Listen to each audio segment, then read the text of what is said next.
Dorian Shore had a problem, and that problem was hockey with a capital H. Up until a few months ago, he would have said the same thing about hockey players too. Then he'd gotten a job as the social media coordinator for Vancouver's NHL team, having applied partly because he was bored, and partly for the social media experience it would give him for the new business he was about to launch. And the players? They were hyper-focused, intense, driven, and really fucking nice, which was an about-face compared to the kids he'd played with during the one and only season he'd been forced to play hockey when he was 6, before he'd fully learned how to skate. The other kids had picked on him for his lack of skill, as well as being the tallest and skinniest guy on the team. Dorian was still tall and skinny, but he'd grown into his body, and now it was a source of pride. He knew he looked good. So, yeah, Dorian had come into this role with a certain bias that had been blown to smithereens. He didn't love being proved wrong, but he could admit that his past experience had soured his taste for the sport. Not that he planned on donning skates to partake in a game anytime soon, but he could watch one now without a ball of residual anger and anxiety crowding into his chest. Score 1 for maturity. On his computer, one of the NHL players he'd interviewed recently for a social media reel sat in front of a wall-to-wall NHL hockey banner. My favorite joke? Okay, here's one. What's the difference between a golf ball and a G-spot? Christ, came Dorian's disembodied voice from behind the camera. Do I want to know? The player waggled his eyebrows. A guy will actually search for a golf ball. The Dorian in the video snorted a laugh. So did the real-life one who was editing the interview to turn it into a snappy, PG-rated piece of fluff that fans would fawn over. What was that he'd been thinking about maturity? Not that Dorian knew anything about G-spots. He was as gay as a crowd at a royal wedding. That's not really that funny, you know. Dorian snapped his head up. When had Stink-Eye Stanley arrived? And why had he sat directly across from Dorian when most of the other seats in the organization's open-concept office in downtown Vancouver were empty? It's a little bit funny, Dorian said. It's really not. Stanley gave him the stink-eye, for which Dorian had nicknamed him, propped massive headphones over his ears, and buried himself in his laptop. Dorian gritted his teeth. He did not need this bullshit in his life. He'd gotten enough of the third degree at home growing up with parents who constantly expected more and better, and for Dorian to be as perfect as his older siblings. Super fun. Did I spit in your coffee or something? He snapped. Stanley pulled one earphone away from his ear. What? Never mind. Dorian was tempted to follow through on his question and demand what Stanley's problem was, but honestly, he didn't care. Stink-Eye Stanley had hated him on sight since he'd first started working for the organization a few months ago, and Dorian didn't care enough to change his opinion about him. Some people just rubbed each other the wrong way. End of story. Besides, Dorian's boss loved him, and he was really the only person who mattered. Speaking of his boss, Mark poked his head around the corner that led to the executive offices. Dorian, got a second? His back tensed so quickly he almost gave himself a neck spasm, and hated himself for it. Hated that he'd been trained to expect a scathing remark or dressing down. Whenever Mark asked for a moment of his time, a little voice in his ear convinced him he was about to get lit into, even when he knew he'd done nothing wrong. But then, growing up with parents who were never satisfied, no matter how hard you tried, would do that to a person. Let's talk about this B in math, Dorian. Do we need to get you a tutor? An 87, Dorian? If you'd apply yourself like your brother, you could have aced this essay. Pink, Dorian, I know you have t-shirts in other colors. Why am I getting a phone call from your principal, Dorian? Your sister knew what she wanted to study in university when she was 9. Why haven't you figured it out yet, Dorian? But he hadn't fucked up. Not this time. He knew that much at least. So he paused the video and followed Mark to his office. Mark was a young guy, at most a decade older than Dorian's 29, and he'd been head of media relations for several years. Dorian had once heard a rumor that Google had tried to poach him, but not only was Mark a born and bred Vancouver boy, he was a die-hard Vancouver hockey fan too. Hell, His wife had been on Team Canada when they'd won gold in the 2014 Olympics. "What's up?" Dorian asked once they were both seated. "I was reading your email, which, sidebar, why are you sending me emails at 11:30 at night?" Dorian shrugged. "That's when I had the idea." "Your email couldn't have waited until morning?" "I was up anyway. Besides, it's not like you have to check your emails at that hour." "That's not the point." Mark jerked a finger in his direction. "The point is, stop sending me emails outside of office hours when you should be logged off and relaxing." What was relaxing, even? "You and I both know we don't have regular office hours." "You know what I mean." Dorian did know. Some days, he was a regular 9-to-5er. On practice and game days, he was expected at the arena to snap photos and videos for social media. He, Mark, and Stink-Eye Stanley, as well as 6 interns, traded off practices and games, which worked for Dorian because it meant he didn't have to go with a team every time they traveled. He wasn't big on traveling. And there were some days, like today, where he covered practice before putting in a few hours at the office, then went home in the early afternoon. Anyway, Mark turned his laptop sideways on his desk so they could both see Dorian's email. "I liked your idea. A short introductory video for each of the Orcas players would certainly get the public hyped about AHL games." "That was my thought, too." Dorian leaned forward and braced his elbows on his knees. "Everyone and their pet lizard knows our NHL players in this province. It's the NHL, the glamorous big leagues. The AHL has never gotten the same amount of respect or attention, but the way the Orcas have been playing this season, they deserve more of the spotlight." And since Dorian had been demoted to the AHL's social media coordinator, it was technically his job to make them look good on social media.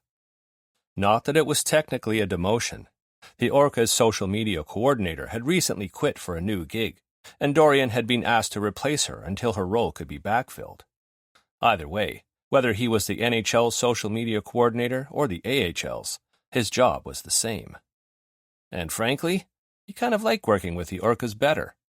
And not only because his cousin was the head coach. Getting post-engagements was much more of a challenge in the AHL world when everyone was busy gawping at the NHL players. And Dorian did enjoy a challenge. "I agree," Mark said. "But this is a huge project. You've got to set up interviews, edit them down to 2 minutes, get them approved, then re-edited depending on feedback, schedule them for upload, and monitor video engagement." "Yeah," Dorian grinned. "I know." "I'm here to support you, you know that, but I can't spare Stanley to assist. I need him on the NHL side of things." Dorian waved a hand, his knee bouncing. "Totally fine. I've got this. Put me in the game, coach." Mark blew out a laugh. "That's funny, coming from you. Have you ever even played hockey?" "Sure I have." Mark didn't need to know that it had only been for 1 season when he was 6. And besides, knowledge of hockey hadn't been part of the job requirements, so what did it matter anyway? "Did you?" Mark said. "Huh. I should have asked you in your interview, but I was more concerned with your design and social media background. Anyway, let's do this." He turned the laptop back around. "Why don't you hand off the rest of those NHL interviews you're cutting to Stanley and—" "What? Why?"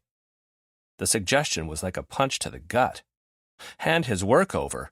Not even on his deathbed. Didn't Mark know he could do this?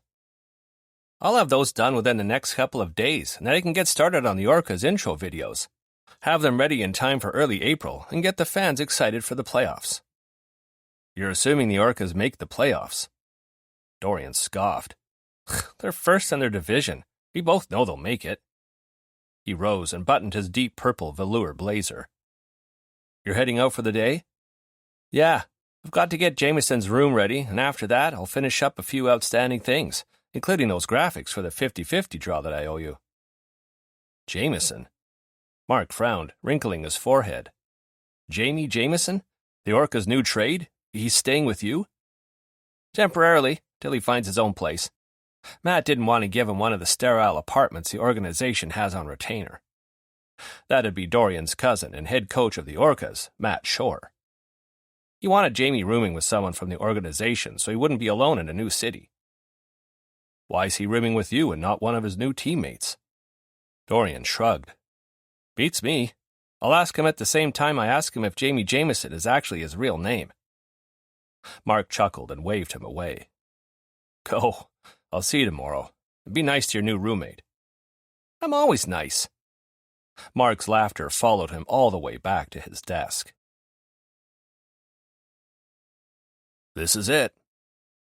At Coach Matt Shore's voice, Jamie Jameson lifted his gaze from his phone and glanced out the car window.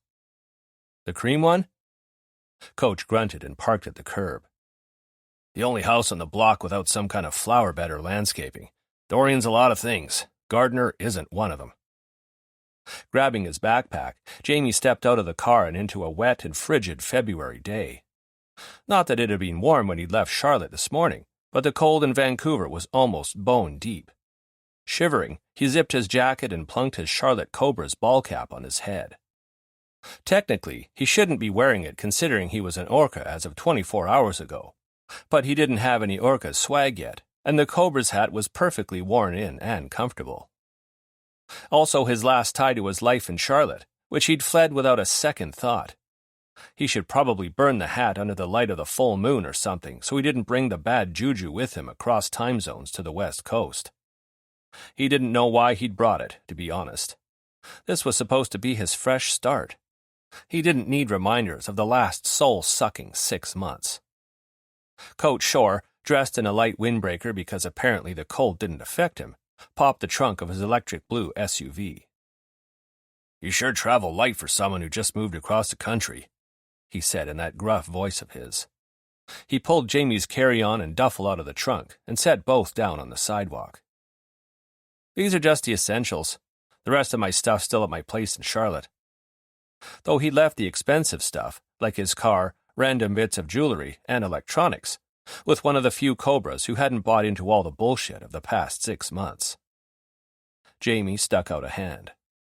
Thanks for picking me up at the airport, Coach. Coach stared at him with those dark-as-night eyes. At his hand, at the house behind him. I'll walk you in. Make sure you get settled. Sure.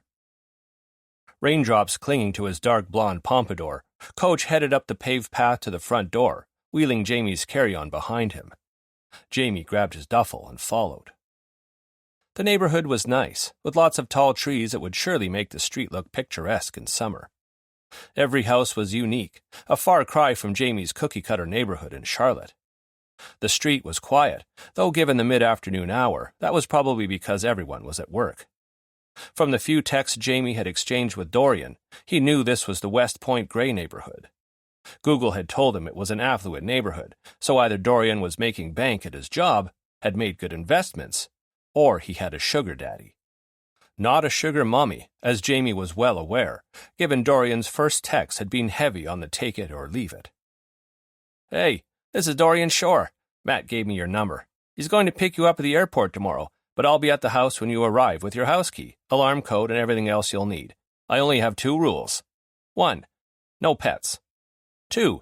No homophobes. I'm as gay as a double rainbow, so if that's going to be a problem, I suggest you find somewhere else to stay. Jamie, midway through organizing a moving company, had grinned at his phone. God, he loved when people told it like it was. No guesswork, no secrets, just boom, here's who I am. He'd quickly typed out a response. 1. My ex absconded with our cat when we split, so I'm pet-free. Don't feel sorry for me, he hated my guts. The cat, that is, not the ex. Though I'm sure Scott wanted to brain me with my own hockey stick whenever I left my smelly gear in the foyer. 2. Ditto. Dorian's response had been instant. Absconded, huh? Good word. I think we'll get along just fine. His suitcase wheels bumped along the path, jarring him out of his thoughts. Coach Shore lowered the handle with a click, grabbed the suitcase, jogged up the porch steps, and entered the house. Okay, Jamie said, mostly to himself. Guess we're walking right in. Dorian's my cousin, Coach told him. I have an open invitation.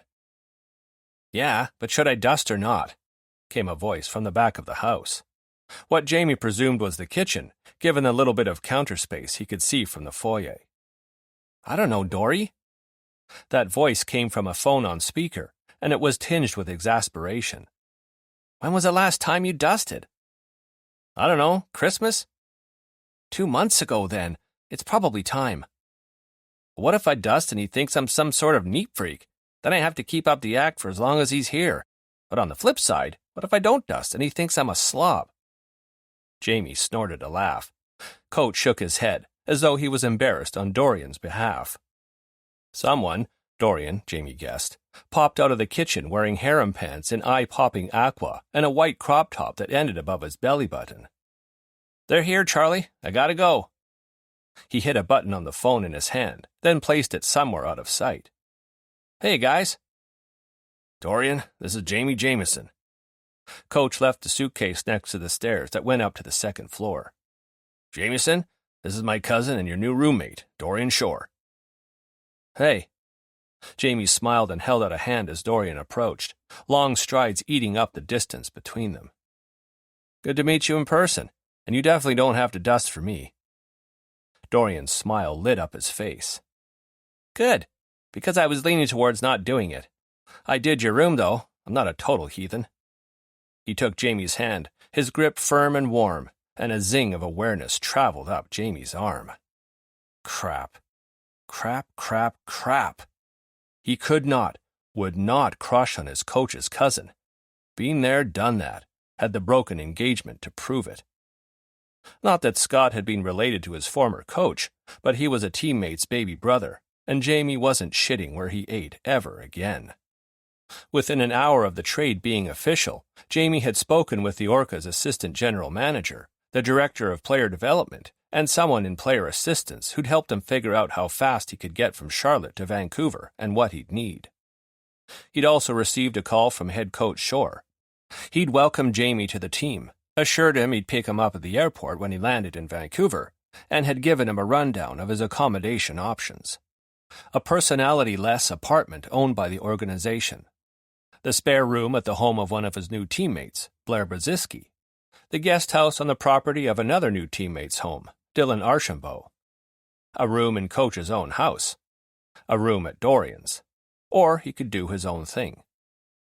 Jamie didn't think he could find a place to rent in less than 24 hours, and living out of an Airbnb or hotel didn't sound all that appealing. So he'd opted to stay with Dorian, mostly because Coach had mentioned that Dorian had been the first to offer. But also because, what if the situation with his teammates was as bad here as it had been in Charlotte? Unlikely, sure. No one here was pissed at him for calling off his wedding to the team captain's brother. The day before the wedding, but that was neither here nor there. At least Dorian was only tangentially involved with the team as Coach's cousin. It was Jamie's own bad luck that Dorian looked like a walking, talking version of his every wet dream. He was tall, more or less Jamie's own height of 6'2", and slender, but toned, with a pointed chin and a small nose.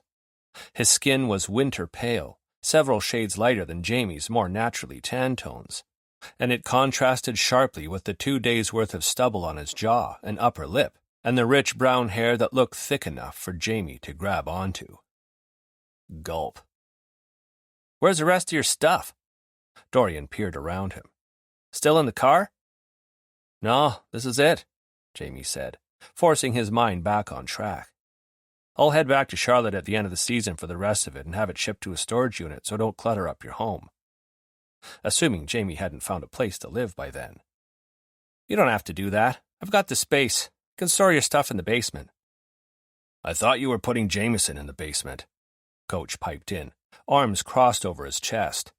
With his height, thick beard, and broad shoulders, it made him look imposing as fuck. There's no bed down there, Dorian said. You could have gotten one. I'd really rather have a bedroom than a basement, Jamie interjected, picturing a lone bed among exposed pipes, insulation, and spiders, the stuff a kid's nightmares were made of. Oh, it's finished, Dorian said, waving a hand. There are 3 bedrooms down there, as well as a full kitchen and a separate entrance. 3 bedrooms? In the basement? Exactly, Coach said. Had you put a bed in one of the rooms, Jameson would have had his own apartment. Dorian crossed his arms over his chest, matching Coach's posture, and glared, his eyes going all fiery. Wouldn't that defeat the purpose? You're the one who said you didn't want him in a sterile apartment. Trust me, my basement is very fucking sterile. Jamie had just come from a team where he'd been treated like a pariah after his breakup with the team captain's brother, and now he had two men arguing over what would make him most comfortable. He didn't quite swallow a laugh. His aborted chuckle drew the gaze of both men. Rolling his eyes, Dorian huffed a breath. You're right. We're being stupid. Now Jamie laughed outright. I didn't say anything. Your face said it all. Well, that was probably true. Come inside, Dorian said, perhaps finally registering that they still stood in the foyer.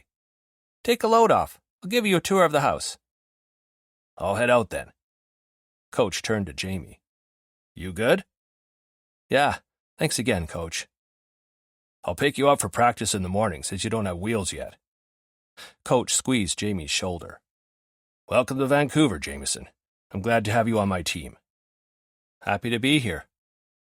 Coach raised one blonde eyebrow. I know. New trades are basically required to say that whether they mean it or not. But I do mean it. Shoving his hands in his pockets, Jamie shrugged one shoulder, sending his duffel bumping against his hip. I was in desperate need of a fresh start, and you came knocking exactly when I needed you to. Hell, when rumor had reached him that the Orcas were interested in adding him to their defense, Jamie had practically begged his agent to make it happen. Coach eyed him critically, his brow furrowing. You okay? Do you need help, or... Nah, I'm good, Coach. Tired. It had been a long fucking day, and it wasn't even dinner time. But he felt good, like he could breathe for the first time in months. My door's always open if you need to talk, Coach said quietly. And you've got my number if you need it. Jamie swallowed the knot in his throat. Thank you. All right, I'll see you tomorrow. Dorian? Coach pinned him with a look. Be nice. What? Dorian threw his arms up, sending both his top and Jamie's pulse skyrocketing upward. What is it with people today? Coach leaned closer to Jamie and whispered. You let me know if it doesn't work out here, and I'll find you a new place to stay. Oh, for the love of... Okay, bye, Matt. Planting his hands on Coach's shoulders, Dorian marched him forward. Don't let the door hit you in the ass on the way out. Coach's rumbly chuckle got cut off when Dorian slammed the door behind him. Turning back to Jamie, Dorian muttered a fond, Family, am I right? I get the feeling you're close. Yeah. Dorian said it in a way that was both warm and disgruntled. He's one of the best people I know. You'll like playing for him. So, how about that tour? Jamie tossed him a tired but game smile. Sure. Actually, one up-and-down glance later, and Dorian was picking up Jamie's carry-on. Why don't I show you to your room so you can decompress, and I can give you a tour when you're ready? Grateful for the thoughtfulness, Jamie nodded. Perfect. Chapter 2. Jamie's new room was directly across the hall from Dorian's. The second floor, the whole house as far as Jamie could tell, was done in what looked like pale hardwood, but was probably some kind of washed-out laminate. His room was painted a dove gray, and other than a bedspread in black and white plaid and a nightstand with a lamp, the only nod to home decor was a 5-piece mountain landscape painting done in moody shades of blues, greens, and grays. It was a large corner room, with windows on 2 walls that would no doubt let in tons of light if it weren't such a gloomy day. In the closet, Jamie found shelves and drawers, as well as rods set at 2 different heights for hanging clothes. The west-facing window gave him a view of the neighbor's house. The north-facing window looked out over the backyard, and in the distance, the North Shore Mountains, hazy and indistinct through the rain. Below, the backyard was completely covered in stone pavers. The only grass to be seen was along the outer edges, where there was about 2 inches of space between the pavers and the fence. Coach Shore hadn't been kidding when he'd said that Dorian wasn't a gardener. At the back of the yard was a shed done in the same shades as the exterior of the house, with 2 large windows and fancy French doors. A storage unit of some kind, or a very small mother-in-law cottage. Maybe Dorian was independently wealthy, and that was how he was able to afford this house. How did one become independently wealthy, anyway? Leaving his bags on the floor to unpack later, Jamie fell face first onto the bed. Fuck, he was tired, and grungy after a 9-hour flight with a 2-hour layover in Chicago. His body was telling him it was dinner time, but in Vancouver it was only 3. He was lucky that he hadn't had to go straight from the airport to practice or a team meeting, as was often the case when one got traded. Instead, he had the time and space to recharge before life got hectic again in the morning. He wanted to call his parents, let them know he'd made it safely. But first, a shower.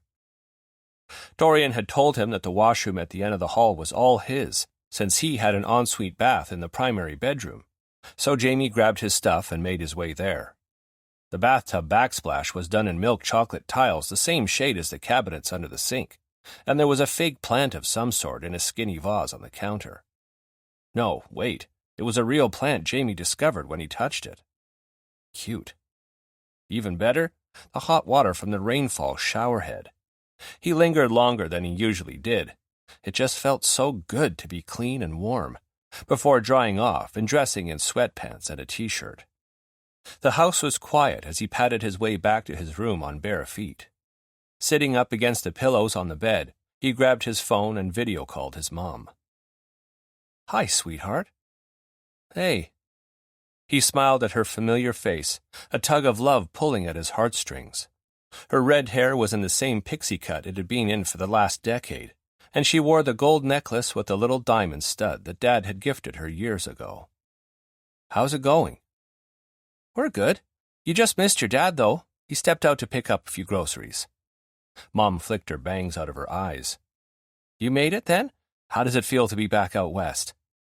"I've been back before," he said, thinking of Mom and Dad's house in Kelowna, his childhood home. "Not to stay." "True." He sank deeper into the pillows. "I don't know. Doesn't quite feel permanent yet." "What's your new roommate like?" came his brother's voice from off-screen. Jamie frowned. "Niall?" "Hey." Niall's face popped into view over Mom's shoulder. "Hey, what are you doing there?" "Just finished shoveling so Dad could get out. We got a fuck ton of snow last night." Mom rolled her eyes. "Language, Nye?" Niall rolled his own eyes, the hue the same blue-gray as Jamie's, their dad's, and 2 of their other siblings. "I'm 30, not 10. I can swear if I want to." "You sure sounded like you were 10 right there," Jamie teased. Because he was the youngest of 8, and annoying his older siblings was basically his God-given right. Niall gave him the patented, "don't mess with me" older brother look, then grabbed the phone. "Mom, your neighbor's outside. She wanted to talk to you." Things went a little fuzzy for a moment. Jamie was treated to a view of the ceiling, the floor, and possibly someone's chin as the phone got passed from one person to the other, and Mom and Niall's voices went muffled. Then Niall was back, Mom nowhere in sight. "So, spill, what's your new roommate like?" "Sexy. Tall. And that damn midriff." Jamie cleared his throat. "He seems cool." "That's all you got for me? Lame." "I only met the guy for 10 minutes before I went to shower the plane off me." Fine. Niall's expression turned serious. "How are you?" Jamie shrugged, opened his mouth to answer with a standard, "I'm fine." But this was Niall. Nye. At less than 14 months apart, they'd always been close. So Jamie went with the truth. "I'm nervous about meeting my new teammates tomorrow. It's been a long time since I was a new guy on the team." And Jamie didn't quite trust that he'd made the right choice by coming here. After royally screwing up his relationship with Scott, a relationship that should have been a given, it was hard to trust anything anymore. "The Orcas social media team has really stepped it up this year, and I've been watching their videos online," Niall said. "They seem like a good crew." "Seem" being the operative word. Nobody really knows what a team's like until they step foot in the locker room. "What about your coach? What's he like? He's been getting a lot of praise for turning the Orcas around this season. That was putting it mildly. Last season, the Orcas had come in at the bottom of the standings. Now they were first in their division, and the roster hadn't changed much between seasons, meaning this year's new coaching staff knew what the fuck they were doing. "Nice guy," Jamie said. "Very direct and to the point. I get the feeling he's a no-shit taker." Niall sighed. "Oh, love no-shit takers. He single?" "I don't know. Jesus." Niall cackled. "Aren't you seeing someone anyway?" "I was. That ended," Niall said neutrally. "When?" "Yesterday." "Shit." Jamie sat up. "I'm sorry." "It's okay." Niall shrugged, clearly going for cavalier, but it was anything but. "It was casual. A few dates over the past few weeks, but there was no spark, so we decided to be friends only." "Still, that sucks." "It is what it is. Nothing like ending a 3-year relationship." Jamie sucked in a breath. "Sorry." Niall winced and ran a hand through hair the same shade of light brown as Jamie's. "I didn't mean to sound callous." "No, It was Jamie's turn to shrug. "It was just hard, trying to move past it when my teammates wouldn't let me forget that I broke the captain's baby brother's heart." Hopefully, being here, where no one knew what had happened, would finally allow Jamie to move on. Because going to work had been a fucking chore lately, and hockey should never be a chore. "Don't they know the breakup was mutual?" "They do. They just chose to ignore that. Anyway." Jamie waved a hand as if he could simply dust away the past 6 months. "The team doesn't have anything scheduled on Monday, so I thought I'd drive to Kelowna on Sunday. Come back Monday." Niall's face split into a grin. "Yeah? Awesome. You're welcome to stay with me, as usual, though don't be surprised when Mona cuddles up to you during the night. Your dog farts in her sleep, you know." "I'm aware. And speaking of dogs, you going to get involved with a rescue organization in Vancouver?" "Maybe once I get my own place." Jamie fell back against the pillows. Working with rescue organizations and fostering dogs had been the bright side of a shit-tastic few months. His parents had fostered for as long as he'd been alive. It had been only natural for him to pick up the baton, so to speak. "My housemate has a no-pets policy, so I can't foster while I'm here." Niall brought the phone up to his eyes and very seriously said, "Only sociopaths don't like animals." Jamie chuckled. "No pets isn't the same as not liking animals." "Close enough. Listen, I've got to go and I don't know where Mom disappeared to. I'll have her call you back. Let me know what time you think you'll arrive on Sunday." "Will do." They hung up. Feeling on slightly more solid ground after speaking with his family, Jamie went to find his new housemate. "Be nice," they said, Dorian muttered to himself as he pecked away at InDesign in his home office. "I'm nice." His phone pinged with a notification. On autopilot, he tapped it open. A text from his sister. "Hi, Dorian. How are you? It's been a while." Was she joking? Oh, the fucking gall. The previous text in their thread had been from him about 2 weeks ago. Unanswered. The one before that? Also from him, in early January. Unanswered. The one before that? A Merry Christmas message. Unanswered. Huffing out an unamused laugh, Dorian blanked the screen and flipped his phone upside down. Adriana could wait a week. Tit for tat and all that.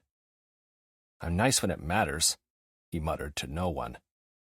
Adriana, or as Dorian called her in his head, overachieving sibling number 1, was the founder and director of an organization that facilitated the delivery of leftover food from restaurants to food banks and shelters. She was based in Toronto, but her business was Canada-wide.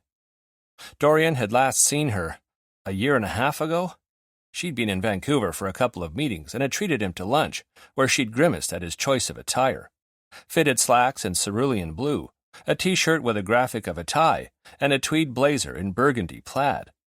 Told him his hair was too long, that he'd need to work off the bread they'd been given as an appetizer, and that he needed to get his life together and start seriously thinking about his long-term goals. Didn't he know that he couldn't keep flitting from job to job? No. In fact, he did not know that. Plenty of people did it. If a job wasn't holding his attention, he moved on to something else. What was so wrong with that? Never mind that she'd conveniently ignored that he'd designed an app in university that he'd sold for millions. He'd invested wisely, too, so he didn't have to work if he chose not to. And he often didn't want to. He hated working for other people. The main reason he'd applied for the job as social media coordinator? He'd been bored. Turned out, Mark was one of the best bosses he'd ever worked for, so Dorian had ended up not hating it as much as he thought he would.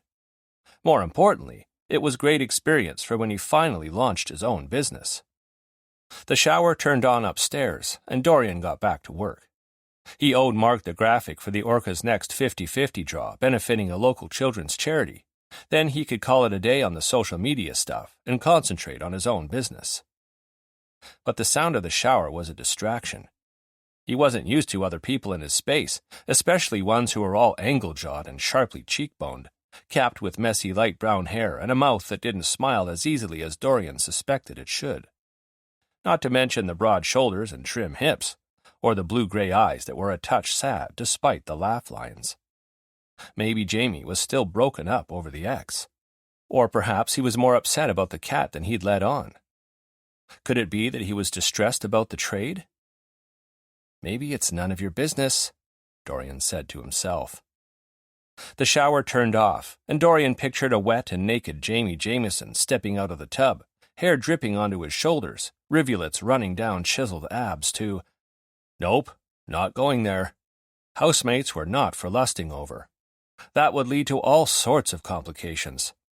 And what with most of his waking hours dedicated to his day job or side business, it didn't exactly leave time for paramours, even if Jamie wasn't his housemate. The mutter of Jamie's voice drifted down from upstairs a few minutes later. It was deep, the kind of voice that traveled, drawing Dorian's gaze to his office doorway. It wasn't like he'd never had people over before. Matt was over often enough, as was another cousin, Charlie, who was also Dorian's best friend. A few university friends he'd managed to keep in touch with since graduation 7 years ago stopped by once in a while, too. But it wasn't often people stayed. Dorian's house was his safe place, and the people he let linger were few and far between. But he could put himself in Jamie's shoes. Had been in Jamie's shoes more times than he could count, thanks to his parents throwing him into new situations without asking for his opinion. He knew what it was like to be thrust into something new when everyone else had already been doing it together for years. The hockey team when he was 6. A new school when his parents had taken him out of public school and transferred him to a private one in grade 2.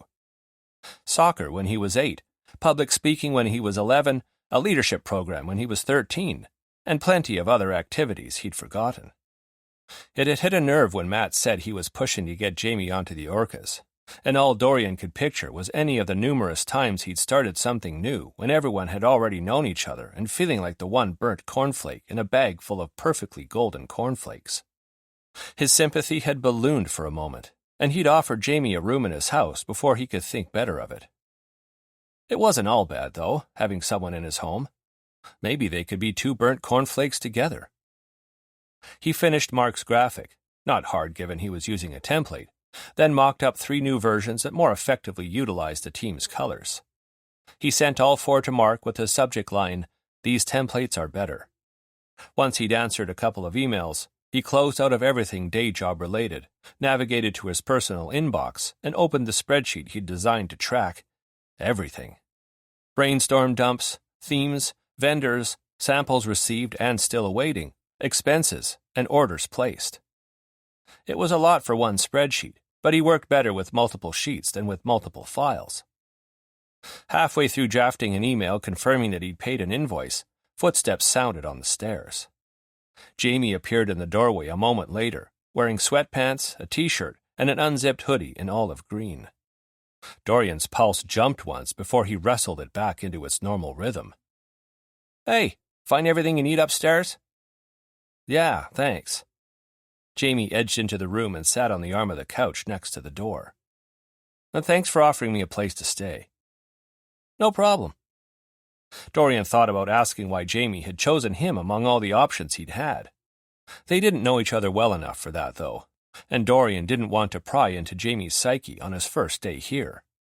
See? Nice. What is all this stuff?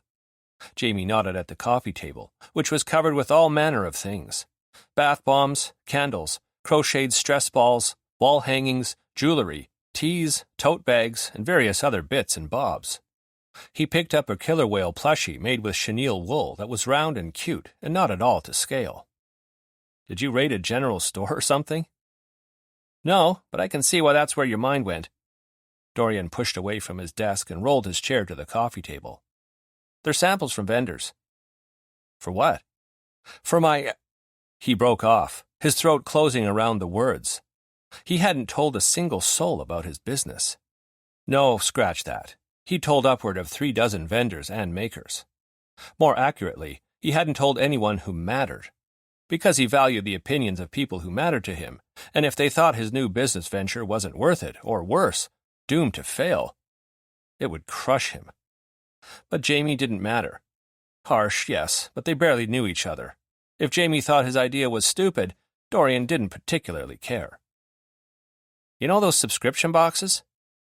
Sure. Jamie put the whale back and selected a cheese board etched with waves along the bottom. I once had a 3-month subscription to a tie box when I first joined the Cobras. Dorian raised both eyebrows. Ties? Letting out a quiet laugh, Jamie shook his head. A birthday gift from my brother. He thought my ties were a little too outlandish for the AHL, as if frolicking bumblebees are the weirdest thing hockey's ever seen. Frolicking bumblebees? Dorian sat straighter. Why didn't he have a tie with frolicking bumblebees? So what do subscription boxes have to do with anything? Jamie asked. I'm launching a new one soon, and it'll feature products from BC-based artists. Jamie's eyes lit with interest. He slid from the arm of the couch and onto the cushion. That's what all this stuff is? Yeah. I've been speaking with makers at local craft markets in the province and on Granville Island since last summer, getting a feel for their products and business practices, sussing out if they'd be interested in being in my box.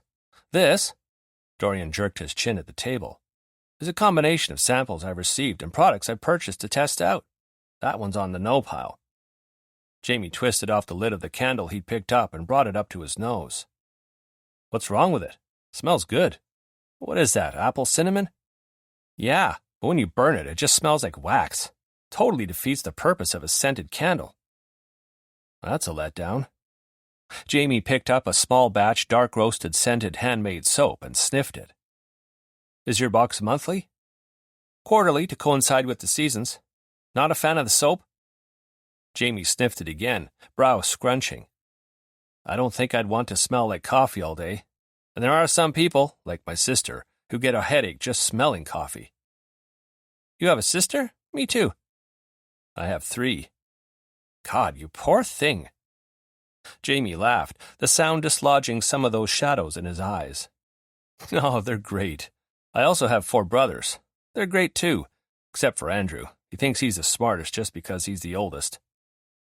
It was said with so much affection that Dorian didn't doubt for a second that Andrew was also great.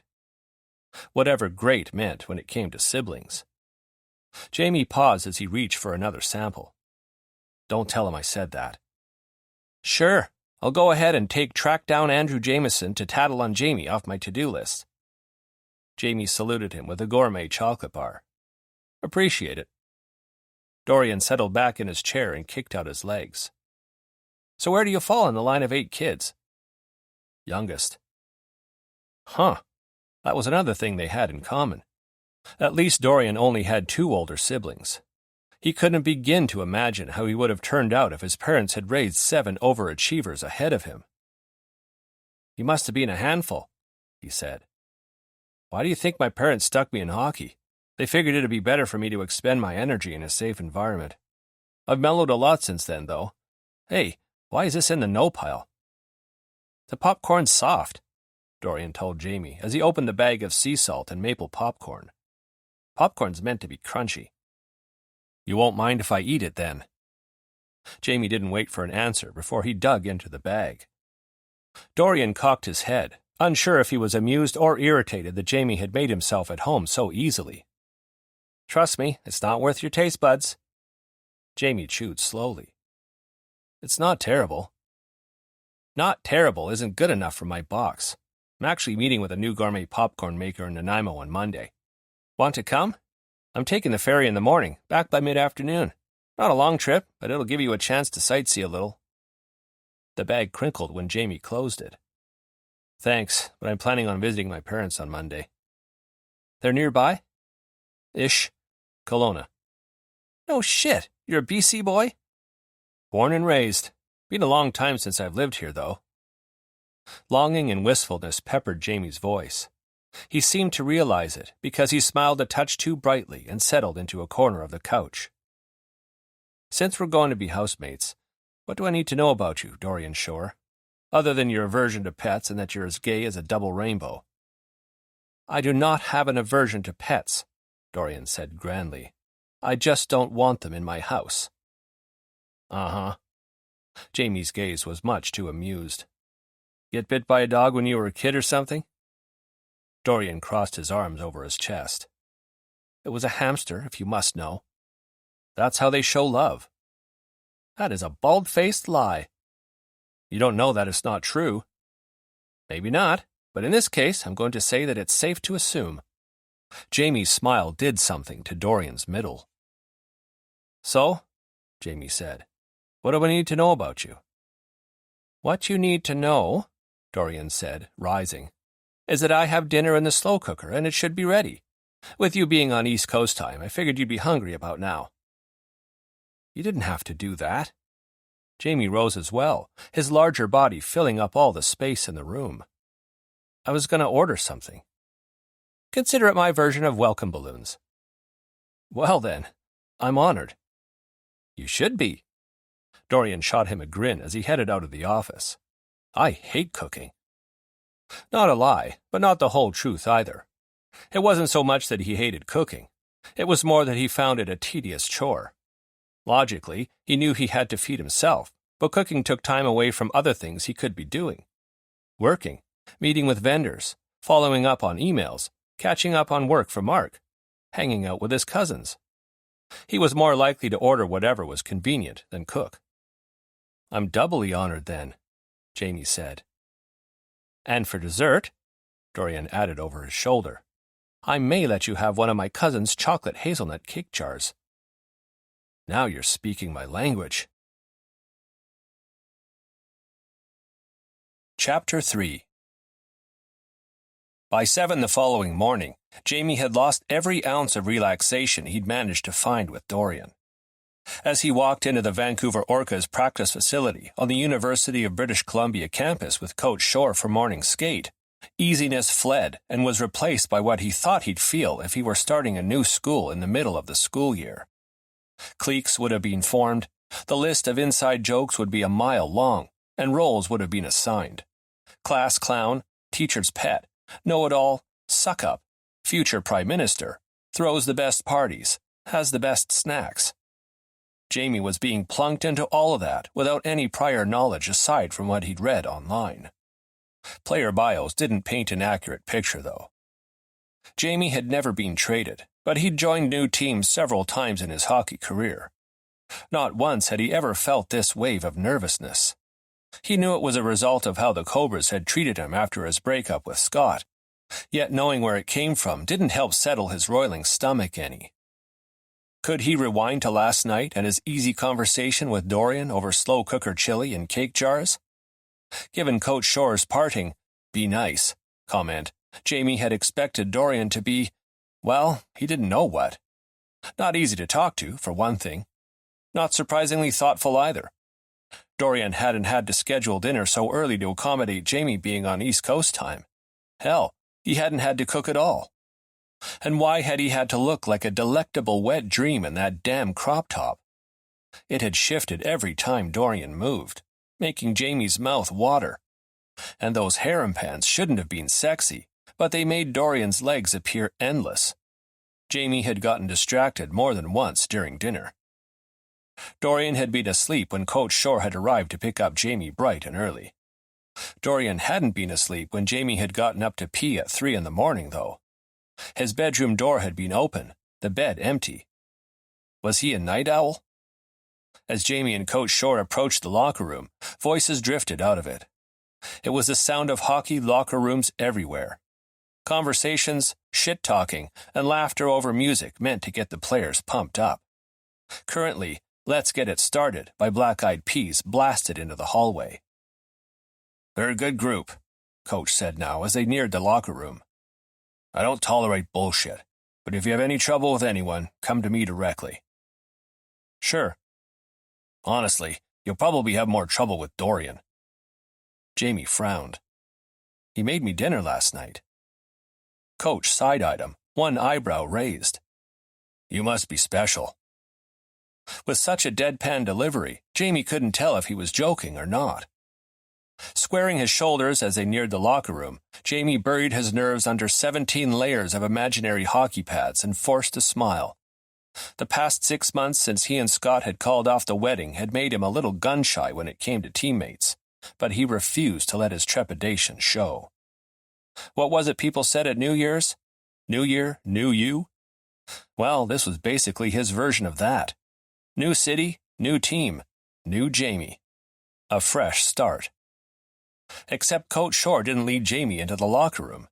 Instead, he motioned Jamie toward a nondescript door, which led into an office occupied by the team's assistant coach and skills coach. That was anticlimactic as fuck. Like Coach Shore, assistant coach Lee and skills coach Stanton, whom Jamie recognized from his research on the Orcas, were dressed down in track pants and Orcas-branded hoodies for morning skate. Channeling the Jamie Jameson from 6 months ago, Jamie held out a hand. "Coach Lee, Coach Stanton, I'm Jamie Jameson," he said, introducing himself before Shore had a chance to. "Good to meet you both." "Glad to have you on the team," Stanton said.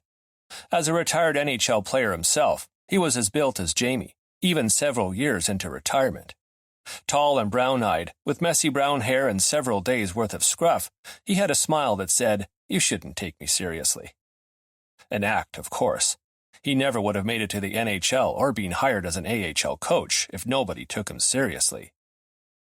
"Glad to be here," Jamie replied, a thrill of anticipation and excitement finally zinging their way through his bloodstream. The Charlotte Cobras were currently 7th out of 8 in their division. The Orcas were 1st and tied for 3rd in the league, and they wanted him on their team. He'd been so focused on keeping his head above water and then organizing the move to Vancouver that he hadn't registered how fucking amazing it felt to be wanted. It was like celebrating every birthday at once, at Disney World, after winning the cup. In fact, it wasn't unlike the feeling Space Mountain gave him. Thrilling, pulse racing, heart thumping. Jamie nodded at Stanton's hoodie. "How can I get an Orcas hoodie?" "Glad you asked," Shore said, his deep voice reverberating in Jamie's bones. "Lee, if you'll do the honors." Coach Lee plunked an Orcas branded duffel bag onto the desk and unzipped it. "Welcome to the team, Jameson." Inside was enough Vancouver Orcas swag to open his own storefront. T-shirts, hoodies, pants, baseball hats, a mug, a keychain, a foam finger, even a mouse pad. "Wicked," he whispered under his breath, bouncing on his toes. He took out a black baseball hat with the Orcas logo on the front and put it on. "How do I get kid-size stuff? I have nieces and nephews who'd love some of this." "Let me know what you need and in what size," Assistant Coach Lee offered. "I'll get you sorted." Shore clapped a hand on his shoulder. "After practice, I'll take you to our head office so you can meet the front office staff. And I think Mark, that's our head of media relations, has something planned for social media. But first, let me introduce you to the team." Jamie took his duffel of swag with him into the connecting locker room. The commotion didn't automatically cease when Shore walked in, which told Jamie 2 things. First, the players were comfortable with their coach, and he with them. Second, this wasn't the type of locker room where players needed to straighten to attention whenever a coach walked in. It was a big guy already dressed in his practice uniform who first spotted them. Dylan Archambault, Jamie recalled from his research. He went over to a smart speaker and must have told it to stop because the music cut off as though someone had unplugged an old-fashioned boombox. Thanks, Archie, Shore said. All right, everyone, listen up. This is Jamie Jameson, your new teammate, more or less fresh off the plane from Charlotte. Jameson, these idiots are my players. Knew you loved us, Coach, came a voice from Jamie's left. Keep telling yourself that, Walters. I know you have a poster of me up on your bedroom wall. Shore barely spared Walters a glance. I covered it up with a photo of me and Pierce. The room erupted with various cries of, "Oh!" and "Burn!" Walters clutched his chest. You wound me, Coach. Yeah. All right, suit up. I expect you all on the ice in 5 minutes. Jameson, that's Brzezinski over there. He saved you a locker next to him. That's where you'll find your stuff. Over there was somewhere vaguely to Jamie's right, so he headed in that direction, trying to remember the player roster he'd studied on the plane. What did Brzezinski look like again? On his way over there, Jamie introduced himself to everyone he passed, exchanged handshakes and fist bumps, and said hello to the few players he'd previously met at functions. Jamie Jameson isn't your real name, is it? Toussaint asked, leaning in close like he was imparting a secret. Oh, if Jamie had $1 for every time he'd been asked. What do you give me for the answer? Because that Starbucks looks good. Toussaint scowled and stepped in front of the cup sitting on the bench in front of his locker. Don't get between a man and his coffee, JJ. Jamie continued on his way with a smirk, another thrill zinging through him at the nickname. On the Cobras, he'd just been Jamie. Guess I'll take my real name to the grave then. I'll figure it out before the end of the season. You'll see. Jamie chuckled. You can try. And there, finally, was Blair Brzezinski. Jamie recognized him now that he was looking at him. He was tall. Hell, everyone was tall, Jamie included, with a mop of brown hair and eyes about 7 shades bluer than Jamie's own blue-gray. His smile was welcoming when he offered Jamie a fist for a bump. Hey, man, good to meet you. You too. This is you here. Brzezinski gestured at the locker to his left. Figured I'd save you one. Easier than navigating your way around in a new environment. Appreciate it.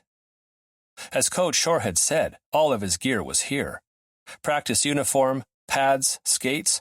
Everything was impersonal, as practice facilities tended to be, though Jamie suspected his name was already up on a cubby in the locker room at the team's arena on the Pacific National Exhibition's grounds. This is Lynn, Brzezinski said, jerking a thumb at a red-headed guy on his other side. My defensive partner. They exchanged handshakes while Jamie again brought up the player roster in his head. Tig Lindstrom. Though how a name spelled Tadhg was pronounced was anyone's guess. No wonder he went by Lynn. Tell me, really. Like Walters, Lynn leaned closer. Is your name actually Jamie Jameson? I can keep a secret. Trade you that bag of all-dressed chips in your bag for the truth. Lynn appeared to genuinely consider that before shaking his head. I'd rather keep my after-practice snack, thank you very much. He saluted him with his hockey stick. See you out there. And he departed, following behind a few other guys. You sure like to bargain, Brzezinski pointed out as Jamie hustled into his gear. That 5-minute warning Shore had given was ticking down in his head. There couldn't be more than a minute left on the clock. I'm the youngest of 8 kids, Jamie said. Everything could be bargained for in my house. 8? Brzezinski's eyes went wide. Jesus. He waited patiently until Jamie finished dressing, then handed him his stick. Come on, JJ. Let's see what you can do. Dorian pushed the button to buzz up to Charlie's apartment. Waited 10 seconds. Pushed it again. And again. And again. Kept it depressed, knowing it'd make an annoying and endless bzzz in Charlie's apartment. If Charlie was home, he'd buzz Dorian inside in the next few seconds, just to make the noise stop. Sure enough, there came the click of the locks disengaging. Persistence for the win. He stepped off the elevator a minute later and let himself into his cousin's apartment without knocking. Don't scowl at me, he said without looking in Charlie's direction. Will you just call first? Came Charlie's voice from the kitchen, heavy with exasperation. Or text that you're on your way? You know how I feel about unexpected visitors. Dorian left his boots by the door. "But you love me, unexpected or not." "In small doses." Dorian chose to ignore that. They were each other's favorite people, and he refused to believe otherwise, even now that Charlie was cutely coupled up with his hockey player. Dorian followed his nose to the kitchen. It smelled sweet. But then it often smelled sweet at Charlie's. He was a baker, after all. On the counter were all sorts of ingredients: flour, baking powder, salt, brown sugar, vanilla, as well as measuring cups, ramekins, and dates? In the pot on the stove was a sauce that looked and smelled like caramel. Or maybe it was butterscotch. Then there was Charlie himself, short and cute and blonde, and though he was indeed scowling in Dorian's direction, it quickly morphed into a smile. "What are you making?" Dorian asked. "Sticky toffee pudding." Charlie handed him a whisk and a measuring cup filled with cream. "Make yourself useful, will you? Whisk the cream into the sauce." "What are you going to do?" "Soften the dates." A second pot simmered with water. Charlie added dates to it. He looked cute as fuck in the bright pink apron with "I like big buns and I cannot lie" written across the front that Dorian had bought him as a gag gift years ago.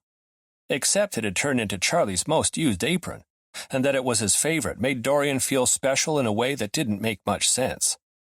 Wasn't like the apron had contributed to Charlie's success or anything. It was just an apron. The television was on in the living room, forgotten, as though Charlie had been inspired to bake while watching. The rest of the apartment looked the same as it always had, despite Uncle Steve moving out, and in with his girlfriend, more than a month ago.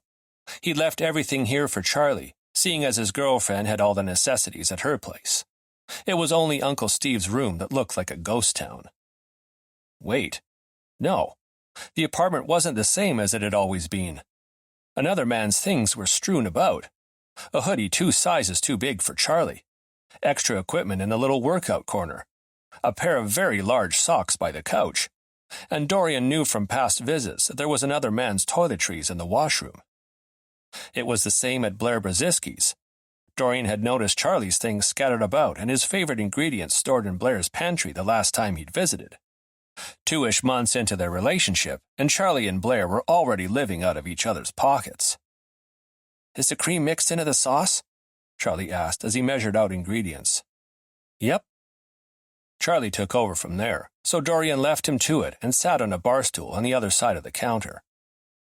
"How's life with a housemaid?" "Good." Dorian still felt squirrely about having someone in his space, but that was neither here nor there. "He's quiet. Didn't even hear him leave the house this morning."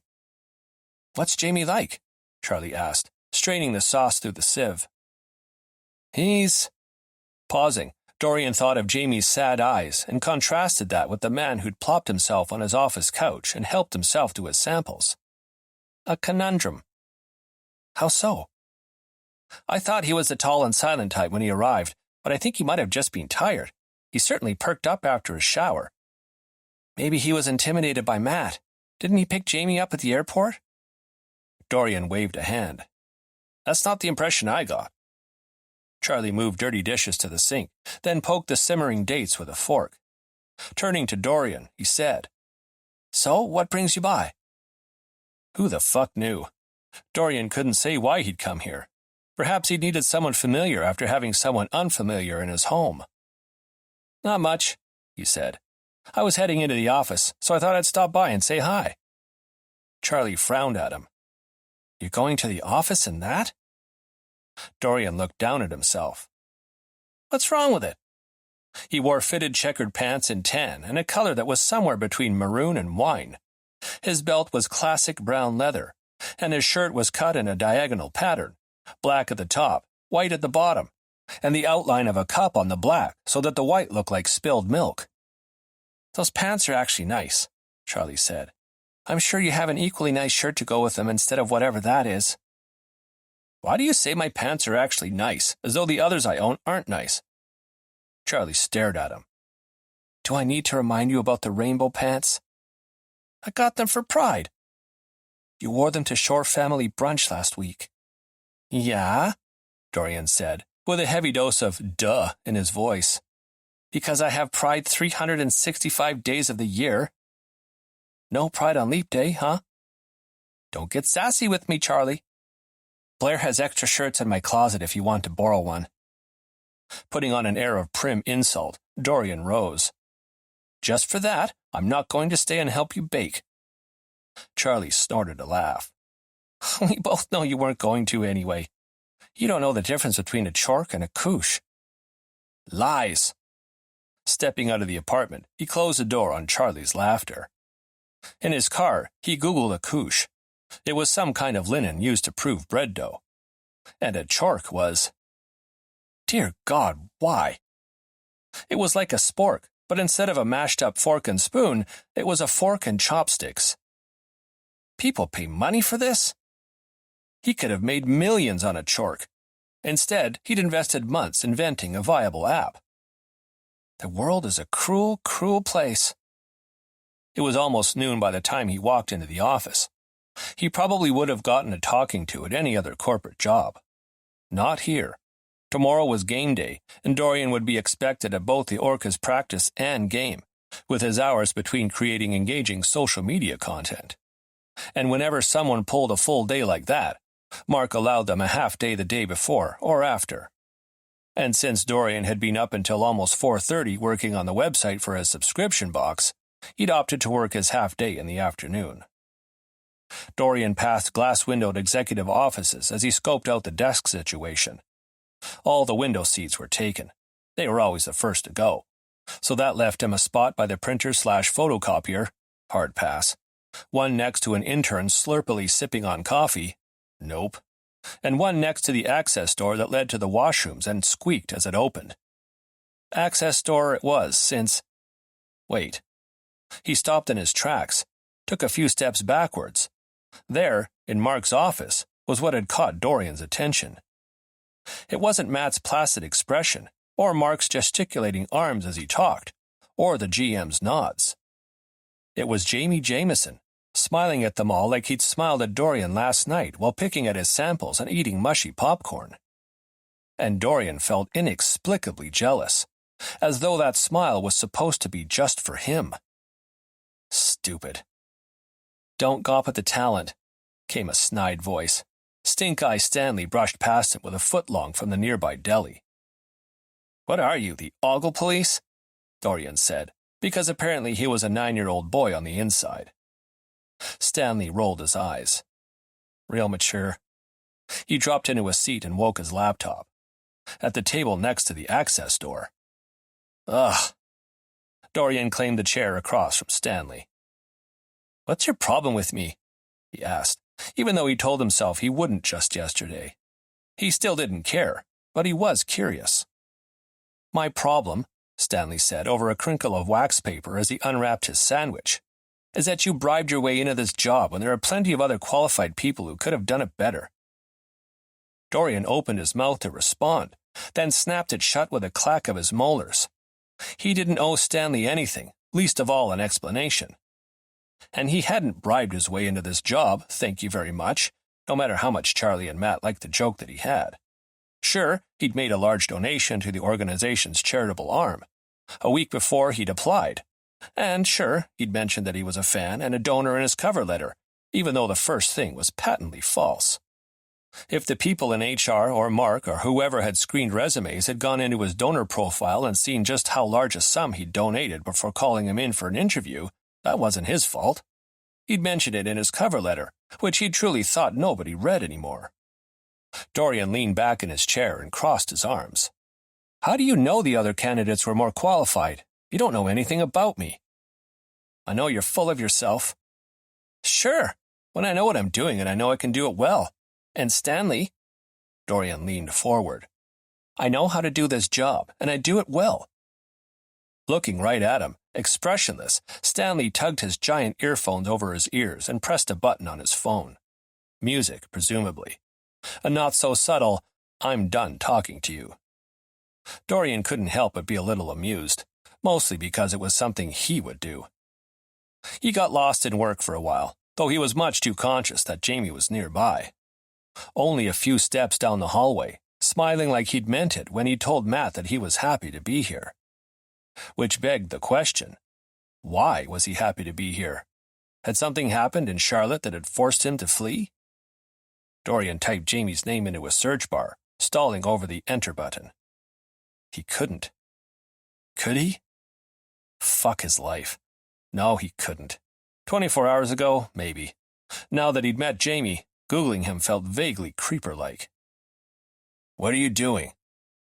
Gah! Slamming the laptop closed, he swiveled in his chair and stared up at his cousin. Nothing. Working. That's what I do here. Work. And stuff. Matt's expression didn't change, but one eyebrow went up. Uh-huh. Come into Mark's office, will you? The immediate sense of being in trouble had Dorian's heart double-timing it into his throat. His hand clenched on the back of the chair and the creases of his elbows went sweaty. He had no idea what was on his face, but Stanley smirked at him. Dorian scowled back and followed after Matt. Chapter 4. What about a video? Nah, Dorian said in response to Mark's suggestion. We've got those player videos I'll be doing before the playoffs, and there'd be no point in doing one for Jamie then if we do one now. Jamie, seated in one of Mark's office chairs, glanced from Dorian to Mark before his gaze was quickly drawn back to Dorian as his long legs ate up the carpet from window to door and back again. He was all energy while he paced, hands on his hips, fingers tapping against his belt. His movements were smooth and graceful, like a fish cutting through water. Jamie felt like a clunky lug in comparison, even just sitting in a chair. Hell, he'd felt like a clunky lug since he'd arrived with Coach Shore. Everyone at the office was in business casual. Jamie was in sweats and his new Orcas hoodie. Only the GM had been dressed in a suit, but he'd left for another meeting. Oh, and finding out that Dorian worked for the organization as the Orcas' social media coordinator? He wasn't just tangentially involved with the team as Coach's cousin. He was 100%, both feet in the mud, completely involved with the team. Which made this inconvenient attraction even more inconvenient. Maybe Dorian would turn out to be an asshole or an enemy to dogs or something, and the physical attraction would fizzle and die like his last relationship. So not a good comparison. Dorian, Mark, and Coach Shore had been swapping ideas for an introductory social media post for the past few minutes, something to introduce Jamieson to Vancouver's fan base, per Mark. Preferably before the end of the day. 20 questions? Coach offered, long legs extended in front of him. No. Dorian snapped his fingers. But you're on the right track. He turned to Mark. What about something that encourages engagement? 2 truths and a lie? We can encourage fans to guess the lie and post the answer in a couple of days. Jamie didn't think he'd ever done anything interesting enough for 2 truths and a lie, but Mark was already nodding. I like it. Can you get it done in the next hour? Of course. If that's settled then. Coach rose to his full height, which was about the same as Jamie's and Dorian's, but felt much taller. Something about his effortless confidence made him seem 10 feet tall. I'll head out. Dorian, I'm assuming you can give Jamieson a lift back to your place later? Pursing his lips, Dorian glanced over at the corner where Jamie had left his duffel of swag and his equipment bag, the latter of which was slowly beginning to stink up Mark's office. I'm not putting his reeking gear in my car. Dorian, Coach said, and he sounded so parental. Jamie withered in his chair. Dorian was unaffected. What? It smells like the bottom of my foot, after stepping in bird poop. You know what Canada Goose poop smells like. Remember when I stepped in it at the park when I was little and you had to clean it off me? I can just take an Uber, Jamie said. Coach leaned closer. Don't take anything Dorian says seriously. Dorian gaped. Now that's just mean. I'll see you tomorrow, Jamieson. Coach nodded at Mark and left. Come on, Dorian said. Let's grab a meeting room. The meeting room Dorian chose was small. 1 table, 4 chairs, and a large screen on the wall. Dorian hooked up his laptop to the screen, which mirrored his computer, and brought up InDesign. You don't use Photoshop for your graphics? Jamie asked. Dorian barely spared him a glance. Photoshop is the devil. InDesign is where it's at. He stretched out his shoulders. Okay, go. Give me a truth. Or a lie. Don't tell me. I want to guess. Jamie racked his brain and came up with, I'm the youngest of 8 kids? Fingers hovering over the keyboard, Dorian grimaced. Is that easily searchable? Probably. Plus, I posted family photos on my socials before. It was hot in the little room, so Jamie removed his hoodie and put it on the chair next to him. What about pets? When I was a kid, at one point we had 3 dogs, 7 cats, 2 turtles, a rabbit, and a pig. We might have also had a bird at that time. A pig? My mom was raised on a farm. Jamie shrugged. So we've always been into animals. But that doesn't explain the pig. I'm not even sure where he came from. I think my brother brought him home. We had him until he died. Then we ate him. Dorian's jaw dropped. Made bacon. Jamie made sizzling sounds, like bacon frying on a pan. Dorian's eyes went huge. Jamie tried to hold in his laughter, but Dorian's expression. I'm kidding. You should see your face. You have a morbid sense of humor, Jamie Jameson. Maybe a little. Letting out a little laugh, Dorian closed InDesign, opened a blank Word document, and typed up Jamie's truth. What else? What else? Jamie tapped his fingers on his thigh. It couldn't be anything hockey-related, because that was also easily searchable. Without thinking, he blurted, 6 months ago, I ended my engagement the day before the wedding. Dorian didn't seem to know what to do with that. He stared at Jamie, eyebrows coming together. Is that a truth or a lie? He asked it slowly, gently, as though walking on eggshells. Forcing a smile, Jamie waved a hand. Never mind, don't use that one. Obviously, Dorian muttered. Something in his posture softened. Do you want to talk about... I met our Prime Minister at a train station in Paris when I vacationed there one summer, Jamie tossed out, making up the lie on the spot. I met the Spice Girls backstage at a concert once. I went parasailing with my brother in Cancun and my harness broke. I learned to surf in Tofino. He paused for breath. Those are all lies, by the way. Dorian stared at him for a beat before he went back to typing. You were supposed to let me guess. Those are good lies, though. What about truths? Fuck. Why were truths so hard? I foster rescue dogs. Dorian side-eyed him. No pets, Jamie said. I remember. I won't do that here until I get my own place. Let's see, what else? I do virtual yoga with my mom every week. And that's a truth? Sure. Well, half-truth. We miss some weeks. Our schedules don't always align. Dorian typed virtual yoga with mom into the document. When I was 7, Jamie said, I auditioned for the role of Chip in the Kelowna Community Theatre's production of Beauty and the Beast. I didn't even get a role in the company. Aw. Dorian grinned as he typed. I auditioned for the role in The Addams Family in my high school production. I got assigned as the prop master. Jamie held out a hand for a fist bump. To childhood dreams, felled by casting agents everywhere. I was student council president the following year. And I made it to the AHL. Fuck them casting agents. They shared another fist bump. Okay, come on, Dorian prompted. More truths. That dog one won't work. I'm guessing that's something else that's on your socials. Fuck. Okay. Jamie dropped his head back onto his shoulders and stared at the ceiling. He removed his brand new Orcas hat and ran both hands through his hair, still damp from his post-practice shower. He'd stuffed the Cobra's hat into the back of his closet, where he hoped some closet elf would steal it and secret it away to its realm, never to be seen again. Frustrated with himself and his lack of ideas, he dropped his arms and... Hold up. Was Dorian staring at his biceps? He had big ones. He played hockey. He knew he had guns. And the Orcas t-shirt he'd been given in his duffel of swag was slightly too tight, pulling across his chest and biceps. Dorian's gaze lingered for another second before it trailed up to lock with Jamie's. He didn't look away. Neither did Jamie. There was a hint of challenge in Dorian's brown eyes, though Jamie didn't know Dorian well enough to understand what it meant.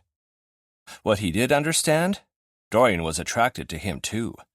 Normally, Jamie would be all over that. Mutual attraction for the win. But Dorian was his coach's cousin, and his housemate, and his team's social media coordinator. It was a trifecta of bad situations.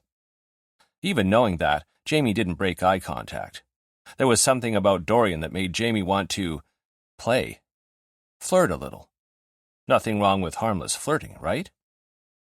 The silence stretched between them, broken only by the fan whirring on Dorian's laptop and the muted conversation of a couple of people passing by the meeting room. The back of Jamie's neck tingled, awareness heightening his senses.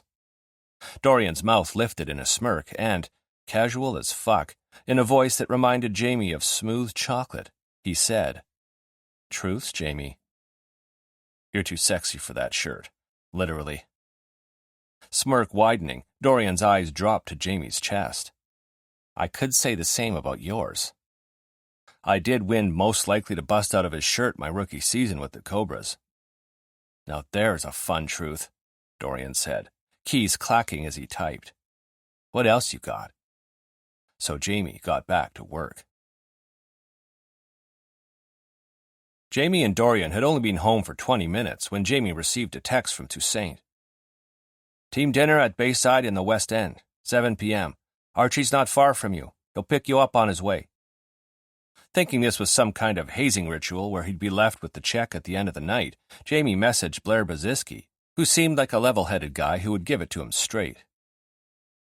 "Toussaint texted me about a team dinner. Is this a hazing thing? I need to know if I need to rob a bank before dinner." LOL. Coach Shore would murder us if he heard of any hazing, and trust me, he knows everything. You're safe. Once Jamie had changed out of his post-practice sweats and into jeans and a sweater, he went downstairs and found his housemate in the kitchen, elbows propped on the island as he scrolled through his phone. Dorian had changed as well, into a pair of crocodile print shorts that hugged his ass and thighs, and a pink t-shirt with #YouCan'tTouchThis on the front.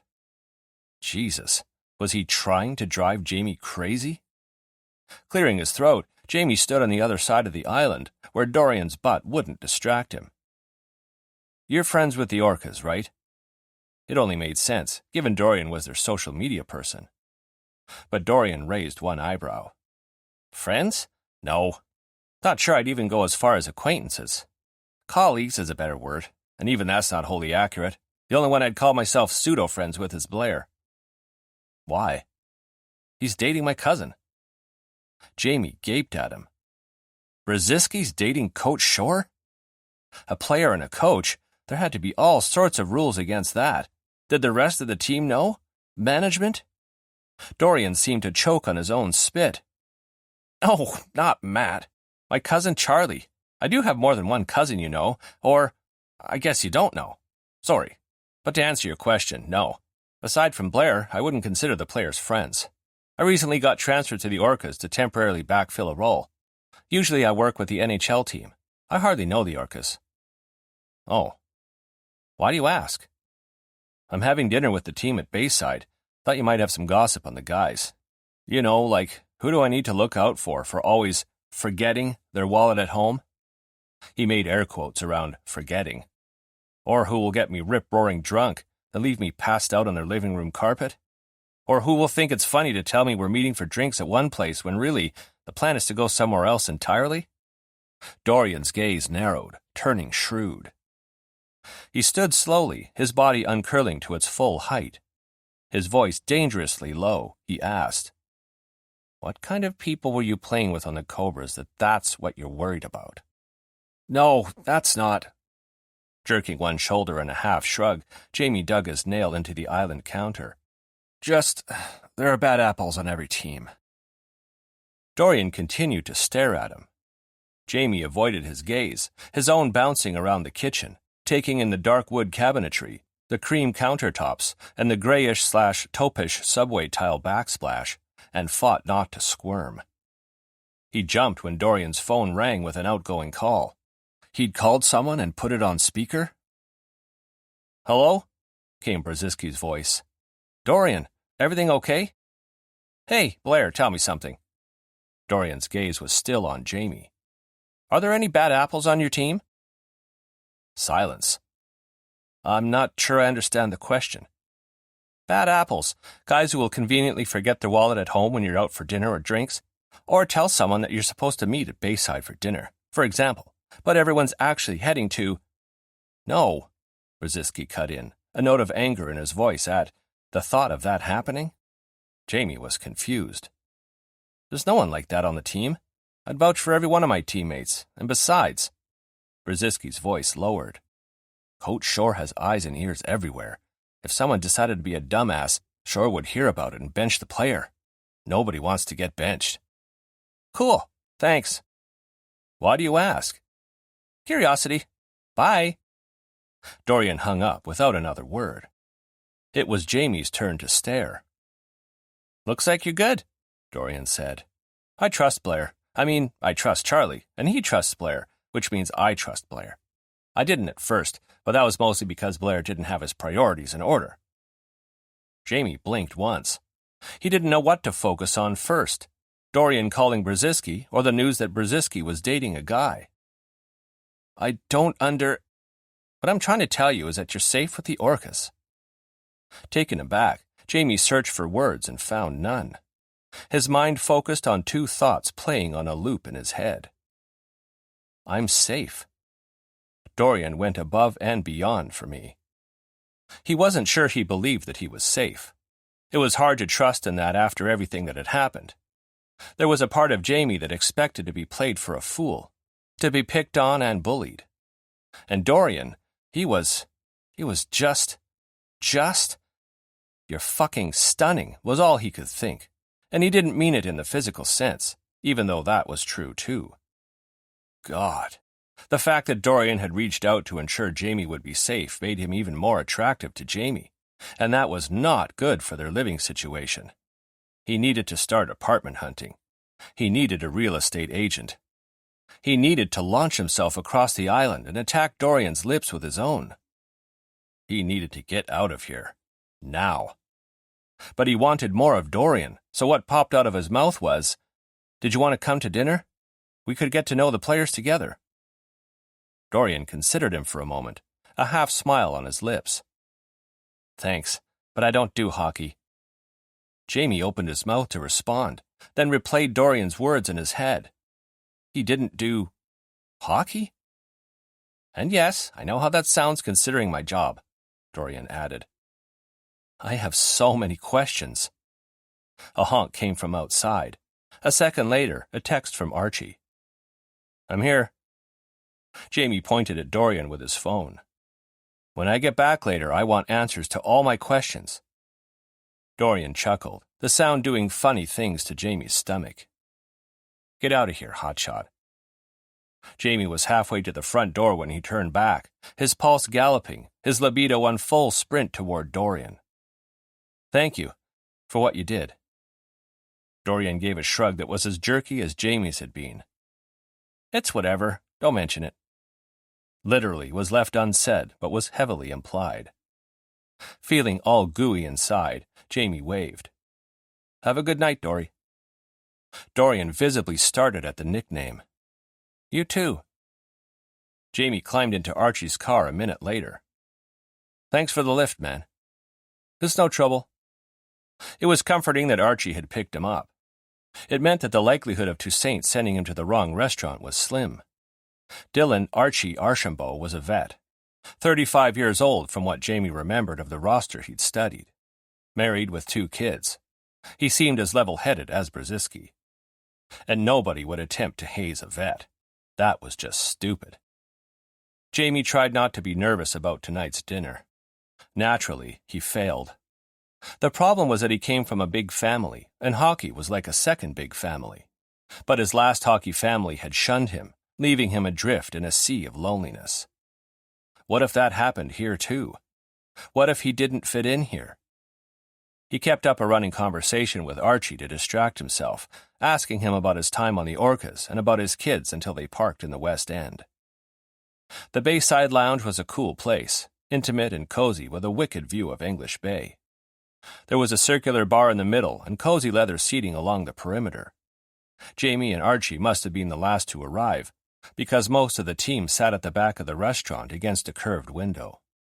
The sun was just finishing its descent, throwing the sky over the bay into bright yellow and pumpkin orange, and plunging the interior of the restaurant into shadows. "JJ, my man!" yelled Toussaint from one end of the long row of Orcas players. Jamie nodded hello, but there wasn't any seating next to him. Brzezinski, sitting next to Lynn on the opposite end, caught his eye and tipped his chin to two chairs he'd saved across from them. "Hey," Brzezinski said, when Jamie and Archie had sat. "Good first practice today." "You think?" Coach Shore didn't look super impressed. "Coach Shore has a poker face that could rival Tuvok's," Lynn piped in, his red hair appearing finger-combed and his freckles muted in the restaurant's dim lighting. "But if he wasn't happy with you, you'd know it. He doesn't hold back." "But he's also not an asshole about it," Brzezinski added. "He's a straight shooter, but he's not a dick about it like some coaches." "Speaking of Shore," Jamie said, recalling something their coach had said earlier. "Who's Pierce?" "His boyfriend," Brzezinski said. "Coach is gay?"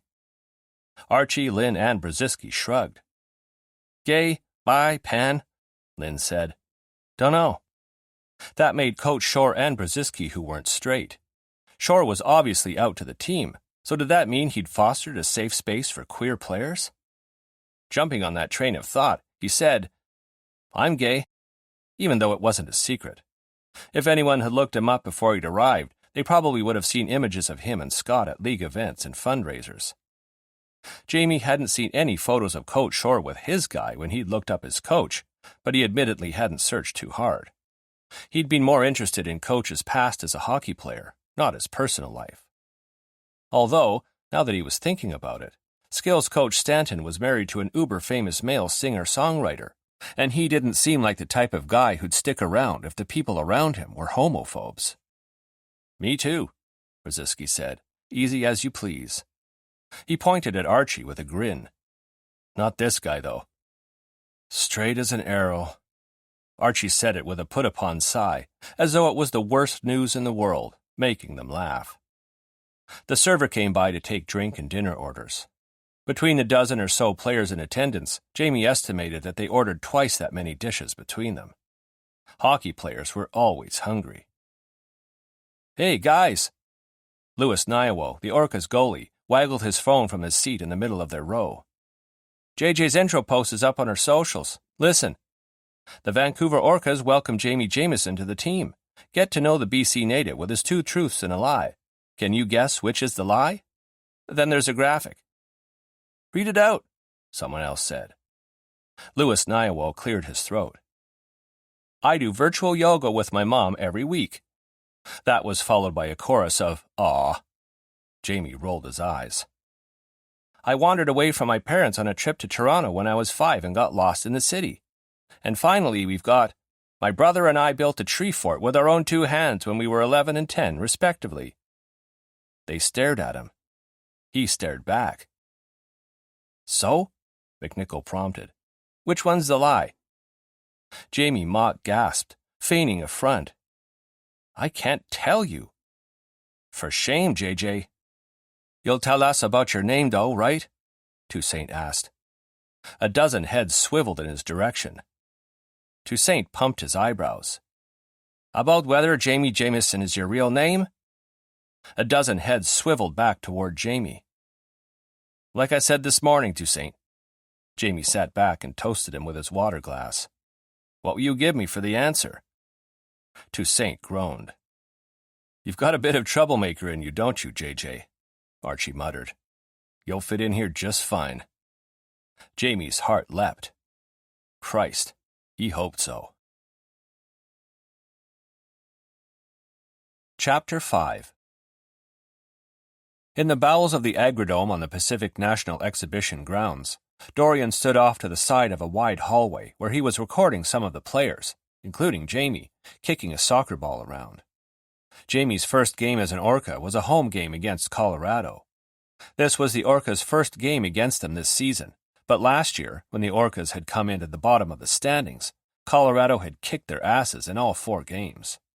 Vancouver and Colorado were currently first and third in the Pacific Division, respectively, with Colorado less than 10 points behind.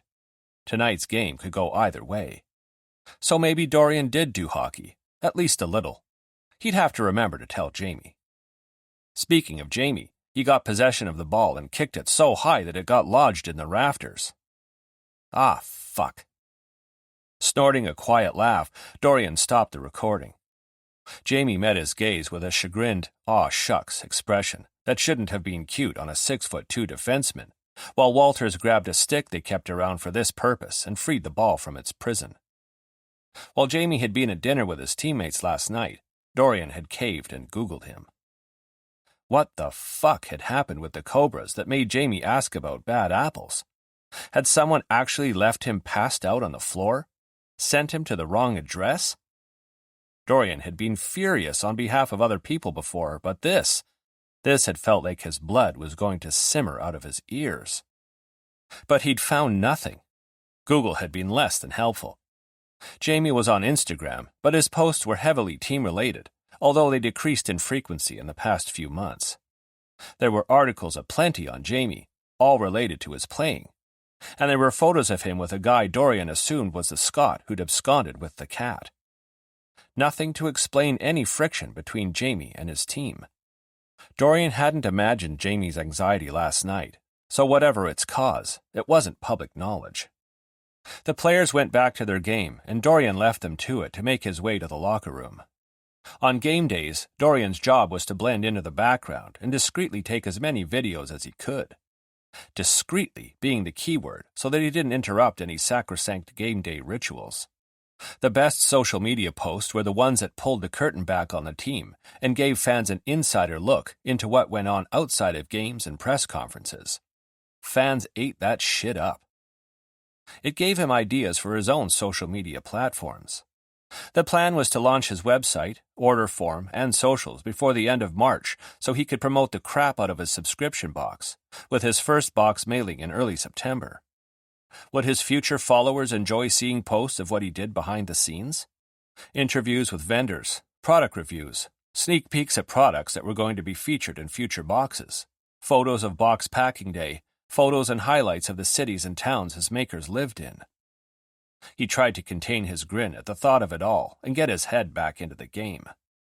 Literally. Well, almost. As he walked to the locker room, he edited the video down to a few seconds, editing out Jamie's curse, and posted it with the tagline, "We promise that @Jamie Jamieson is better at hockey." In the office attached to the locker room, Matt and two of his coaches, Lee and Stanton, stood in front of the desk, heads bent over a tablet. "Platt Mirth is quick on the forecheck," Matt said, and since Dorian didn't recognize the name, he assumed it was a Colorado player. "Good call having Jamieson stay on him all night, Emery." Emery Stanton nodded. "That's why you wanted Jamieson, right? His defense is on point. Have Jamieson stick to Platt Mirth like glue and maybe the kid will make a mistake and give up the puck." Dorian tuned them out and leaned against the door jamb while he waited. A forecheck was something to do with a turnover? 4 months since he'd started this job and he was still learning hockey terminology. For the life of him, he could never remember what a forecheck or backcheck was. It was assistant coach Lee who spotted him first. "Hey, Dorian." Matt's head snapped up. "You need us for something?" "Just you," Dorian said. "But it's not urgent, so I can come back." "Nah, we're good." Matt flipped the cover on the tablet and handed it to Lee. "Thanks, guys." Lee and Emery filed out past Dorian, Emery giving Dorian a friendly punch to his biceps and hello. "What's up?" Matt asked, perching on the edge of his desk. He looked sharp in an iron gray suit paired with a white shirt and black tie. With his wide shoulders, 2 or 3 inches of beard growth, dark blonde pompadour, and dark eyes, he looked more like the leader of a motorcycle club than an AHL coach. Dorian sat in one of the chairs in front of the desk and kicked his legs out. "I'm going to be working on a series of intro videos for social media, one for each player, something we can use when you make the playoffs." Matt raised an eyebrow, but otherwise didn't comment on the when like Mark had. "I know, Mark told me. Who do you want to start with?" "You." The other eyebrow rose to join the first. "I'm not a player." "But you're an Orca, and the team starts with the coach." "That's debatable." Plus, you could be my guinea pig. Help me perfect some of the questions for when I interview the players. Matt rubbed his jaw. All right. When? Wednesday? I'm headed to Nanaimo on Monday, and I'll be at the office on Tuesday. What's in Nanaimo? Dorian crossed an ankle over his opposite knee. Stuff. Stuff related to the business idea you still won't tell me about? Maybe. He should tell Matt, and Charlie, but he wanted every T crossed and every I dotted before he did so. When he told them about a subscription box, their reactions were going to be, "That's so cool, Dorian. Wow, you've thought of everything." Not, "That sounds like an interesting idea, but have you considered this, this, and this?" Where this, and this were suggestions on what they thought would be a better use of his time. Of course, they wouldn't react that way. Logically, Dorian knew that. They weren't his parents or his siblings. But since when did emotion listen to logic? Matt grunted. Wednesday's fine. You want Pierce there? Dorian thought about that for a second. Do you want him in your video? You tell me. This is your project. I figure some of the guys with families might want their significant other and or their kids in their own videos, so I don't see why not. I'll leave that up to you and Pierce, though. I'll talk to Pierce and let you know, but for now, get out of my locker room. Matt was fussy about who he let into the locker room the hour before the pregame warm-up, and extraneous people were not invited, even when that extraneous person was family. Dorian gave him a grin and a mock salute. Sure thing, Coach, and left. Jamie's first game as an Orca wasn't any different from the hundreds of other games he'd played in his AHL career. His uniform colors were all wrong, but he'd get used to that. Everything from the coach's hyper-focus to the mounting anticipation as the day wore on to kicking a ball with his teammates in an empty hallway was the same. The only difference was that nobody here treated him like he'd spat in their hockey helmet. He thought he'd get a few more practices with the team before Coach Shore put him in. Not so. 2 days after landing in Vancouver, and 2 practices later, Coach Shore had him suit up for the first Orcas versus Colorado game of the season. Music piped through the speakers in the locker room, though it wasn't loud enough to interrupt the flow of conversation. Some guys shot the shit while others sat quietly and got game ready. The players were beginning to put on their serious faces, and that was as varied here as it had been in Charlotte. Some meditated, others sat with their headphones on, a couple of guys played games on their phones, and a few scarfed down a last-minute snack. Up until a few months ago, Jamie's pre-game ritual had consisted of nothing more interesting than taping his own stick. After the shake-up with Scott, he'd added mental reminders to himself to have fun. Hockey was supposed to be fun, and if he couldn't have fun in the locker room with his teammates, he could at least have fun on the ice. According to team chatter, Colorado easily defeated the Orcas in all 4 games last season, which had Jamie's new teammates itching to make them eat dirt. Actual quote from Toussaint. This started a squabble between Toussaint and McNichol about whether the expression should be eat ice, considering their sport of choice, which somehow devolved into them dodging towel snaps when Walters got involved. Jamie casually pointed out that eat ice wasn't as mean-spirited as eat dirt, because who eats dirt? Probably no one except little kids who don't know better. Who eats ice? Lots of people. Think of how many times you've swallowed an ice cube by accident while sipping a soda. They stared at him for a second, then turned on him with their towels. Coach Shore wanted Jamie to stick to some Colorado kid who was the team's top scorer, so Jamie was looking forward to lots of ice time tonight. Fuck, he hoped his old team was watching, because he was going to kick ass and take names. Let them see what they'd given up by alienating him. I want you on Platte Mirth, Coach Shore had said. Chasing after him like he stole your girlfriend and you're determined to get her back. Boyfriend, Jamie had corrected. Maybe not a good analogy, though. If my guy went off with someone else, maybe I don't want him back. Coach hadn't so much as blinked. Then pretend he ran off with your dog. Jamie had nodded. On it, Coach. The Orcas started the game with a vicious edge Jamie hadn't expected. Watching from the bench was like watching a choreographed dance. The players just got each other, moving with purpose and fire and a kind of grace that left Jamie in awe. The Cobras had never been this cohesive and in sync. During his first shift on the ice, Jamie knew this was going to be one of the best games of his life. He blocked shots before they could touch Louis Nywo's tape, threw nasty checks that would make his shoulders ache later despite the pads, and set up a shot for Staten. And he stuck to Platt Mirth, as promised. The kid was no joke. The Orcas had watched tape earlier today to prep for this game, and skills coach Stanton had called him Colorado's go-getter. He was the kind of player a team relied on, one of those indispensable players coaches feared sitting out games due to injury. Jamie didn't want to injure him. He just wanted to strip him of the puck. Which he did. A lot. Halfway through the third period, with the Orcas up by 1, Platt Mirth was visibly annoyed. The kid had held it together for the first 2 periods, but when Jamie appeared on his heels again in the third, he let out a frustrated, "Come on!" that made Jamie grin. Because annoyed and frustrated players made mistakes.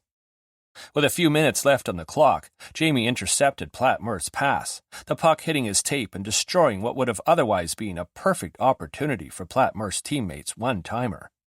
Jamie circled behind the net, adrenaline pumping like it hadn't in months, sweat tracking down his face, the sound of the crowd in his ears. He passed to Toussaint and ended up face first in the boards. What the fuck?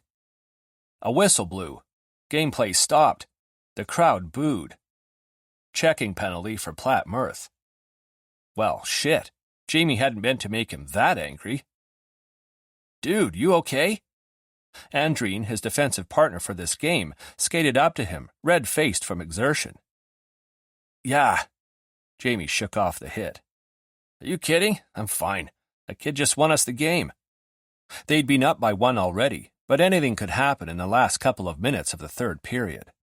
Now Colorado was down their best player. Jamie cut his gaze toward the bench.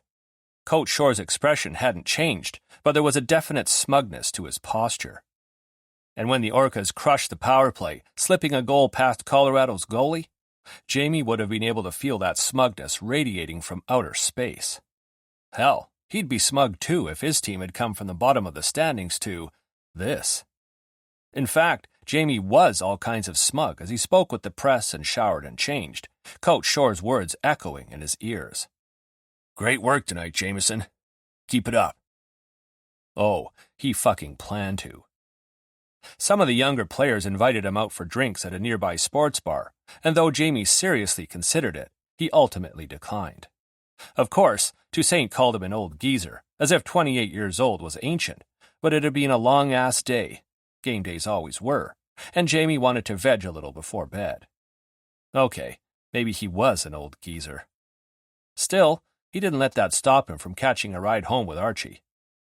Once he arrived, he hopped up Dorian's front steps with a bounce, a smile on his face as he let himself in quietly, in case Dorian was asleep. He should have known better. If he'd learned anything in the 2 days he'd been with Dorian, it was that Dorian was a night owl. Jamie followed the music to Dorian's office. The room itself was fairly bland. Dove-gray walls, a desk, a coffee table, and a couch.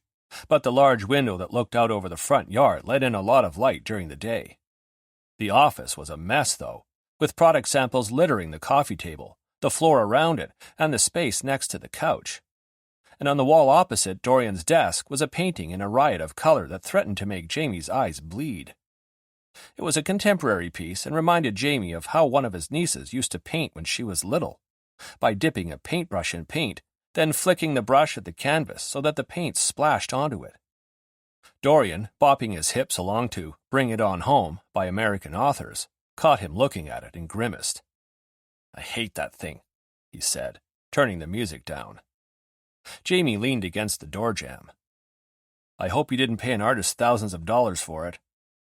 $40 at HomeSense. Nice. Straightening, Jamie joined Dorian where he stood in front of a corkboard hanging on the wall next to his desk. It hadn't been there earlier. It was divided into 3 sections with a label for each section: fall, winter, and spring. The first 2 had 6 images pinned beneath, while the third only had 2. "What are you working on?" "I'm trying to choose items for the spring box." "Not fall? Isn't that your inaugural box?" "Yeah, that's done. See?" Dorian wrapped a knuckle under the 6 product images under fall. Cheese and garlic biscuit mix, a crocheted pumpkin, a scented soy candle, organic sandalwood scented soap, pumpkin pie and maple roasted pecans, and a linen tea towel in shades of orange and red. Each image included the maker's name, as well as a town or city they were from in the province. The products are being selected, the contract signed with the makers, and the products are being delivered the first week of August. I've also selected the products for the winter box. I'm just waiting on a couple of signed contracts to be returned to me. You're already planning ahead for spring? And summer, Dorian said. I didn't have room for it on my corkboard. Under spring were a rose-scented vegan dish soap and an ethically harvested tea blend. What says spring to you? Dorian asked. Crossing his arms over his chest, Jamie squinted as he thought. Flowers, birds, butterflies, hanging out outside, camping, putting out patio furniture, muddy hiking trails, baby animals. Something Jamie had said must have triggered a thought because Dorian began sorting through his product samples. From his pile next to the couch, he extracted a cream tea towel with wildflowers embroidered on the front. That's cute for spring, Jamie said. But I have a tea towel in the fall box. I don't want to do the same thing 2 boxes later. Can the artist do the same pattern on something else? Stain-resistant fabric coasters, tissue box covers, pencil cases? Dorian snapped his fingers. I like the pencil case idea, but for next fall, to coincide with the start of the new school year. He made a note in a notebook on his desk. Since the couch was covered in random products and a couple of thick file folders, Jamie sat on the floor and grabbed the bag of soft sea salt and maple popcorn Dorian didn't like. What got you into this? Jamie asked, the bag crinkling as he opened it. You've got a job, right? So why all this? What inspired you? Dorian grabbed his notebook and sat across from him, his fitted tan fleece pants stretching over his thighs and crotch. Jamie looked away. One of my university friends has an older sister who does soy candles. Dorian pointed at his corkboard. That's her sweater weather candle that's going in my fall box. It smells like cloves and cinnamon and brown sugar and pumpkins. Anyway, she does a lot of craft markets and fairs, and she was doing one in Squamish in my second year of university. Her husband was away and she didn't have anyone to help her set up, so my friend dragged me along to help. We stayed for the whole thing to help her pack everything away at the end, and I ended up spending hours talking to small business owners and artisans. And let me tell you, he let out a humorous laugh. They don't have it easy. Some of them are lucky enough to make a living doing what they love, but for most, it's a hobby that occasionally supplements their primary income. I mean, look at Charlie. Jamie crunched on popcorn. Your cousin? Yeah, he works for your NHL team as a resident baker, but he also bakes on the side. In fact, he did his first market a couple of weeks ago and he sold out of his cake jars. Wait. Jamie let the bag drop onto his lap. The chocolate hazelnut cake jar I had my first night here, that was Charlie? Dorian's smile was very proud papa. Yeah, good, right? I'll say, but how did a day at a market turn into... Jamie gestured. This. I had to write a business plan for one of my university marketing courses, and I chose to focus on a subscription box featuring small businesses from the province. I wanted to do it ever since, but I didn't have the capital for it until a few years ago, and even then I sort of sat on the idea for a while. How'd you get your investors? Dorian stared at him. What investors? The ones who pay for all this, Jamie said slowly. The products and web hosting, and you need boxes for shipping too, right? And I pay for it. Oh, of course, Jamie said, as if it were perfectly normal for a 29-year-old to have a house in Vancouver and a car and nice clothes and food in the fridge and still be able to afford to pay for what was probably hundreds of products, and that was for only one box. You just pay for it yourself. Cool. Question. Uh-huh. How do you pay for it yourself? Do you have a sugar daddy? Dorian snorted a laugh. I wouldn't exactly be paying for it myself in that case, would I? I guess. I designed an app for one of my computer science courses in university and sold it for a lot. Computer science? Jesus. So Dorian was smart then, like really smart. Damn, if that didn't make him even more attractive. How much did you sell it for? Jamie asked. Dorian doodled in his notebook and avoided his gaze. A lot. Enough that I can pay for everything until I start seeing a return via box subscriptions. So what? 100,000? More? 500,000? Jamie didn't know anything about apps or what they sold for, and money was a tricky subject for a lot of people. So he let it drop for now and reached into the bag for more popcorn. What was the app? It connects seniors with mobility issues or no transportation to people in the area willing to run errands for them, or with them, I should say. They get picked up at home, the driver takes them wherever they need to go, and then drives them home. Sort of like a taxi service, but more personal. The driver will go with them and push a grocery cart or lug dry cleaning to the car or whatever. Cool. What's it called? Jamie pulled out his phone. Connected Seniors. Not super original. Hey, if you want something a little more filling than popcorn, I have samples of an organic gluten-free energy bar here somewhere. Jamie eyed him over his phone, though he didn't call him out on the terrible subject change. You want to feed me cardboard? Believe it or not, they're pretty good, Dorian said. I was going to include one in my summer box. You can help me choose between chocolate chip banana and peanut butter and jam. He rose, and Jamie carefully didn't stare at his ass as he bent to sort through the contents on the coffee table. Chapter 6. It's called sapiosexual.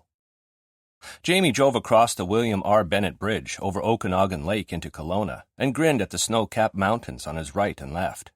Christ, it was good to be home. What is? When you're attracted to intelligence, Gio Vittoni said over the hands-free system in Jamie's rental car.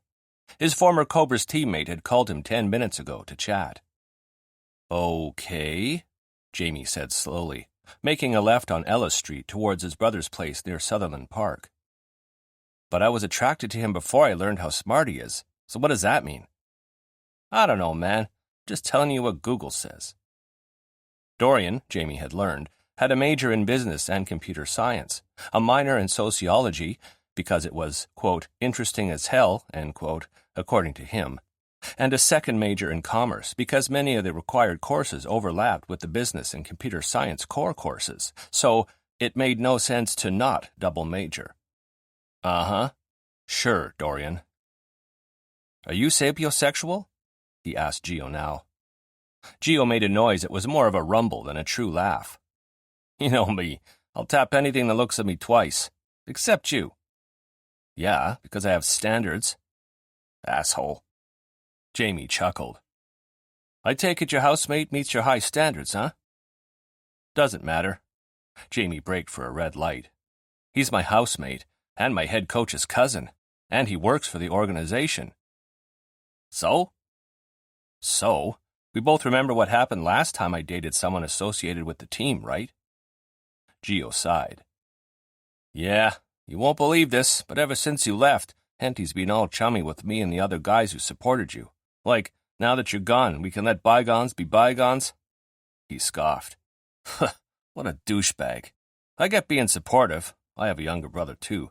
But there's supporting his brother after a breakup, and there's throwing you under the bus for no goddamn reason. Jamie ran a hand through his hair and hit the gas. Scott took the breakup hard, he said, a pinch of guilt and sadness hitting him in the chest. He'd loved Scott Henty until his dying day, but loving someone wasn't always enough. In the end, they hadn't been right for each other. You took it hard, too, Gio pointed out. As your team captain, Henty should have been there for you, too. Maybe, maybe not. Doesn't matter anymore anyway. For you, you managed to escape. Jamie winced. Fuck. Gio groaned. I'm sorry. I didn't mean that the way it sounded. Nobody blames you for leaving, trust me. Just that the rest of you still have to put up with Henty's shit, Jamie said, guilt hitting him in the chest once again. Not really. Like I said, he's trying to get all chummy again. We've been ignoring him, which frustrates the crap out of him, but makes me super happy. So, it's not all bad. Jamie dredged up a laugh. Although the fact that Coach Feinberg still hasn't figured out why half his team is at odds with the other half of his team is fucking mind-boggling. Like, dude, get your head out of the sand. At least I won't have to deal with him or Henty after this season. You've decided to retire? Gio had hinted at it in the past few months, but Jamie's money had been on him playing another year. Yeah, my shoulder's been dislocated enough times that it's starting to strain the muscle, Gio said. I don't want to end up tearing something irreparably, you know? I get it. Jamie made a right onto his brother's street. Hey, listen, I'm almost at my brother's, so I've got to leave you. Tell everyone hi. Will do. I'll say hello to your car for you, too. I'm about to take it out for its twice-a-week drive to the grocery store. Jamie parked at the curb in front of his brother's bungalow. I miss my car. How you manage to fit your 6'2" frame and all your hockey gear in a tiny Fiat is beyond me, Gio grumbled, not for the first time. Jamie loved his yellow Fiat, although now that he'd driven an SUV the 4 hours from Vancouver to Kelowna, he had to admit that the extra space was nice. I appreciate you looking after it for me, he said, as well as the rest of my stuff. Of course. Anyway, I'll let you go. Tell Niall I'll miss seeing his ugly mug now that he won't be visiting you in Charlotte anymore. Now there's a man with no standards. Christ. Jamie choked on a laugh. There's something I never needed to know. Gio cackled and hung up. Jamie was still laughing as he grabbed his overnight bag from the passenger seat and headed up Niall's walkway to the front door. He let himself in, calling a, "Hello? Niall?" and closing the door behind him. Mona, Niall's aging, fawn-colored French bulldog, trotted up to him, tongue hanging out. Hi, cutie. Jamie bent to love on her and accept doggy kisses. Hi, did you miss me, huh? Did you? Hey, Niall called from somewhere. Do you feel like going snowboarding? Andrew's taking the kids and he wants to know if we want to tag along. Can't, Jamie said, toeing off his shoes. I'm not allowed per the terms of my contract. I can watch from the bottom of the slopes, though. That's boring. Niall poked his head out of the living room to pout at him.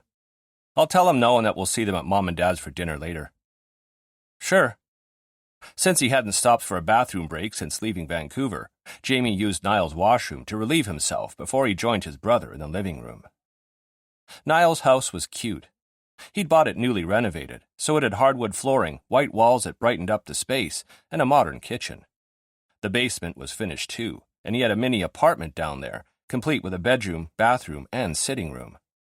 In the first-floor living room, Mona lay in her dog bed when Jamie returned from the bathroom, her favorite chew toy in her mouth. Photography gear was spread out over the cream-colored couch and armchair, Niall's camera bag having apparently thrown up all over the room. What are you doing? Jamie asked, falling into a stretch to relieve the ache in his right knee from 4 hours of driving. He'd wanted to get from point A to point B as fast as possible, so he hadn't stopped halfway to stretch and get the blood flowing like he should have. I was photographing a local craft market yesterday, but I only took one of my lenses. I'm trying to get all my equipment back into the bag, but I can't figure out how I did it in the first place. Niall scowled at the lens in his hand. I tried twice and I can't get it all to fit. Anyway, hi, how was the drive? Are you hungry? Jamie chuckled. Hi, fine. And yes, I had a protein bar, but that was hours ago. Niall grimaced. Why would you subject yourself to a protein bar? This one was pretty good, peanut butter and jam flavored. They're small batch bars made by a family-owned company on Hornby Island. That caught Niall's interest. Really? Got any more? In my bag. I'll leave them with you. Niall owned several souvenir shops in the Okanagan, but in his spare time, he worked with small business owners to capture what he called the personality of the business. He did headshots, product photography, and events, tailoring his photos to whatever the client needed, whether that was photos for social media, a website, a portfolio, or even a proposal. Cool, Niall said. Thanks. What do you want to do for lunch? I've got frozen pizza in the oven as well as leftover spaghetti and meatballs. Or we can... Hello? Came a new voice over the sound of the front door opening. Nye, is Jamie here yet? Jamie rose and met his sister at the door, Mona following behind him. Hey, you! Holly lit up when she saw him. Jamie grabbed her by the waist and hoisted her off her feet. She laughed and hugged him back. You're squishing me. Please, you're made of sturdy stuff. He set her back down and tugged one of her blonde chin-length waves. I like the new style. Holly made a face. It's too short. It's cute. I was going for classy and sophisticated, she said, dropping a kiss on the top of Mona's head. Well, you got cute and fun, which is way better if you ask me. Ugh. She shoved past him, carrying a large rectangular piece of what appeared to be plywood. What do you know? You don't know anything about women. Can't argue that. Jamie trailed behind her to the living room, Mona's nails clicking on the hardwood as she followed. What is that, anyway?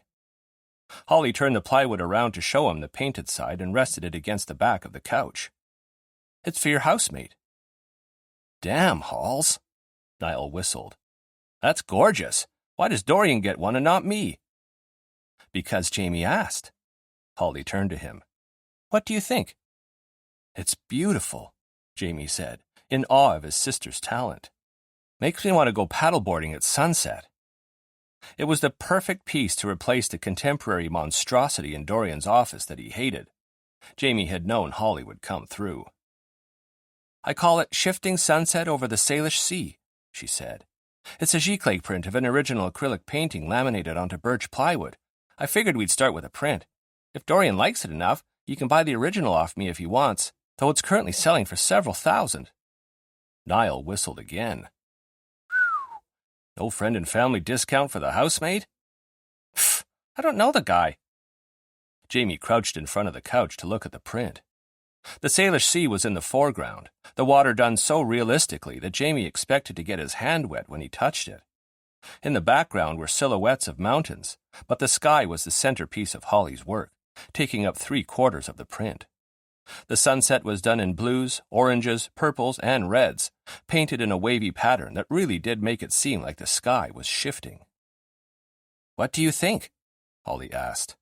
She removed her wool coat and tossed it over the back of Niall's armchair, leaving her in jeans and a lavender turtleneck. When you described what Dorian's office looked like, I thought something peaceful might help offset the chaos. Jamie straightened. I love it. What do I owe you for it? Holly threaded her arm around his elbow. See if he likes it first, then we'll talk. If he does like it, I take payment in the form of NHL tickets. He stared at the top of her head. I don't get comp seats for NHL games. She batted her eyelashes. You'll make it happen. Rude, was Niall's opinion on that. You don't want to see your own brother play? Sure I do, but I can get Orcas tickets for $30. Decent NHL tickets go for hundreds. Jamie met Niall's gaze and tried not to laugh. Sorry, but how much did you say the original painting of this print was selling for? Don't get bratty with me, Jamie, or I won't pay for your lunch. Niall raised an eyebrow. Are we going somewhere?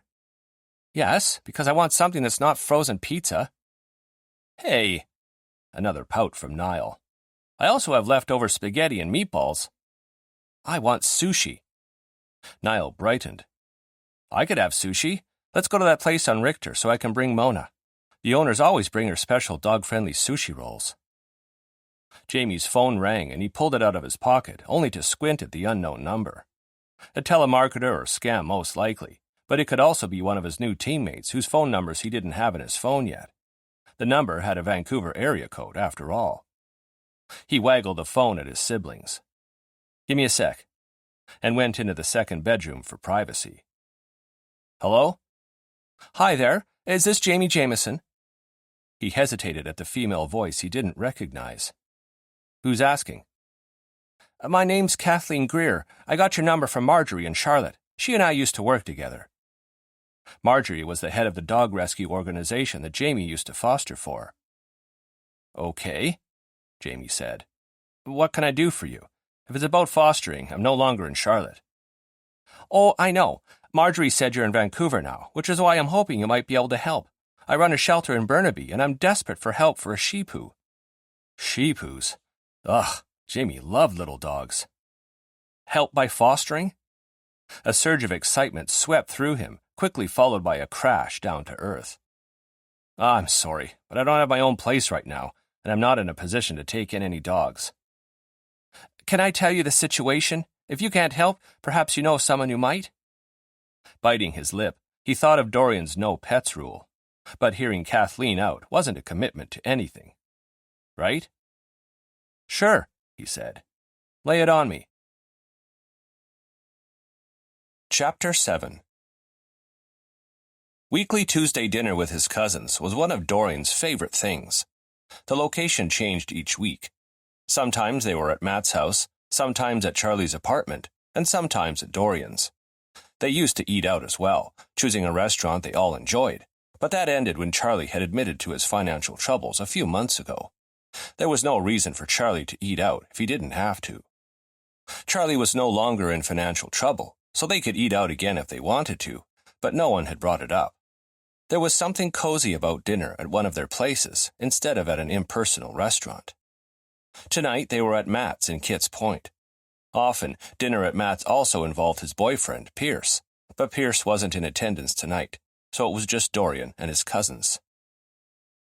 "How was your trip to Nanaimo?" Matt asked.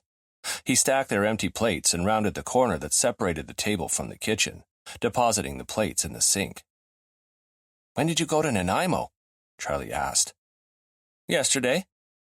Dorian brought the one-pan broccoli, chicken, and rice dish to the stove to put away the leftovers.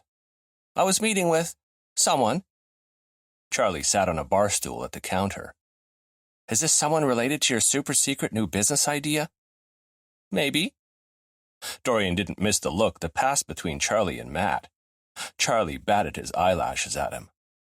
"Is today the day you tell us what that idea is?" "Nope." Charlie's face fell. "I still have things to sort out." "Maybe Charlie and I could help you sort out those things," Matt offered in that non-intrusive way he had. But non-intrusive or not, well-meaning or not, what Dorian heard was, "You should let us help because, let's face it, you won't get anywhere without us." They didn't mean it that way, and logically, Dorian knew that. It was old wounds resurfacing to tell him that nothing he did was good enough, and he hated that his family's voices were still in his head, making him feel less than. "I'm good," he said, finding a smile for them. "I've got it handled. Hey, I heard a rumor that if the Orcas win against Bakersfield on Friday, you'll be the first AHL team to clinch a playoff spot this season." Matt's smile turned self-satisfied. "Damn right." "What if you don't win?" Charlie asked. "Then we don't clinch the first playoff spot of the season." "But Calgary could, right?" Dorian said. "If the Orcas lose on Friday but Calgary wins against Coachella Valley on Saturday?" Matt's expression darkened. "They could, which is why we'll win on Friday, because if we do, it'll also make us the fastest team in AHL history to clinch a playoff spot." "What are the odds of that?" Charlie asked.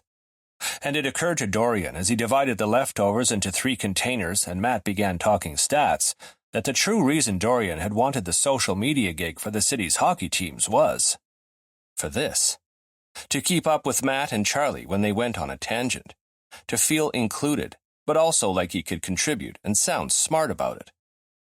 Matt and Charlie had never made Dorian feel bad about his lack of hockey knowledge or lack of interest. Not once. And it was rare that they went on tangents, probably because they knew hockey wasn't Dorian's thing. But Matt and Charlie had the sport to connect them. Dorian could make every excuse in the book, tell everyone until he was blue in the face that he'd wanted the job for the experience it would give him to successfully launch his subscription box. The truth of it was much simpler. He'd wanted to belong. He'd wanted to have hockey connecting him to his 2 favorite people too. Did that make him pathetic? Desperate? Something else? Or maybe it simply made him human to want that tangible connection. His spoonful of leftovers slid off the spatula, landing on top of the stove and splashing sauce all over the place, miraculously missing his white shirt with the black outlines of pineapples and his white jeans. "Crap. You okay?" Matt handed him a wet cloth. "Fine." Dorian nodded at the empty Tupperware. "Missed the bowl." "There's stain remover in the laundry room if you need it." Dorian scoffed, as if he didn't travel with his own tied-to-go pen in his car. Besides, his clothes appeared sauce-free. "Anyway," Matt said, going back to his conversation with Charlie, most of which Dorian had missed. "We fly out on Thursday morning, and we'll be back in 9 days. But that means I'll miss shore family brunch on Sunday, as well as dinner next Tuesday. How many games do the Orcas have on that trip? Charlie asked. 6? 5. Right. The Orcas were leaving in 2 days for a series of away games in California and Nevada.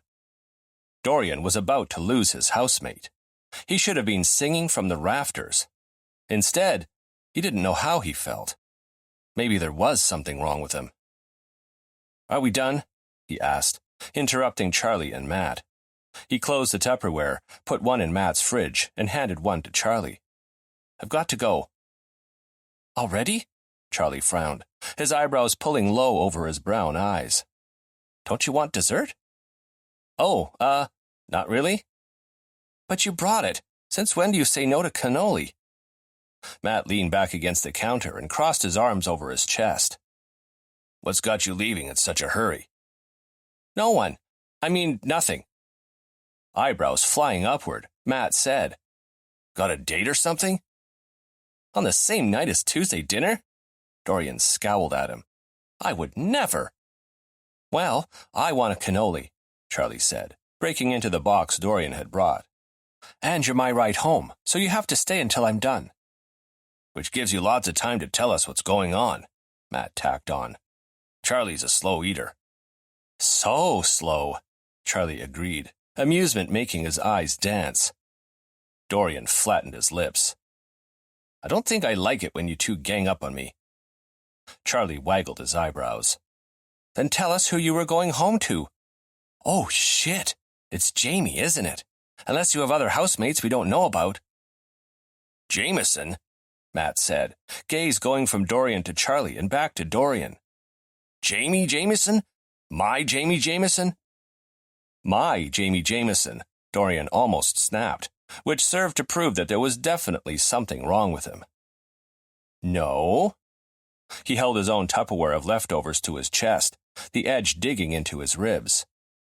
I need to get home to work on my business idea.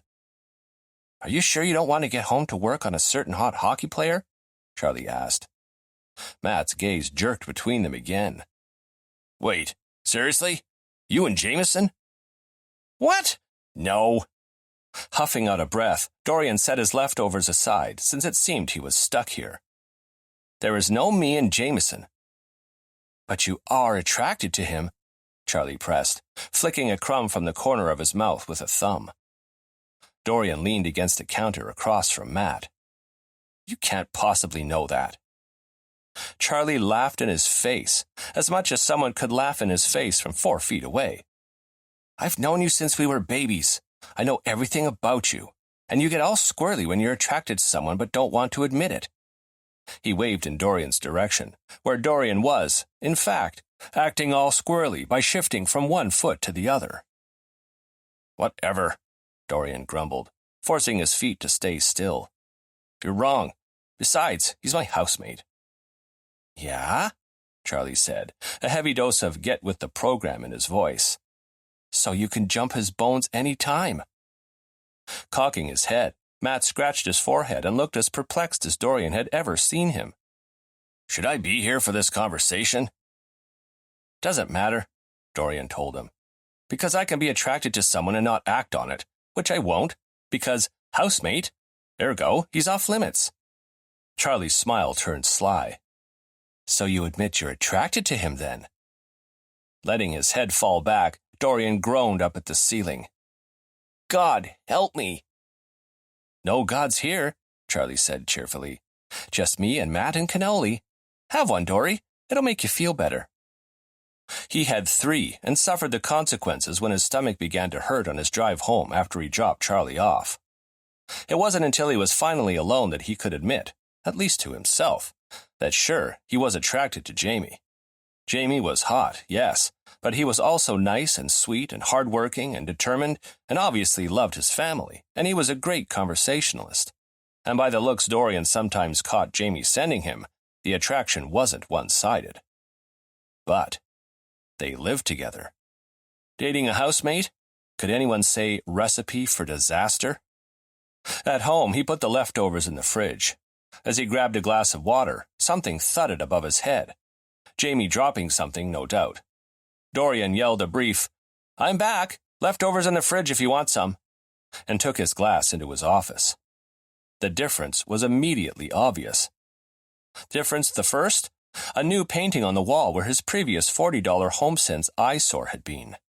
But whereas the contemporary piece had made him want to commit canvas murder, this new painting was tranquil. Done in shades of blues, oranges, and purples, it depicted an ocean at sunset with mountains in the background. The painting's strokes were bold, yet still somehow serene. He could picture himself on a boat bobbing gently on a calm sea as he watched the sun disappear behind those mountains and carry his problems and insecurities along with it. Difference the second? His corkboard had been replaced with one twice its original size. It was now divided into 5 sections instead of its original 3. Fall, winter, spring, summer, and fall. His photos were still under the first 3, but under the second fall, next year's fall, someone who was certainly named Jamie had pinned the wildflower tea towel. Next to it was a note that read, "Contact artist for a pencil case with fall-themed embroidery." Well, Jamie had certainly been busy since he'd returned from Kelowna, hadn't he? Dorian had still been sleeping when Jamie had left on Sunday morning. He'd returned last night. Dorian had left for Nanaimo yesterday morning, and since he'd opted to stay overnight, they hadn't seen each other since the Orcas had kicked Colorado's ass for a second time on Saturday. Steps sounded on the stairs, lightning quick, and the man himself appeared in Dorian's office doorway a moment later, wearing slacks and a blazer in a grayish-greenish color, and a black sweater over an indigo shirt. He looked like a romance cover model. If Dorian had doubted his attraction to Jamie, his accelerated heart rate in the face of Jamie's smile was a very firm, "Don't be an idiot, Dorian." He jerked a thumb over his shoulder. "What's this?" Jamie shrugged. "You obviously needed a bigger one." "And what's that?" Dorian asked, nodding at the painting. "A replacement for the contemporary monstrosity that never should have made it inside this house." "Another HomeSense find?" "Nope. It's a print of one of my sister's original paintings." "Wow. Really? It's—" He broke off at a sound from upstairs, some kind of scratching noise. "It's a giclée print," Jamie said loudly, coming into the room. Dorian jerked. "A what?" "A giclée print." His gaze trailed toward the door. "Do you hear—" "It's a fine art print created by using a specialized high-res inkjet printer," Jamie explained, speaking over him. "They have a higher level of quality, longevity, and value compared to a standard print." "That's—" Another sound. A yip? A whine? What the hell? "Do you have company?" he asked, except Jamie spoke over him again. "My sister gave it to me laminated on this birchwood, so it was ready to hang, which was handy." Jamie let out an off-kilter laugh. "She says if you like it enough, you're welcome to buy the original offer, but it's selling for several thousand." "Several thousand?" Dorian repeated, sufficiently distracted. "Jesus, she must be good. Would I recognize her name?" Jamie shrugged. "Holly Jameson." "Can't say that I recognize it, but I don't know much about art, so that's not saying much. I love it, though. It's beautiful. Not something I would have picked out for myself, but it's perfect." Dorian was so absurdly touched by the gesture that the words to thank Jamie lodged in his throat. "What do I owe you for—" Another yip, and then a bark. "Is there a dog in the house?" "What? No." Jamie gave a nervous chuckle. "You have no pets policy." Suspicious now, Dorian raised an eyebrow. "Then what's barking?" Smile crooked, Jamie said, "One of the neighborhood dogs?" Dorian stared at him. Jamie stared back. The dog barked again. Rotating on his heel, Dorian bolted out of the room and up the stairs. Jamie clattered behind him, chattering on about how obviously Dorian was hearing one of the neighbor's dogs, probably the exuberant cocker spaniel from across the street that often escaped its fenced yard, and hey, why didn't they go see if they could find it before it got lost or hurt and return it to its owners before Jamie had to leave? Dorian swung the door to Jamie's room open, and there, sitting perfectly still between the end of the bed and the wall, was a tiny black dog. "Okay, before you get mad," Jamie slid past Dorian and into the room, where he crouched by the dog's side. It was an emergency. This should be good. A dog emergency, Dorian said, deadpan. Yes, see, Poppy here, well, Jamie covered the dog's ears and whispered. Her owner just died. Dorian, very maturely, did not laugh at the gesture. Uncovering the dog's ears, Jamie added, and there was no one else to take her.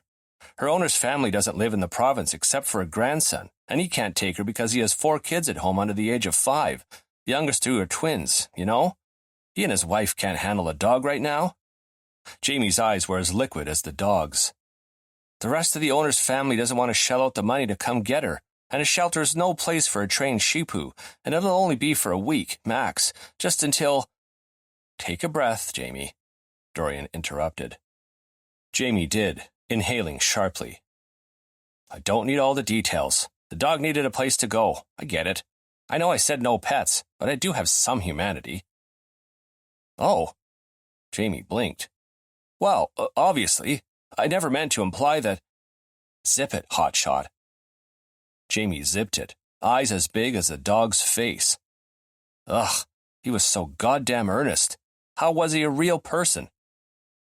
Dorian sighed and gave in to the inevitable. What else was he supposed to do? She can stay. He held up a hand as Jamie's entire face lit up. But only for the week. Right. Except it might be more like 2. It's just that I'm leaving in a couple of days for a series of away games, and I won't be back until next Friday. And I want to be around to meet the potential new owners to ensure she goes to a good home. Fine. Dorian flapped an arm. 2 weeks. Whatever. Awesome. You hear that, Poppy? Jamie squished the dog's face between his hands and rubbed their noses together. You get to stay, and if you're really good, maybe Dorian will give you a treat. Dorian liked to think that his heart was hardened against sappy shit, but even he had to admit that the sight of a man and dog crouched on the floor did things to him he didn't want to look at too closely. Jamie rose and turned a megawatt smile on Dorian. Can you watch her for the next couple of hours? If I don't leave now, I'm going to be late. For what? Drinks. No wonder he was dressed for a photo shoot. At 9 on a Tuesday? Dorian's stomach sank. You have a date? Jamie's snorted laugh held no humor. Yeah, no. Meeting with a potential sponsor. They're only here for a couple of days, and this was the only time they could meet with me. And you want me to— Dorian's gaze fell to the dog. Watch Poppy? If you wouldn't mind. My car's going to be here any minute, and I can't take her to the restaurant. I already took her for a walk. Cutting himself off, Jamie cupped his hands around his mouth and whisper shouted, W-A-L-K. He dropped his hands. She's 8 years old, so she's not an exuberant puppy. She'll probably just sit in your office and watch you work. Okay. Great. Thanks. Another megawatt smile, and Jamie was out the door, shouting over his shoulder about there being dog food and treats in the bag by his bedroom door. Dorian eyed the dog, crouched down to her level, cocked his head. The dog huffed, dog tags jingling, and regarded him right back. Dorian waggled a finger in her face. You and I are not going to be friends. She licked his finger.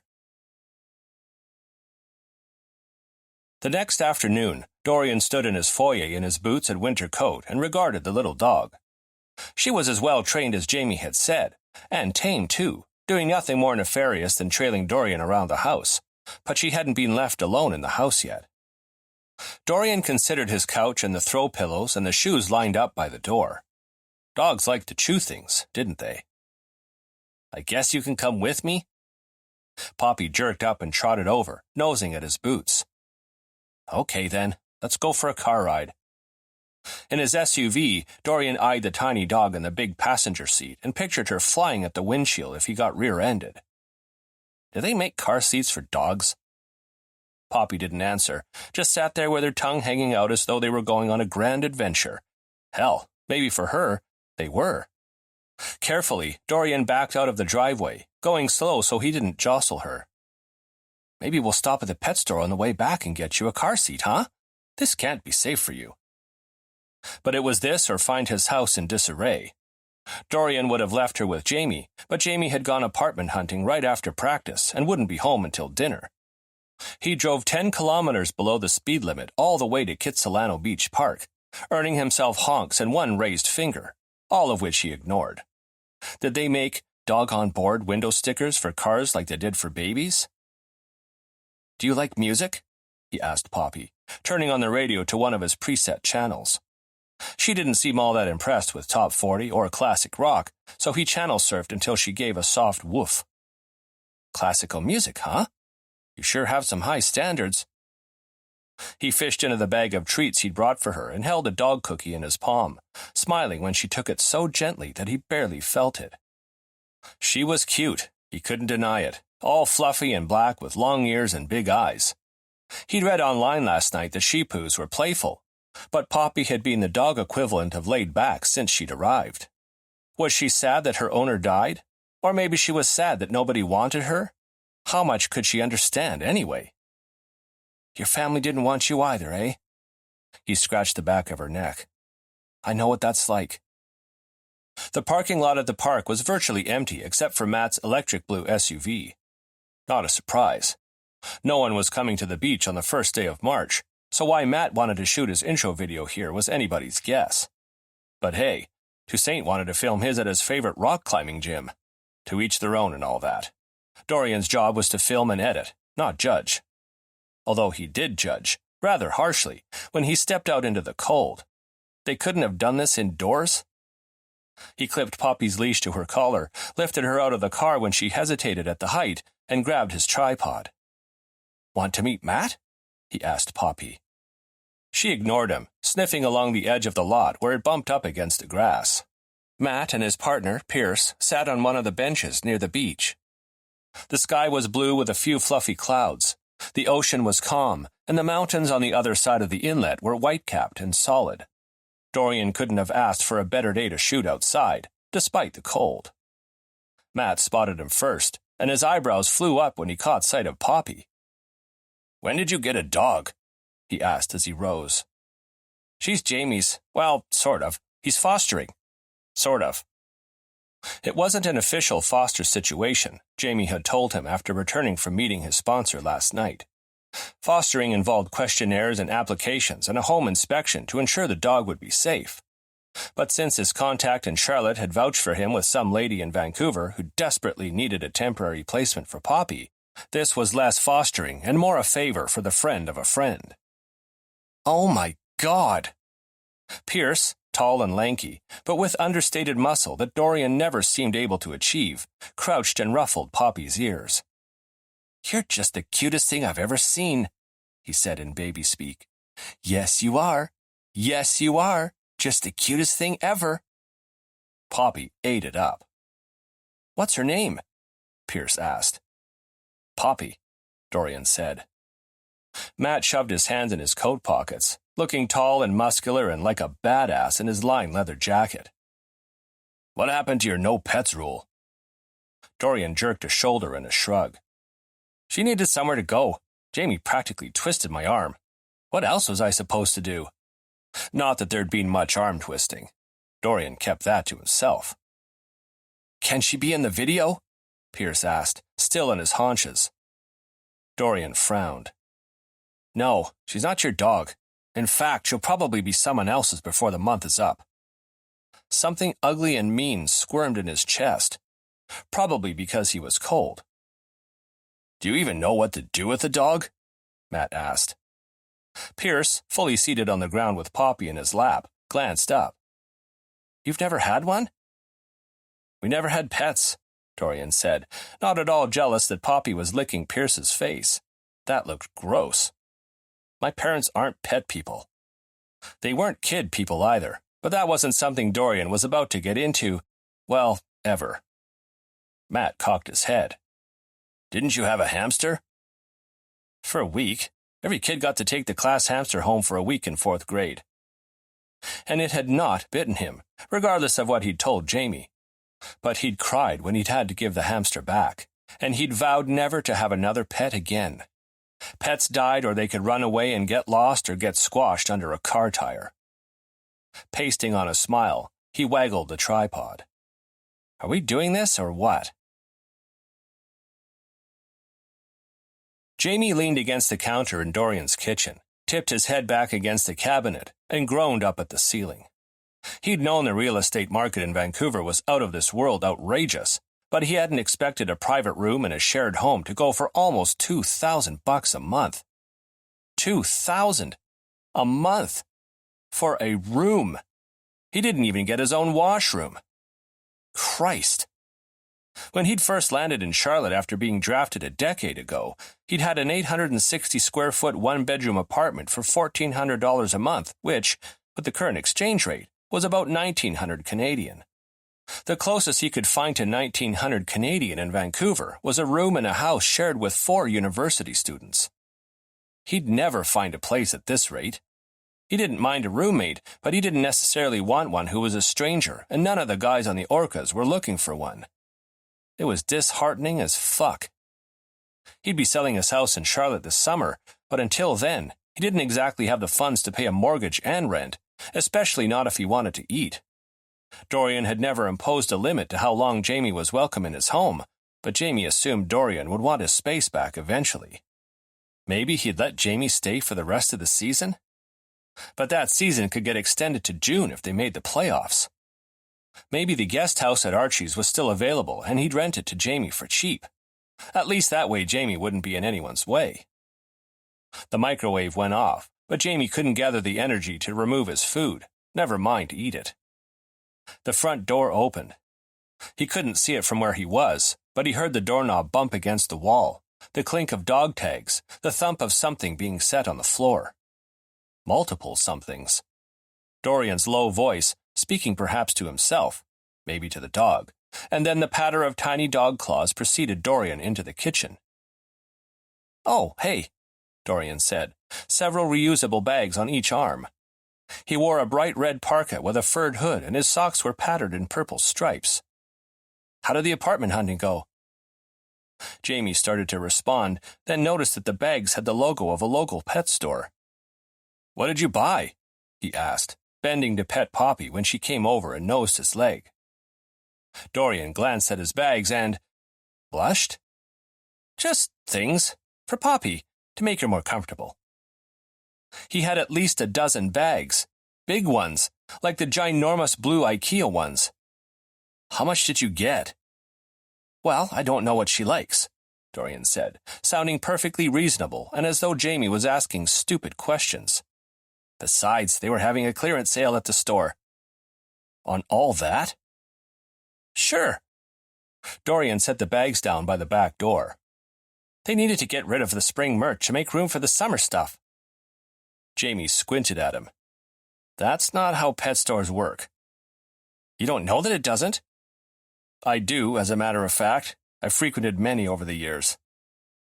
"Well," Dorian unzipped his coat and flung it over a chair, leaving him in white jeans and a very normal for Dorian cream sweater with black polka dots. "You don't know that it doesn't at this store." Jamie wanted to kiss him. Desperately. Screw all the reasons he shouldn't, none of which he could remember at this moment. He wanted to drag Dorian closer and suck his face off for hours. Dorian was a closet softy. He'd bought Poppy things. Lots of things. Some of it had spilled out of the bags and onto the kitchen floor. Treats, dog food, vitamins, 2 different dog beds, toys, grooming supplies, a floral bandana and matching hair tie, and... were those booties? They landed at Jamie's feet. He stooped to pick them up and waved them at Dorian. "What?" Dorian snapped. He snatched them back. "It's cold out." Fighting a grin, Jamie picked up the dog and nuzzled her face. "Don't tell Dorian I said this," he whispered to her, "but I think he has a soft spot for cute black doggos." Dorian scowled at him. "You don't know anything. Now move. You're in front of the glasses and I want some water." Jamie rolled his lips inward to hide his smile. Christ, Dorian was cute when he was fighting his feelings. Jamie would rather be nuzzling him instead of the dog. "Jamie?" "You're in front of the glasses." Dorian repeated. So I am. A curl of mischief loosened inside Jamie. He set the dog down. What will you give me to move? Dorian's expression changed, and if Jamie had to put a name to it, he'd call it challenge accepted. Jamie gulped. He had a feeling he was going to regret this. Lips quirking at the corners, Dorian stepped forward, right into Jamie's space. Jamie sucked in a breath. Dorian's chest slid gently against his. One of his legs went between Jamie's, nestling their pelvises together. Then he leaned his weight against Jamie and reached over him and into the cabinet behind him. Jesus, he smelled good. Like fresh air. Felt good, too, all lanky and sturdy against Jamie, sending his head spinning out into the stratosphere. Was it suddenly hot in here? His skin flushed to the point of pain, and he gripped the edge of the counter so tightly that his fingertips went numb. His gaze landed on Dorian's lips, only a few inches away. They were red and thin, and his evening scruff would surely feel sinful as fuck against Jamie's skin. It only took a few seconds for Dorian to get a glass, and they were a few seconds in which Jamie swore he didn't breathe. His dick, though? It didn't need oxygen, as evidenced by the hardening in his pants. Dorian pulled back, slowly, brushing up against Jamie until he was once again standing on his own 2 feet. He met Jamie's gaze and, fuck, that smile. It was part invitation, part challenge, and part sex. Jamie wanted to dive into him. Dorian saluted him with the glass and sauntered toward the fridge, where he stuck the glass under the water dispenser. Sweat beading at his hairline, Jamie looked at the dog, who sat with her head cocked, watching them. I think the joke's on me, Poppy. Dorian made a sound of assent and took his water glass and his smile out of the kitchen, sashaying out of the room as though modeling his outfit on the catwalk. Poppy followed him out. Jamie was tempted to as well. Instead, he stuck his head under the cold water in the kitchen sink. Chapter 8. Bakersfield, California, in March was way nicer than Vancouver, British Columbia, in March. Not that Jamie got to enjoy the sun and 20 degrees Celsius temps. The Orcas had landed in California Thursday evening, and while the younger guys had invited Jamie out to dinner, Jamie still had visions of being stuck with the bill, so he'd opted to remain at the hotel and order room service with Brzezinski, Lynn, Archie, and Andreen. They'd eaten in Brzezinski and Lynn's room, hockey highlights playing on the TV. Which was how he'd learned that John Henty, his former captain, had been traded to Tucson in a last-minute trade deal. He'd stared at the television, fork held aloft, too shocked to hear what the talking heads known as sportscasters were saying. The Cobras had traded Henty? But he was the team captain. Of course, that didn't mean anything. Team captains got traded too. Just look at Gretzky. Jamie's mind spun. Pacific Division and Atlantic Division teams rarely played each other in the AHL, so with Henty playing for the Cobras, Jamie had been fairly confident that he'd never have to see the guy again. But with them now playing in the same division, they'd end up as opponents sooner rather than later. In fact, when Jamie looked it up, he noted that the Orcas were playing Tucson at the end of March. And while that mind-fuck was working its way through his head, so was the useless thought that if Henty had been traded any time in the previous 6 months, Jamie wouldn't have pushed so hard for his own trade to the Orcas. Or maybe he would have. Henty had been the instigator, a big part of the problem, but he'd had supporters on the team who'd followed his lead and treated Jamie like shit. As the sportscasters speculated on the reasons behind Henty's 3 hours before the trade deadline trade, Brzezinski had grabbed the remote and navigated to a different channel. Anyone up for a movie? Jamie had quietly finished his dinner, thankful for the distraction, and had set Henty and Tucson and upcoming games out of his mind. He had other games to focus on, and he didn't need to be borrowing trouble. He could worry about Henty later. Friday was game day. The game day. Game day with a capital G.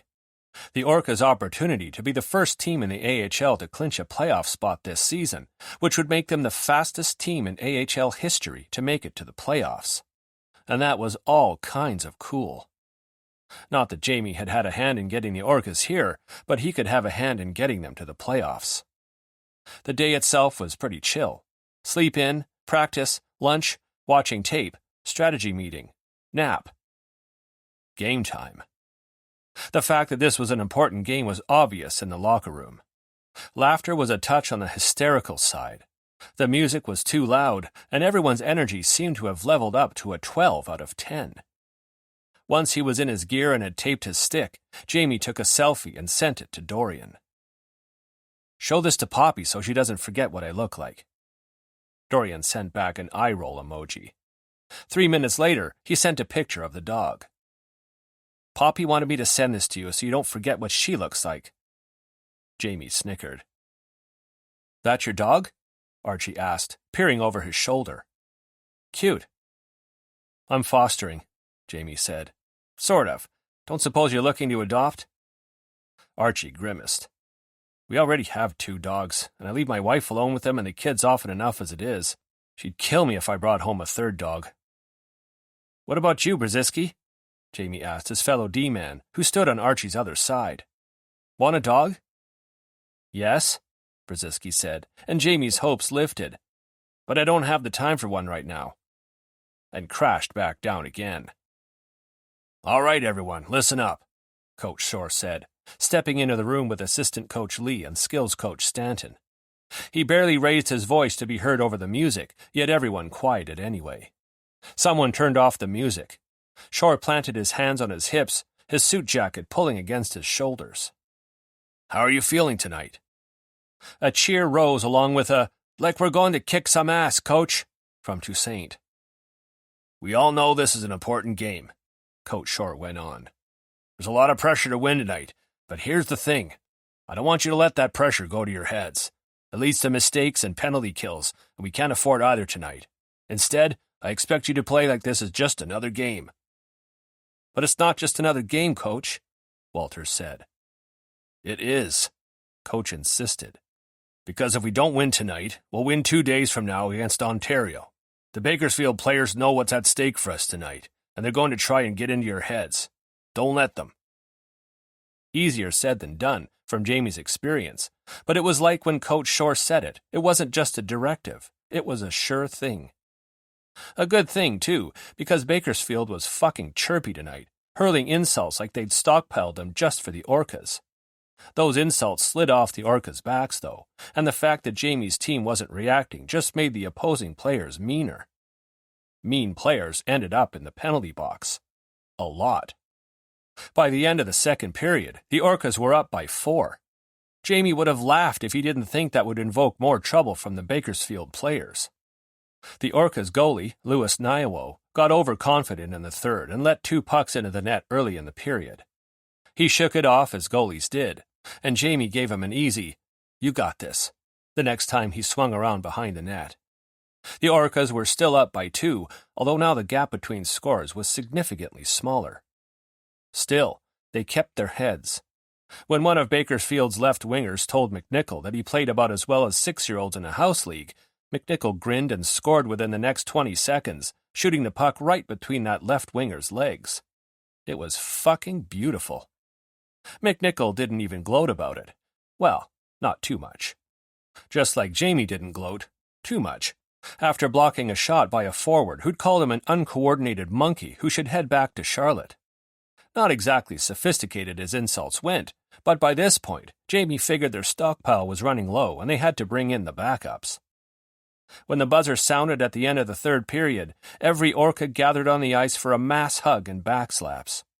One would think they'd won the Calder Cup already, not simply made it into the playoffs. The mood was high in the locker room, and it got even more so when Coach Shore walked in with a breezy, "Fuck yeah, that's what I'm talking about." Then Coach Stanton wheeled a cake in on a cart, and everything went to hell in a handbasket. As much as handbaskets could go to hell in a locker room. Mostly, it involved smearing cake onto teammates' faces and dancing to Shakira's She-Wolf. Hearing a bunch of hockey players intoxicated on sugar and adrenaline bray like a wolf was an experience Jamie never thought he'd get. The cake itself was epic, A massive sheet of marble cake with chocolate mousse between its layers and a heap of icing. It wasn't until Jamie was swapping his discarded icing with Andrine's chocolate mousse that he remembered to check his phone. He had the usual text from his family offering congratulations.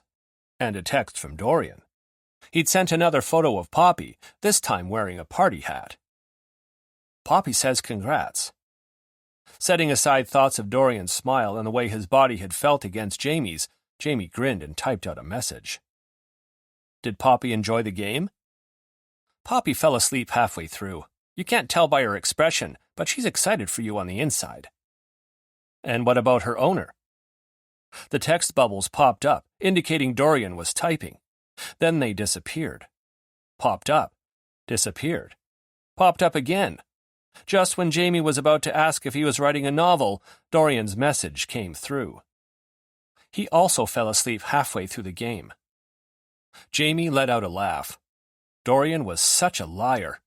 They both knew he didn't go to bed until 2 a.m. Before Jamie could respond, another message arrived.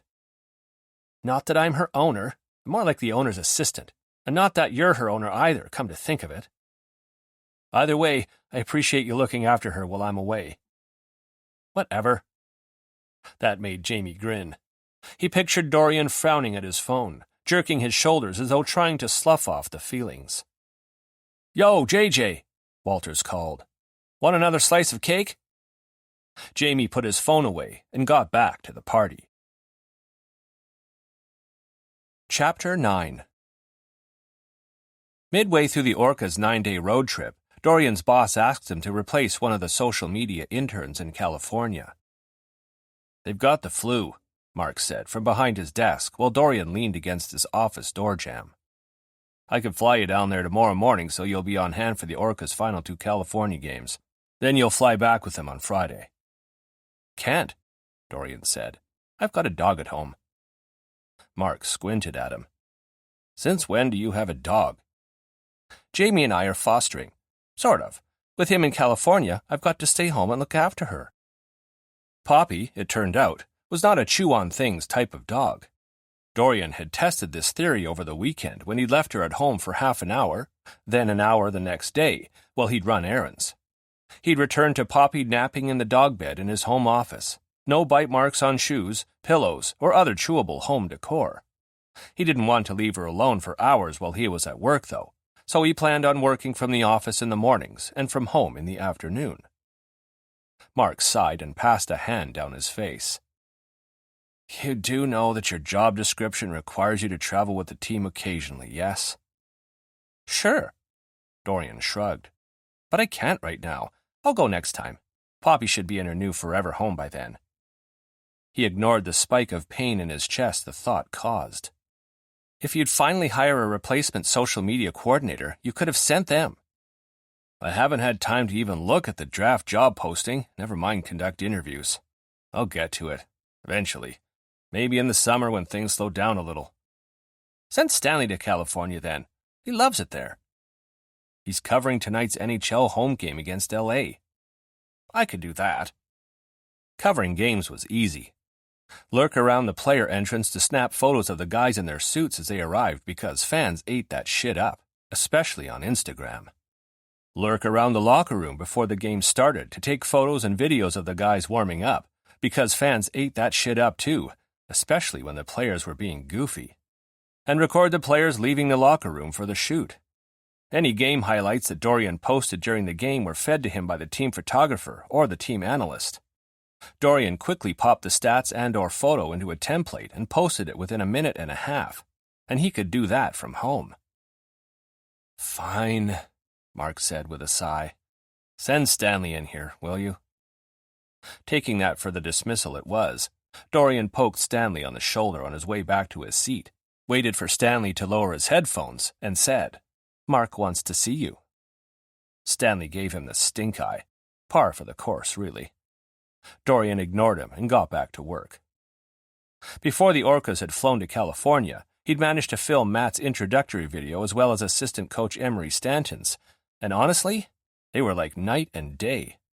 Matt, stone-faced and calm. Emery, throwing around smiles and peace signs like he was married to them. Dorian had almost an hour of footage for each, and he'd spent the past couple of mornings splicing them into fun and coherent 2-minute videos for social media. Turned out the reason Matt had wanted to shoot at Kitsilano Beach Park was because it was his and Pierce's favorite jogging place. Who knew Matt was a sap?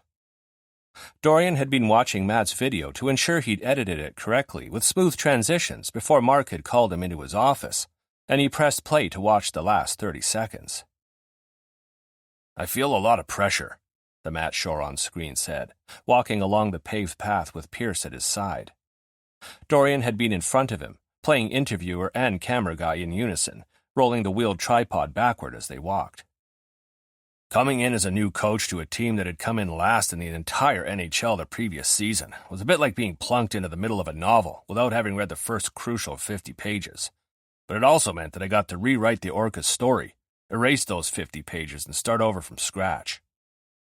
"That's a nice analogy," Pierce said. Matt looked incredibly pleased with himself at the praise. "I like to think so." They shared a fist bump. "There is some truth to what everyone's been saying," Matt on screen said now as the shot jumped to Matt and Pierce standing on the sandy beach. "That I helped get the Orcas to where they are now. But it wasn't just me. I've got an incredible coaching staff behind me, and you can't forget the players either. They show up to perform, to play, to have fun, and that's what I try to remind them of every day. If you're not having fun playing hockey, then you're doing it wrong." That had seemed like a good place to end the video, so it faded to black on Matt's half-smile. It was a powerful statement. Hell, wasn't that why Dorian had quit hockey after only one season when he'd been a kid? Because it wasn't fun? His dad had kicked up a fuss about it, but considering Dorian had been enrolled in something new the following year anyway, what did it matter? And the only reason Dorian had been in hockey in the first place was because one of his classmates was some kind of hockey prodigy, even at 6 years old. That classmate had been the son of one of Dorian's father's business associates, so of course Dad had to shove Dorian in hockey too in a show of one-upmanship that had backfired spectacularly when Dorian had proved to be as adept on skates as he'd been at making friends. In other words, not at all. Those were his parents, though, obsessed with image to the point where they forced their kids into activities and extracurriculars just to prove that they were as cultured, worthy, and successful as their associates. But whereas Dorian had fought his parents until they dropped him as a lost cause, his older brother and sister had excelled. As though his sister had heard him thinking about her from all the way in Toronto, a text from her popped up on his screen. "I'll be in Vancouver in a couple of weeks. Want to have lunch?" Dorian was tempted not to respond again, the whole tit-for-tat thing. He owed her 2 more unanswered texts, so he didn't know what prompted him to reply. Perhaps it was the new artwork in his office that Jamie had gotten from his own sister, proving that sibling relationships didn't have to be so awful. "I'm busy that week." "I didn't tell you what days I'll be there." "I'm busy for the next 50 years. So, that was probably not the way for a sibling relationship to become unawful, but whatever. He had no desire to spend an hour hearing her provide constructive criticism of his attire, hair length, physique, job, or anything else she found fault with. "That's not funny, Dorian." "I'm not trying to be." She sent another message, which he ignored entirely because Jamie sent one too. "Where's my daily poppy dose?" "It's barely noon. Cool your jets." "Does she miss me?" "She knew you for like 5 minutes before you left." "Excuse you, I rescued her. She imprinted on me and is forever in my debt." "Yes, I'm sure she's cataloging all the ways she intends to pay you back." "You don't know that she isn't." Dorian laughed and went back to work, starting Matt's video over again from the beginning. There was a weird transition at the 27-second mark he wanted to review. It was possible, maybe, that Dorian had shot himself in the foot the other day. Now that he knew what Jamie felt like against him, how the gentle puffs of his breath tickled the side of his neck, how Jamie's sharp inhale made him want to kiss his way from Jamie's collarbone to his mouth to find out what other sounds he could make. Dorian wanted to throw every excuse not to kiss him out the window and just go for it. Didn't help that his and Jamie's daily texting only made Dorian like him more, as if he hadn't liked him enough already.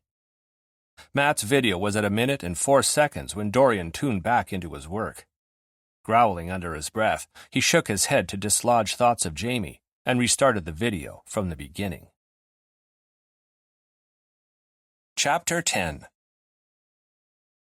Jamie arrived at Dorian's on Friday evening tired as hell, but also feeling like he could play an entire hockey game as the only defenseman and still get his team the win. The Orcas had won 4 of their 5 away games in California, proving that they deserved to be in the playoffs. And the fanfare that had erupted when they'd become the fastest team in AHL history to clinch that playoff spot had been both startling and thrilling. There'd been interviews and media appearances and photo shoots, and the social media intern had had their hands full until they'd come down with the flu and been replaced with Stanley, some guy from the organization's head office. Jamie walked into Dorian's with a yawn, duffel bag over one shoulder, takeout in hand. Dorian's voice came from the direction of his office, soft and coaxing, so Jamie left his bag and shoes by the door and made his way there. Who was Dorian talking to? The dog, it turned out. Dorian lay on his stomach on the floor of his office, Poppy perpendicular to him.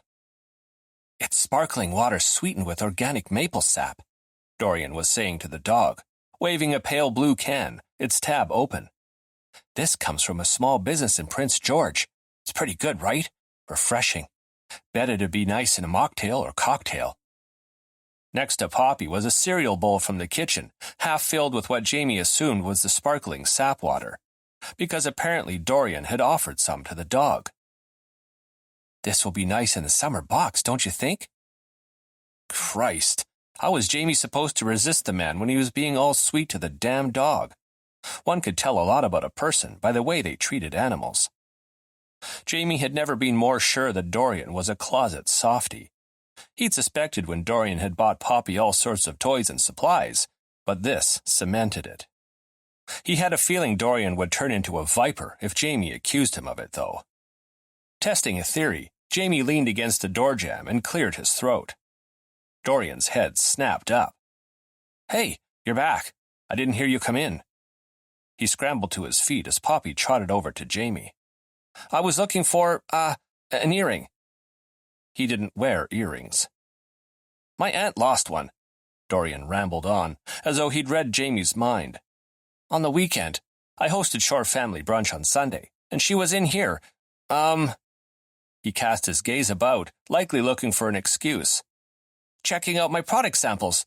Yeah, she used to be a buyer for Hudson's Bay, so she knows good products when she sees them." Jamie squatted to say hello to Poppy, and to hide his grin. It was tricky, parsing out the truths from the lies, but Dorian's tell was in the way he couldn't meet Jamie's gaze when he lied. Truths? Brunch and the aunt who'd been a merchandiser. Lies? The earring and the aunt browsing his samples. Why he didn't want Jamie to know that he'd been quietly conversing with the dog was anybody's guess.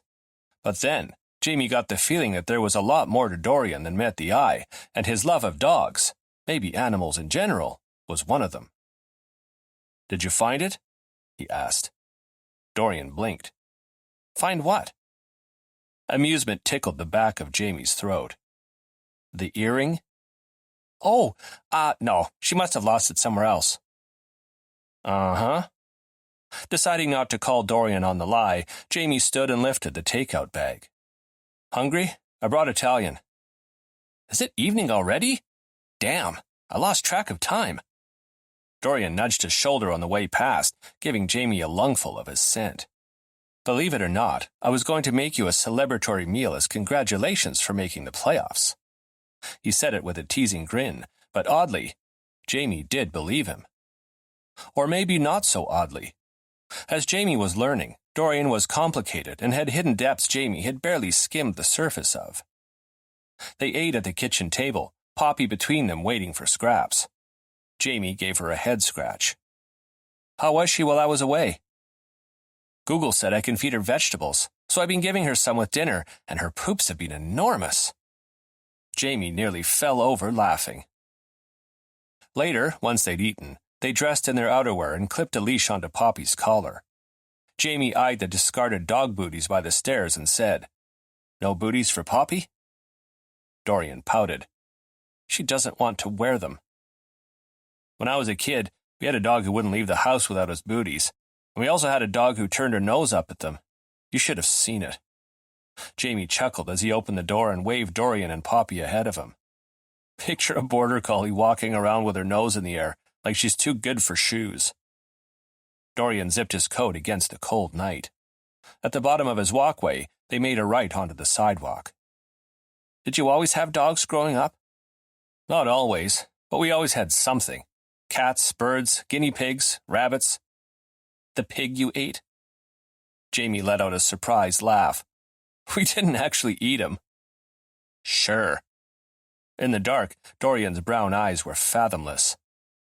Were you fostering when you got traded to the Orcas? Actually, I wasn't. Jamie shoved his hands in his pockets and kicked a rock in his path. Poppy chased after it. I had an emergency foster in early February. She went to her forever home right around the time I started hearing rumors about Coach Shore being interested in me. When my agent confirmed the rumors were true, I stopped fostering. I couldn't have a dog knowing I might be traded at any time. Poppy stopped to sniff at a row of hedges. Dorian's expression was virtually unreadable in the dark, but his tone was gentle when he said, "What happened in Charlotte, Jamie, aside from the ex absconding with the cat?" Jamie looked away, down the street where one of the few streetlights spotlighted a car parked at the curb. He'd known this question was coming ever since he'd told Dorian that he'd ended his engagement the day before the wedding, back when he and Dorian had been brainstorming 2 truths and a lie for his introductory social media post. I was in a relationship with my captain's younger brother for a few years, he said, grateful when Poppy got them walking again and he didn't have to look at Dorian. We went through a bit of a rough patch last spring. We weren't communicating properly, and when we did, it ended in arguments. We got through it eventually. Because of that, we thought, well, if we could weather that, we can weather anything. Clearly we're meant to be, so let's get married. Shaking his head, Jamie blew out a breath. I don't know what we were thinking. Getting married wouldn't solve anything. It was a band-aid at best, a dressing to cover up our issues. Which were what? Dorian asked. He inched closer, allowing their arms to brush as they walked. His way of providing comfort? We just weren't right for each other in the end. We drifted apart, hence all our communication issues and petty arguments, but neither of us wanted to admit that our feelings for the other weren't what they'd once been. An ache hit Jamie in the chest, old pain that was as sharp as a blade. We were at the rehearsal the day before the wedding, and everything just felt wrong. I sensed it, Scott sensed it. I could see it in his eyes. He looked like a trapped animal. When we got home that night, we kind of just looked at each other, and I said, I don't think this is a good idea. And the relief on his face. Jamie huffed out a small laugh. And that was it. The end of our story. We called off the wedding, Scott moved out, and... He shrugged, because what else could he say? Dorian bumped their shoulders. That must have been hard. Yeah, it was. Jamie swallowed the gruffness out of his voice. I wasn't in love with him anymore, but I'll always love him. When he left, I basically watched my best friend walk out of my life. Is there any chance for reconciliation there? Not as partners, but as friends? Maybe eventually, given time and space. He'd love to have Scott back in his life one day.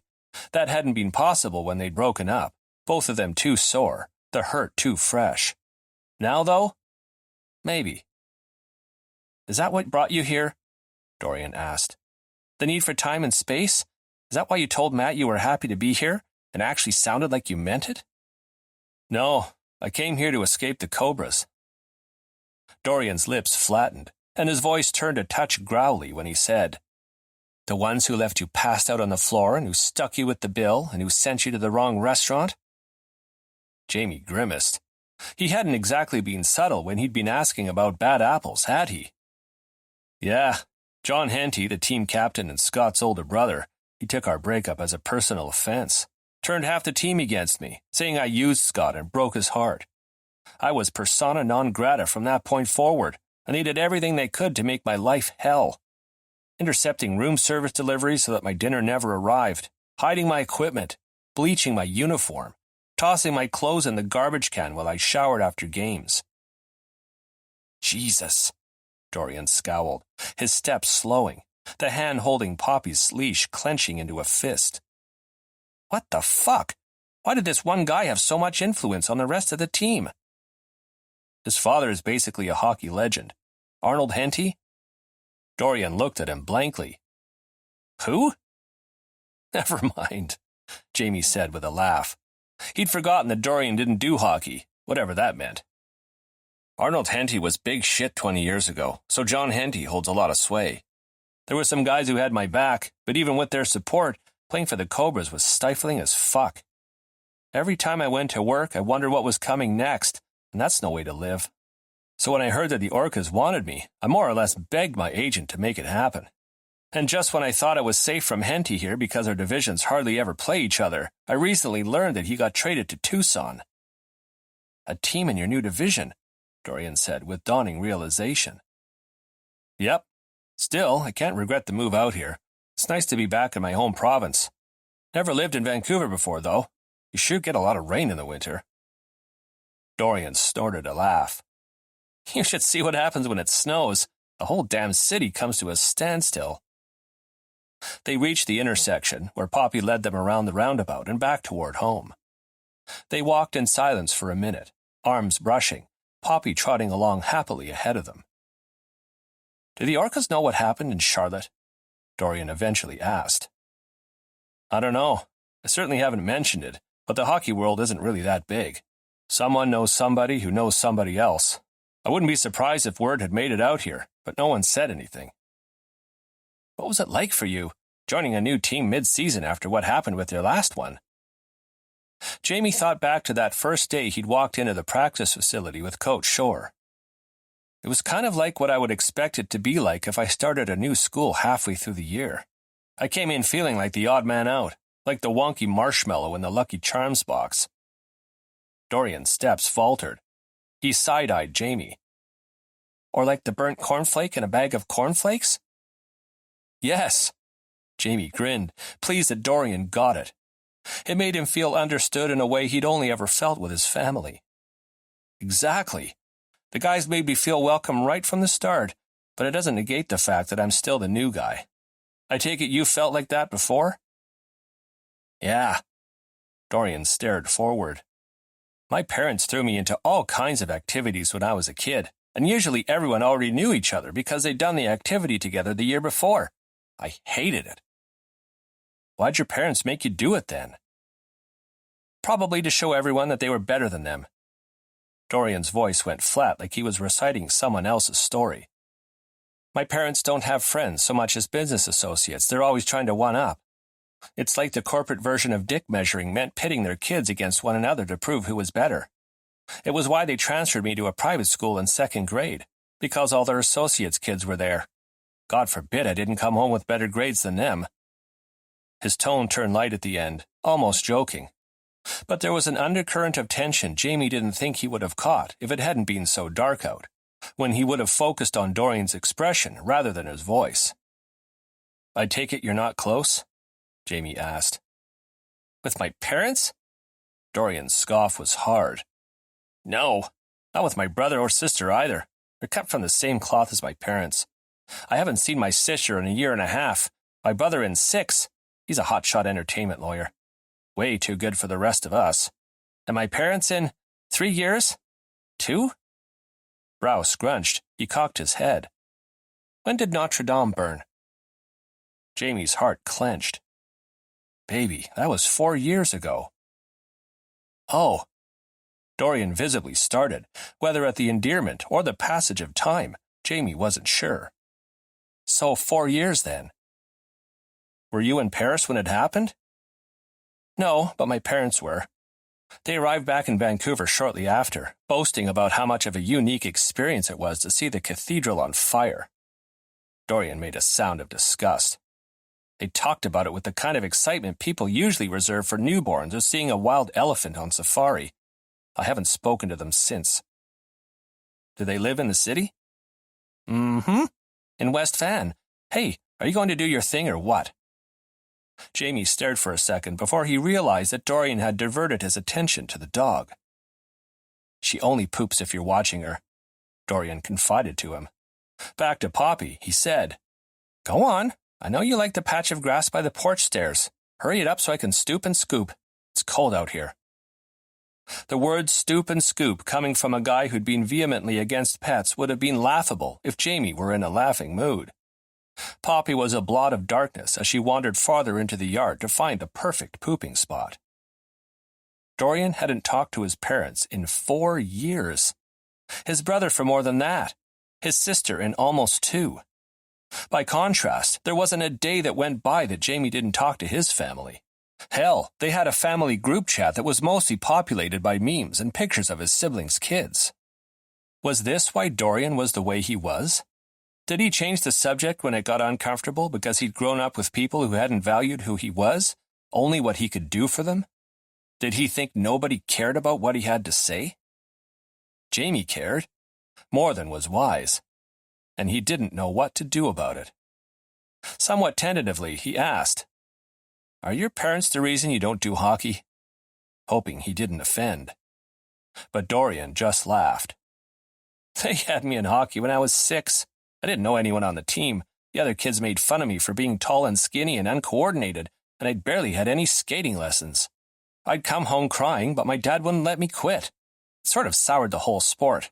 All team sports, if I'm being honest." "And that followed you into adulthood?" Dorian raised an eyebrow, and in the halo of the porch light, it was very haughty.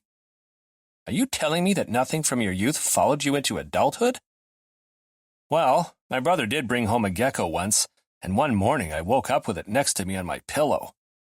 Jamie shuddered and suppressed the urge to do the get-it-off-me dance. "Lizards are probably the only animal I'd never voluntarily have as a pet, but their beady eyes and scaly skin and just... ugh." He shuddered again. Dorian burst out laughing. "And then there was Lark Monaghan in 10th grade. We tried dating for a while, but he'd do this thing with his tongue in my ear that was all spit and made me want to hurl." "Obviously, he wasn't doing it right," Dorian murmured, and it was sultry and sexy and so damn suggestive that goosebumps traveled up Jamie's spine. Their gazes caught and held, the air between them thickening. Dorian was an outline against the porch light, bundled in a winter jacket, his thick hair giving him an additional 3 inches of height. Everything about the way he held himself spoke of confidence and poise, and everything about the way he looked at Jamie spoke of interest and desire. Christ, Jamie was tempted. But hadn't he just finished telling Dorian about the shit he'd put up with the last time he dated someone associated with his team? Clearing his throat, he stepped away, putting an additional few inches between them.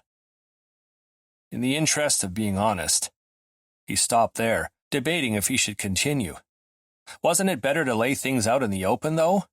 He'd made the mistake of not doing that with Scott, and look where they'd ended up. "I'm sure you've figured out by now that I'm attracted to you, and unless I've read things totally wrong, you're attracted to me too." "I am," Dorian said, quiet in the silence of the evening, but without a hint of hesitation. For a wild and crazy second, Jamie almost jumped him. Was there anything sexier than a man readily admitting to being into you? But, after what happened with the Cobras when Scott and I broke up, he said slowly, "I'm not comfortable dating someone so closely tied to the team." Comfortable wasn't quite the right word, but it was the best he had. And it was possible that dating wasn't the right word either. If Dorian were anyone else, Jamie would date him in a hot second. But maybe all Dorian wanted was a quick fuck or a friends with benefits type of deal. Dorian nodded. "Guess being your coach's cousin is a check in the not dating material column, huh?" Jamie winced. "And the team's social media coordinator, and my housemate. I mean, that'd make things awkward." He paused. "Right?" "Right. Trust me, we're on the same page. So, friends?" "Yeah," Jamie said. He should have felt better for laying everything out on the table. Instead, he felt a little like he had when he hadn't made the NHL roster the year he'd been drafted.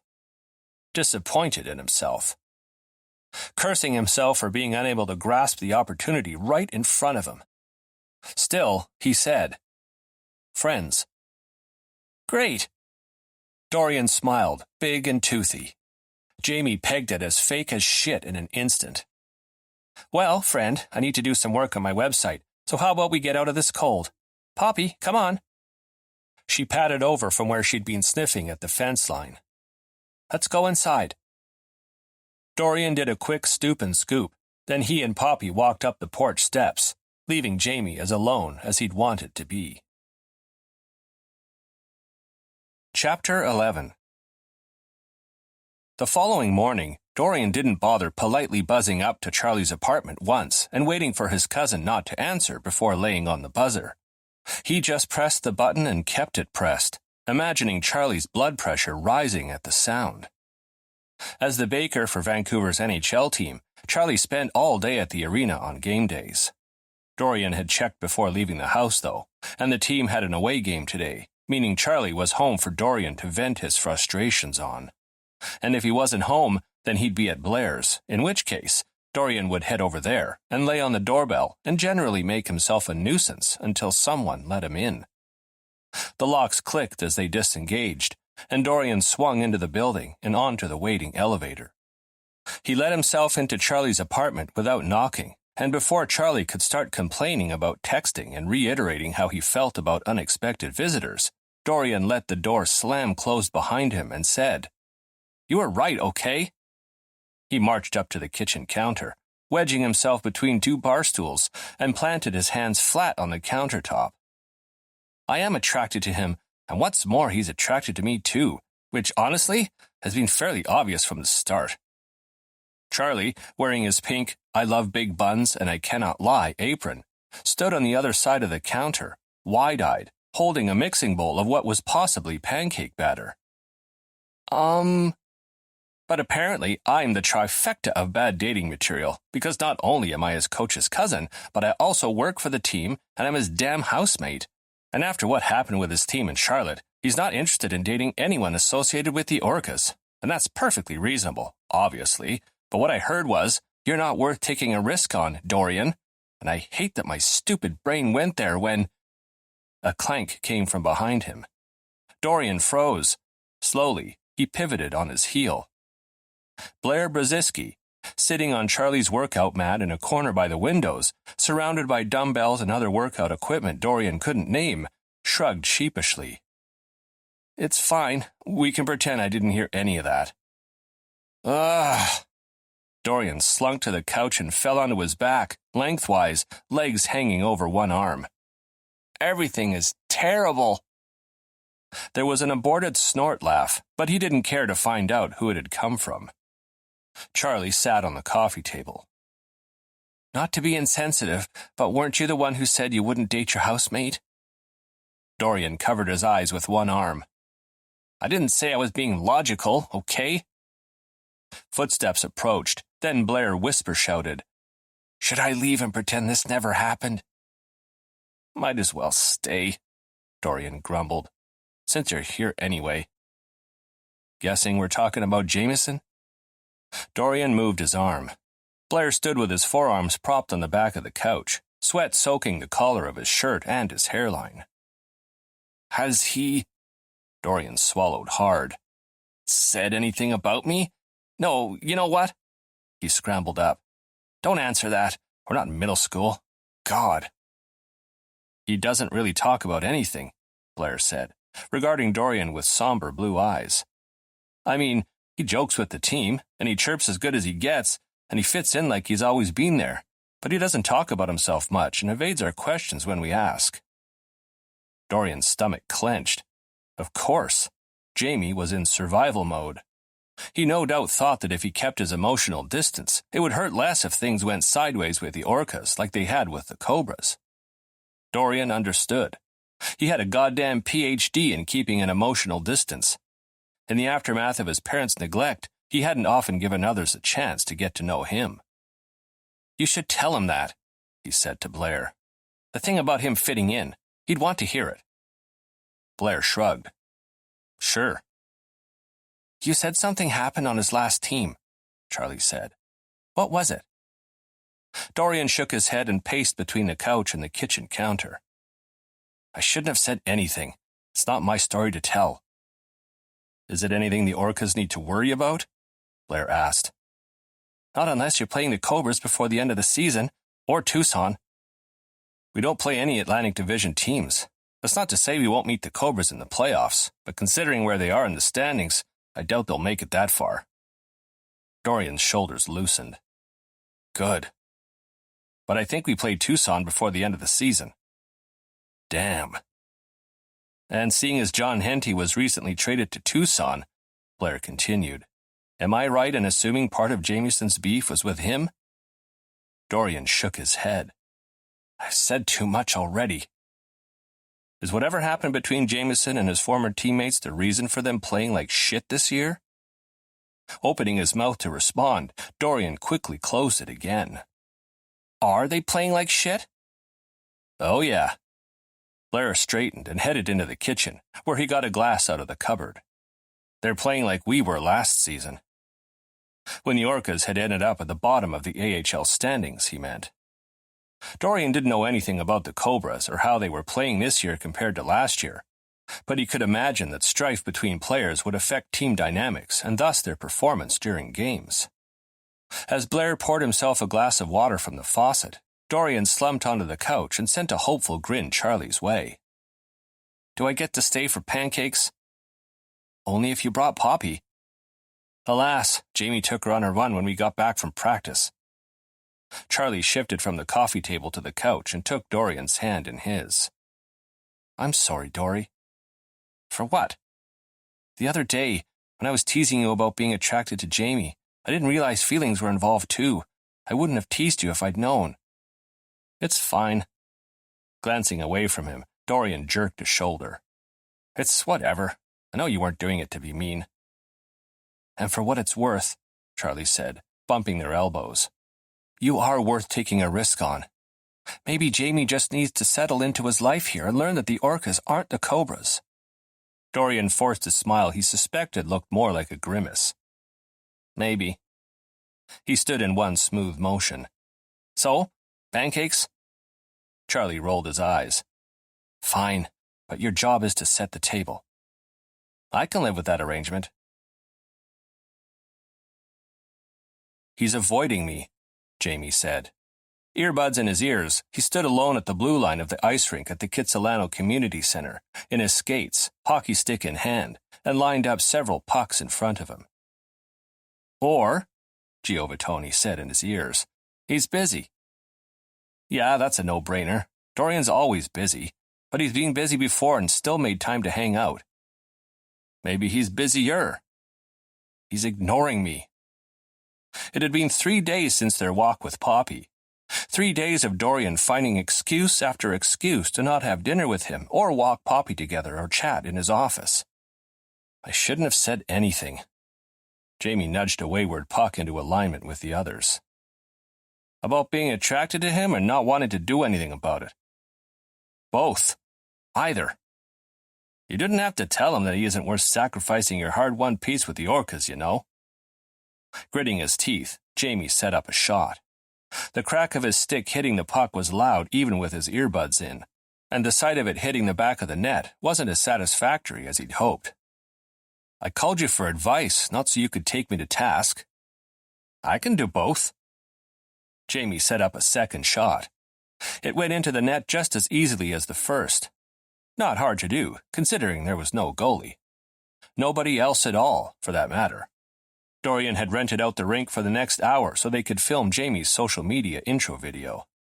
Originally, Jamie had wanted to film it in his hometown, but Dorian had vetoed that real quick.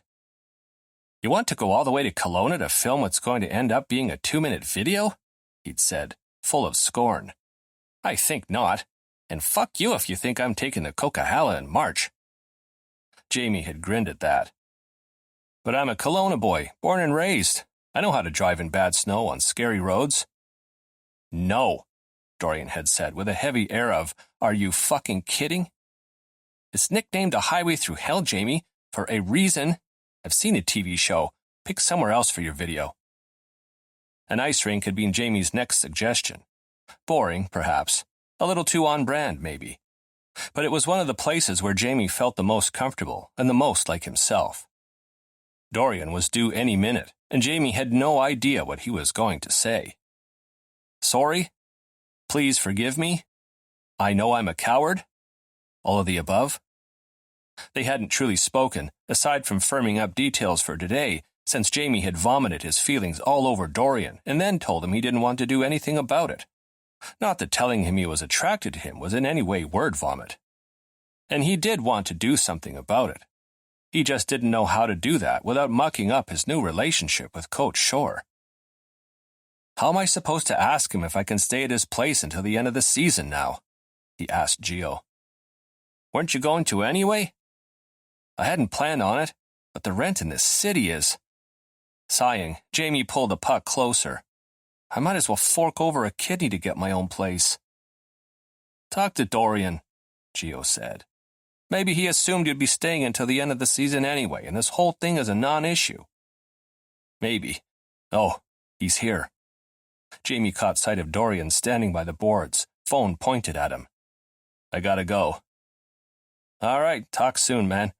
Good luck with the whole thing. Jamie snorted a laugh he didn't feel. Thanks. He hung up and took his earbuds out, shoving them in the pocket of his jeans.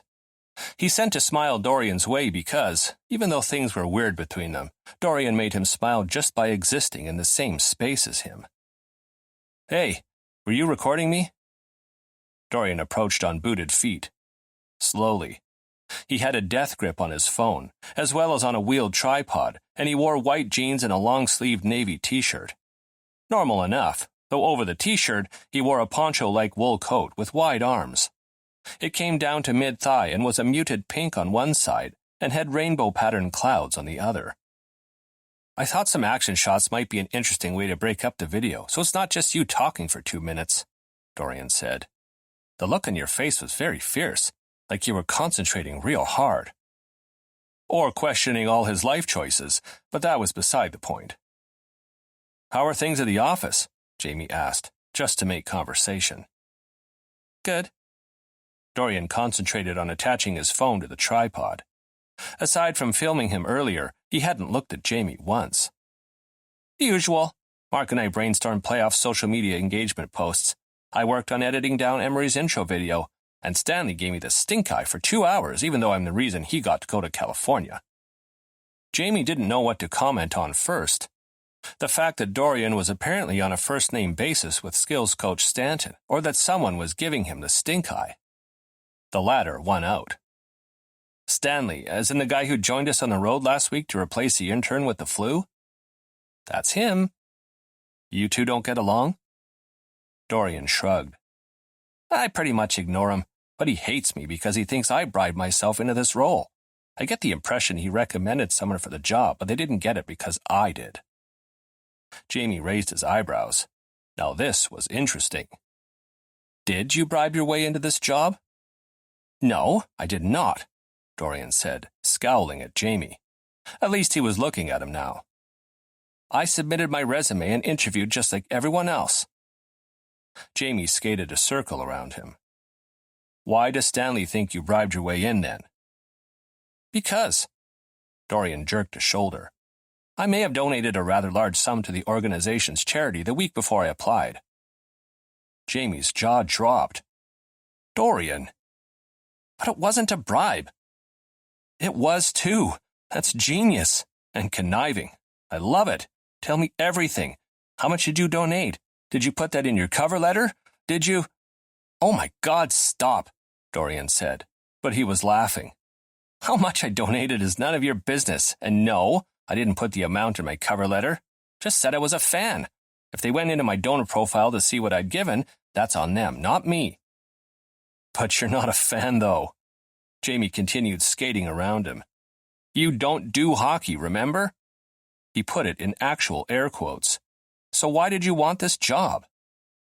Dorian shrugged and smiled, though it didn't reach his eyes. I was bored. The dismissal hurt, but Jamie didn't let it show. He had a feeling Dorian would have told him the truth. Before. Now, there was a wall between them, and although things had seemed to be back to normal there for a few minutes, Dorian's brush-off was a stark reminder that Jamie had fucked up. He'd only meant to be honest, figuring it was better to lay his cards on the table. But Gio was right. He'd essentially told Dorian that he wasn't worth the risk to his new life, and he didn't know how to fix things between them. "Okay, here's how things are going to go," Dorian said, effectively changing the subject. "Like I said, I don't want this to be you just standing there talking at the camera, so feel free to toss a puck around or do some slick skating moves or whatever." Jamie stared at him. "Toss the puck around?" "Shut up, you know what I mean. You ready?" "Sure." "I'm hitting record. Okay, let's start with an easy question. What's your name and number?" Jamie smiled at the camera. Dorian had given him the interview questions ahead of time, so it wasn't like the next hour would hold any surprises. "Hey, I'm Jamie Jameson, number 37 with the Vancouver Orcas. I like ham and pineapple on my pizza. A divisive topic, I know. My favorite animal is an octopus because they're super cool. I mean, did you know that each arm has a mind of its own?" He waved his arms because he was cool too. "When I was a kid, I used to get roped into acting in my sister's homemade movies. I played a murder victim, a giant squid monster, and an unaffected police officer, all in the same film." He waggled his eyebrows. "Those were 2 truths and a lie. Guess which one's the lie?" "Nah, I'm kidding. They're all truths. Even the octopus thing." Dorian chuckled, and it was music to Jamie's ears. "Is your sister still making movies?" "Yep, but thankfully she has way more talented people in them now. Emmy Jameson, look her up. Her latest short film has won all sorts of awards." "Speaking of sisters, you've got a few of them, right?" 3, and 4 brothers. I'm the youngest of 8 kids." He pulled a puck nearer and stick-handled it side to side. "We've always been a close-knit family. All of my siblings are still in Kelowna, though Emma travels a lot for work." "What was it like growing up in Kelowna?" "Well, you learn to drive the Coquihalla without panicking, for one." Dorian's gaze turned flinty. "That's not funny." "It's kind of funny. But to answer your question, growing up in Kelowna was fun. Summers are beautiful. Winters are also beautiful. Kelowna's within easy access to world-class skiing and snowboarding, neither of which I've done in years, but maybe when I retire, whenever that will be, I can take up snowboarding again." "How'd you end up as a pro hockey player and not a pro snowboarder?" Jamie grinned, thrust back into his childhood. "My siblings and I all played. In fact, my dad's best friend lived next door to us our whole lives. His daughter, Nikki, was also a hockey player, and one year her dad and mine knocked down the fence between our backyards and put in a hockey rink. Nikki has been married to my oldest brother for 15 years now, by the way. They have 4 kids under 10, 3 of whom somehow ended up in soccer." "And the 4th? "Likes team sports as much as you do." Dorian nodded once. "I think we'd get along just fine." They would. Eleanor had Dorian's sass, but none of his standoffishness. She was into books and puzzles, and rollerblading and kayaking, activities she could do on her own.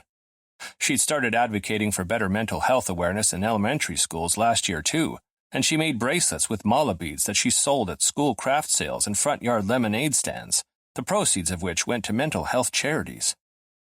Jamie could picture her and Dorian putting their heads together, brainstorming ways to include her bracelets in his subscription box. Suddenly, with a fierceness he didn't understand, Jamie wanted that badly. But not just that. He wanted to take Dorian home, sit him at his parents' kitchen table and stuff him with his mom's lasagna and one of his dad's favorite local craft brews. Watch his eyes widen as Jamie's siblings, in-laws, and nibblings filed into the house for Sunday dinner, raising the noise to a level 15. Introduce him to everyone's pets and see if Dorian took a liking to any of them, too. He could picture the scenario so clearly he could practically feel it, taste it, touch it. He wanted to... "Hello, Jamie." He glanced at Dorian, mind in a fog. "Huh?" Dorian cocked his head, brow furrowed. "I asked you what you think the biggest challenge will be for the Orcas in the playoffs. You okay? I lost you there for a second." "Yeah, sorry, my mind wandered." Shaking his head to clear it, Jamie focused back on the here and now, pasted on a smile, and got back to work.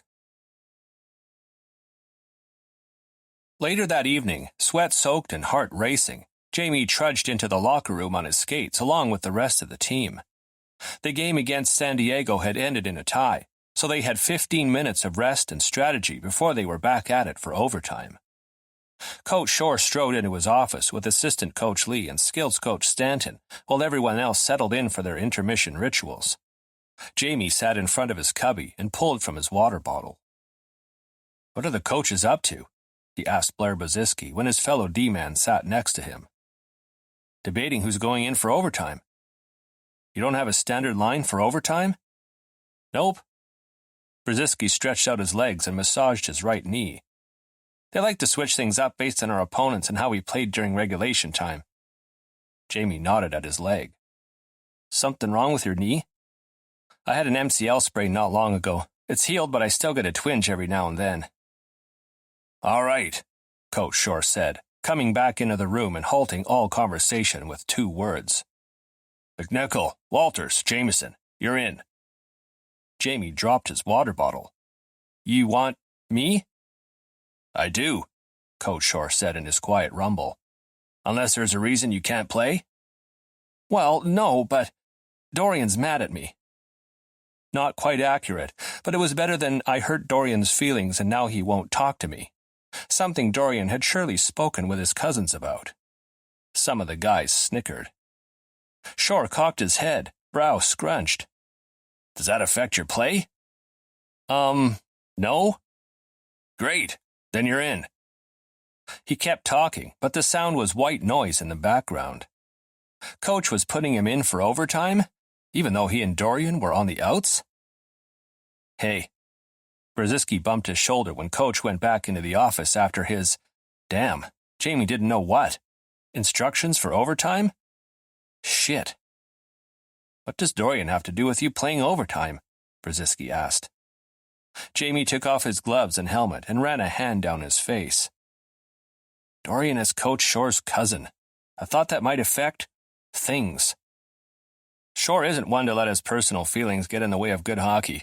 I know your former team captain treated you like shit after what happened with your ex, but you don't have to worry about that happening here."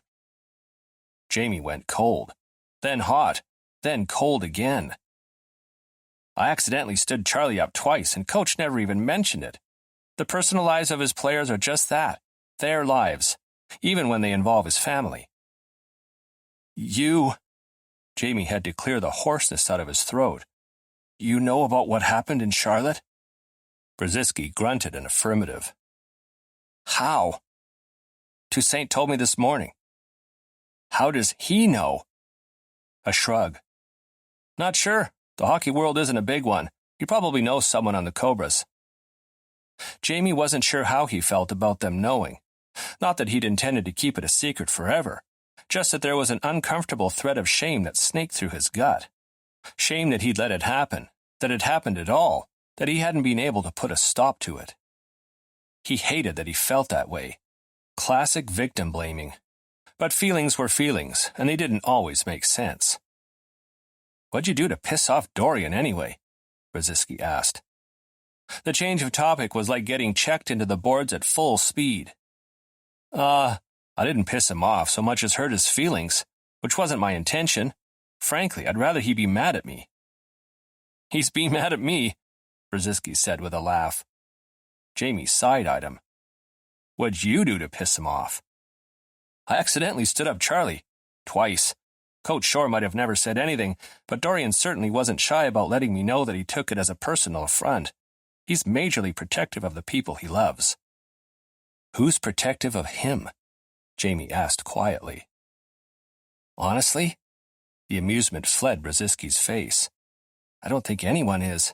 Dorian comes off as so... whatever the word is for not needing anyone.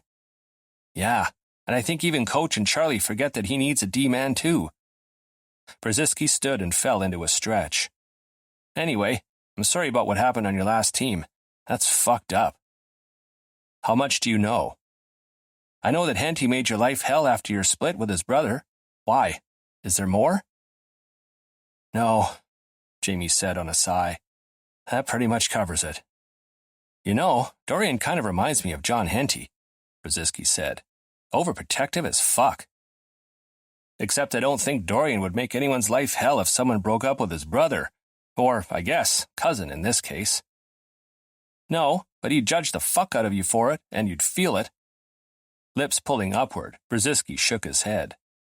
And it'll make you feel about 2 feet tall and desperate to get back into his good graces. I don't know what it is about those short cousins that makes me want to please them. It's like they give off this cool-as-anything vibe that makes me desperate for them to like me. Like they're the cool kids and you're at the bottom of the high school social ladder? Yeah, Brzezinski said, laughing. Didn't think I'd feel like that as an adult. Archie approached, munching from a bag of cheese crackers. Jamie eyed them. Want some? Archie offered the bag. We bought these for the kids as a school snack, but they don't like it. So you're foisting them on us? Jamie asked, even as he reached into the bag. Archie shrugged. Someone's got to eat them. Might as well be us. You ready for this overtime, JJ? Sure, Jamie smiled self-deprecatingly, but only if one of you can tell me what Coach Shore was going on about earlier. Take the other 4 bags of these crackers off my hands and you're on. Jamie took the crackers. Chapter 12. Dorian did what he always did when his brain was being stupid. He worked. A lot. He recalled the email he'd sent to Mark with Matt's video attached for his approval, then spent an hour refining it. Then he did the same with Emery's. Then he moved on to subscription box stuff, following up with vendors, researching products, and planning for next year's spring box. For 3 days, he covered the Orcas' morning skate, went into the office for a few hours, and worked late in his home office. By the 4th day, he had Matt's, Emery's, Jamie's, and a handful of other intro videos done and ready to go, and he had most of the spring box planned out. On the 4th day, his boxes arrived. Oh, look at these, Poppy. 300 boxes came unassembled and in 6 crates of 50, and he had the delivery driver drop them in a corner of his office. He opened one and pulled out a box, quickly assembling it to see what it looked like. He'd ordered a sample before approving the print project, of course, but this was the final thing, and the zippy current of joy that rushed through him had him bouncing on his feet to the music piping through the speakers in his home office. He showed Poppy the assembled box. What do you think? She was more interested in her chew toy. He didn't take her disinterest to heart. His box looked damn good. He'd opted for a plain brown craft box instead of something colorful. On the lid was his logo in black, fir and pine in block letters with the outlines of pine needles encircling the words in a half moon. On the inside of the lid was the outline of a fall scene, a generic leafy tree, its leaves falling to the ground. Above it was the instruction, color me in and share on social media for a chance to win your next box on us. And the bottom of the box held his social media handles, as well as a note that 10% of proceeds were donated to a provincial charity. He'd opted for one that supported underprivileged families with learning resources, school materials, and tutoring, since the fall was traditionally back to school time. Proceeds from sales of the winter box would go to a food bank. For the spring box, perhaps an environmental organization or animal rescue. Didn't many species have their babies in spring? That seemed appropriate. He was so excited about the boxes that he began assembling them before remembering that he didn't need them for another few months. With the fall box scheduled to ship in late August, he didn't need them assembled until that month. Poppy was the only witness to his pout. His good mood over the boxes popped like a proverbial balloon when he received an email from one of the makers for his fall box. They couldn't make his deadline. Never mind that the products weren't due to him until August 1st, giving them 4.5 months to get him what he needed. But they'd had a death in the family and they had to travel, abroad, to take care of estate stuff. The business would be put on pause until they returned, which was looking like early June, and that wasn't enough time to fulfill his orders by his deadline. The biscuit mix couldn't go in his fall box. Fuck my life. Sitting back in his chair, he pressed his fingertips into his eyes. The maker was happy to be included in the winter box because they could make that deadline, but Dorian already had the winter box lined up. Rising, he grabbed his notepad and went over to his corkboard. In his winter box, he had a cookie-scented vegan hand cream, candy cane meringues, an all-natural holiday-scented stovetop simmer to make the house smell like Christmas, sustainably made cozy socks, a felted art desk calendar, mint and rosemary hand soap, and reusable gift wrap made of organic cotton. I could swap the meringues for the biscuit mix, he murmured to Poppy. But the meringues were so good. They tasted like Christmas. Spring? No. Biscuits made him think of stew and Thanksgiving dinner and hearty soups, fall and winter foods. Next fall it is, then. He moved the photo of the mix to the second fall heading on his corkboard, leaving him with an empty space for this fall. Hey! He jumped, whirling toward the door. Jamie leaned against the door jamb, munching on a bag of cheese crackers. Poppy rose and ran over to him. She got all the kisses Dorian wished Jamie would give him, but that wasn't to be. It sucked, but it was what it was. In a way, Dorian even understood. He needed to suck it up, get over himself, and move on. Having Jamie as a friend was better than nothing. Hey, how was apartment hunting? About as successful as last time. Jamie set Poppy down and offered Dorian the crackers. Want one? Sure. Why do you all of a sudden have a gap in your fall box? Sighing, Dorian took a handful of crackers and gave the bag back. My vendor can't make my deadline. Jamie's eyebrows flew up. But didn't they sign a contract? They did. Dorian chewed on a cracker. But something came up, one of those unexpected life things. I'm not going to hold him in breach of contract over that. I moved into next fall instead. How do you do it? Jamie asked. You've got what has to be 100 samples lying around. He gestured at the ones cluttering up the coffee table. How do you decide what goes in what box? Having a seasonal box makes life a little easier, Dorian said. I wouldn't put a toque or socks in the spring or summer boxes, for example, just like I wouldn't put a pina colada pancake mix in the fall or winter boxes, or even spring. Pina coladas are classically summer. Ultimately, it comes down to what products I like, which seasonal box they fit into, company's reputation, and what my interactions with the makers are like. I don't have a lot of patience for people with bad manners or who take 2 weeks to answer an email. Based on that, I narrow it down to 5 to 7 products per box based on, well, gut instinct, I guess. Have you thought about having a taste tester? Dorian finished off his crackers. For what? Your product samples. You said you choose them based on what you like, but what you like might be different than what someone else likes. Jamie picked up a bag from the coffee table. Take this mushy popcorn. You didn't like it. I did. Dorian snatched the bag. Popcorn's meant to be crunchy. According to you, Jamie said, laughing. Hey, wait a second. He stood in front of the corkboard, brow furrowed. The biscuit mix? That's the vendor who can't make your deadline? Uh-huh. But wasn't that Charlie's? Dorian stared at him. No. Why would you think it was? You said he's a baker. I just assumed. Why don't you ask him to fill your gap then? Oh, well. Dorian tried not to fidget. Charlie doesn't know. About the items in your fall box? About the fall box. Or any box. Jamie slow panned toward him. What? It wasn't a question. Just. Dorian walked over to his desk, dropped his notepad onto it. I haven't told him about this. I don't understand. Jamie's footsteps were soft on the hardwood behind him. Isn't he your best friend? Since we were kids. And you haven't told him because... Dorian shrugged, keeping his back to Jamie. Because this is my baby. I first thought this up in university. It's hard telling people about it. Especially people who mattered. Dorian?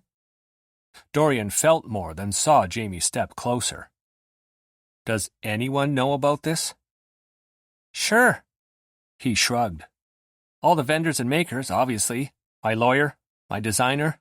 She did my logo and the artwork for inside the box. See? He grabbed his assembled box and flipped up the lid. Jamie frowned slowly, his expression taking on one of concern. If Charlie doesn't know, Does Coach Shore? It's still so weird hearing him called Coach Shore. Jamie huffed. That's a no, then. It's not a no, it's... Eyebrow raised, Jamie waited. Okay, it's a no. Why wouldn't you tell them? You told me. Yeah, but you didn't matter, Dorian blurted. Cursing, he scrubbed a hand over his forehead. Sorry, that sounded terrible, but... No, I get it, Jamie said, and he didn't appear upset, which unraveled the knot in Dorian's stomach somewhat. Telling people who matter to you about something so important is a risk. Telling random strangers, not so much. And that's what I was when you first told me about Fur and Pine. A random stranger. Yes. Shoulders sagging, Dorian sat on the end of his desk. Exactly. Jamie sat next to him, their bodies touching from shoulders to thighs. Dorian sucked in a sharp breath at the contact. I think you should tell them, Jamie said quietly. Charlie especially. If you're as close as you say, won't he be hurt that you've been working on this for so long but haven't told him? In the back of Dorian's mind, he'd feared exactly that, yes. His office was a mess of product samples and other subscription box stuff, but Dorian kept the door closed when Charlie was over. Hell, when anyone was over. Besides, he might be able to fill your gap in the fall box. Dorian peered at his board. Charlie doesn't really do pre-made mixes, though. Doesn't mean he can't, Jamie said, or that he wouldn't try for you. He offered the cracker bag. Want some more? Sure, why not? They're not very good, though. I know, Jamie said cheerfully. Then why are you eating them? I've got 4 bags to eat. Might as well get started on one. Why do you have 4 of them? Archie's fault. He bargained them for information I needed. Was the information worth it? Popping a cracker into his mouth, Jamie thought about that. We won the game, so yes. Dorian had no idea what he was talking about. So, listen. Jamie's voice turned serious, making Dorian stiffen slightly. Now that I've buttered you up with crackers, can I talk to you about something? This is what you call buttering me up? Try a cake next time. Any specific flavor? German chocolate's always good, especially the 7-layer variety. Jamie was grinning when he said, Noted. Silence descended between them aside from the occasional crunch of crackers. Poppy had retreated to her dog bed, set up by the window in the last of the fading sun from the day, her doggy snores akin to a human snort of laughter. Dorian ate his crackers slowly, the tension gradually leaking from his shoulders. Having Jamie pressed against him, even if it was simply his right against Dorian's left, made him crave more, and he couldn't bring himself to move away. Finally, he sighed. Fine. What did you want to talk about? Jamie wiped his palms on his thighs. The other night. Dorian didn't have to ask what night. He was tempted to, if only to play dumb, but it didn't feel right doing that to Jamie.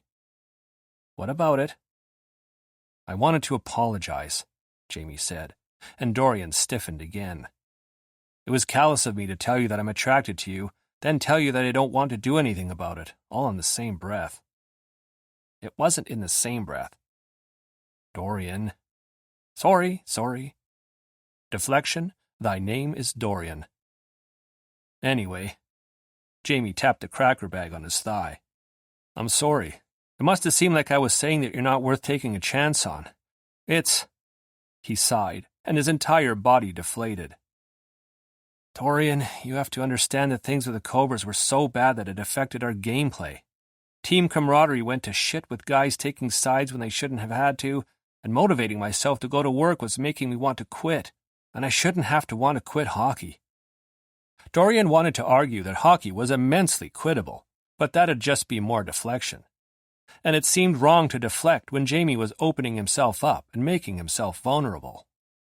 When was the last time Dorian had done the same? I can't tell you how many times I'd get home after practice or a game and wonder if any of this was worth it, Jamie continued. I've genuinely never felt so low in my entire life. so believe me when I say that it's not that you're not worth it. It's that all of it sticks with you. It makes it hard for me to trust people. Hard for me to trust my own instincts, too. The Orcas are awesome. My coaches are awesome. Do I think that I'd be made into a pariah again if things went sideways between us? No. Jamie's smile was anemic. But it's hard for me to trust that because I trusted that with the Cobras, too. I get it. Dorian's throat was thick with sympathy. He still hurt, but it was muted. Because he truly did understand. Fear was a powerful motivator. And sometimes that motivator was to do nothing. He slid his hand into Jamie's. Thanks for explaining. Jamie nodded, cleared his throat. Sure. And, on a totally different topic. Is it okay if I stay here until the end of the season? Rent in this city is fucking expensive, and I won't be able to afford anything until I sell my place in Charlotte. Confused, Dorian cocked his head. Of course. I always expected you to, anyway. Even if you found a rental tomorrow, the chances of you being able to move into it that day, or even that week, are slim. Right. Okay, cool, thanks. Should I start paying you rent? Dorian squinted at him.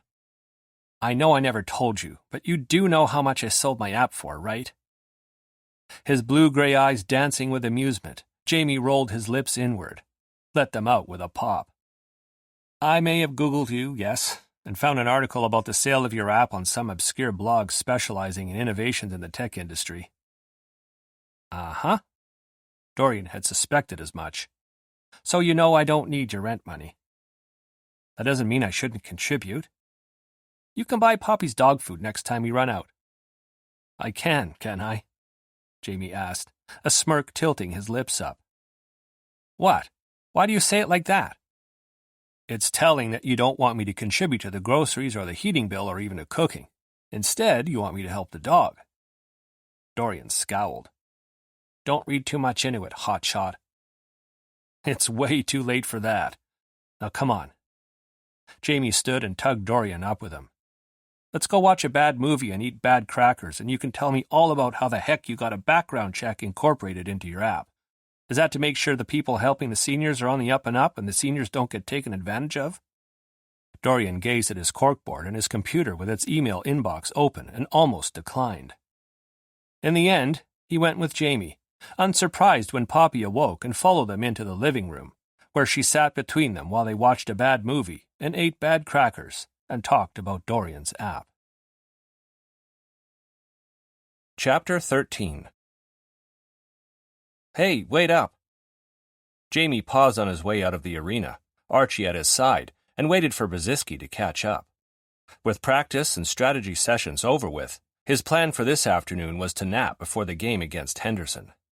Archie was his ride home since he lived near Dorian's place, a reminder that Jamie desperately needed his own set of wheels. Problem was, it didn't make sense to buy a new car when he had a perfectly good one in Charlotte, and besides, Archie didn't seem to mind being his chauffeur. Hey, Brzezinski said when he caught up, clapping Archie on the shoulder. I can take JJ home. Charlie's visiting with Dorian, and I'm meeting him there. Sure, Archie said, with an easy shrug as they continued outside. He offered them each a fist bump. See you in a few hours.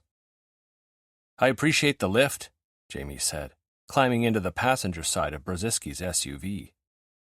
I was heading there anyway. 2 birds, 1 stone and all that. What are Dorian and Charlie up to?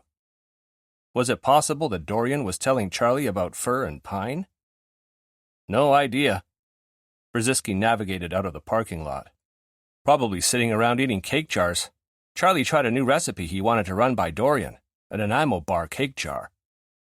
Jamie's stomach rolled in hunger. Did he bring some for the rest of the house? Brzezinski chuckled. No idea. Do you get to taste test his baked goods? Most of the time.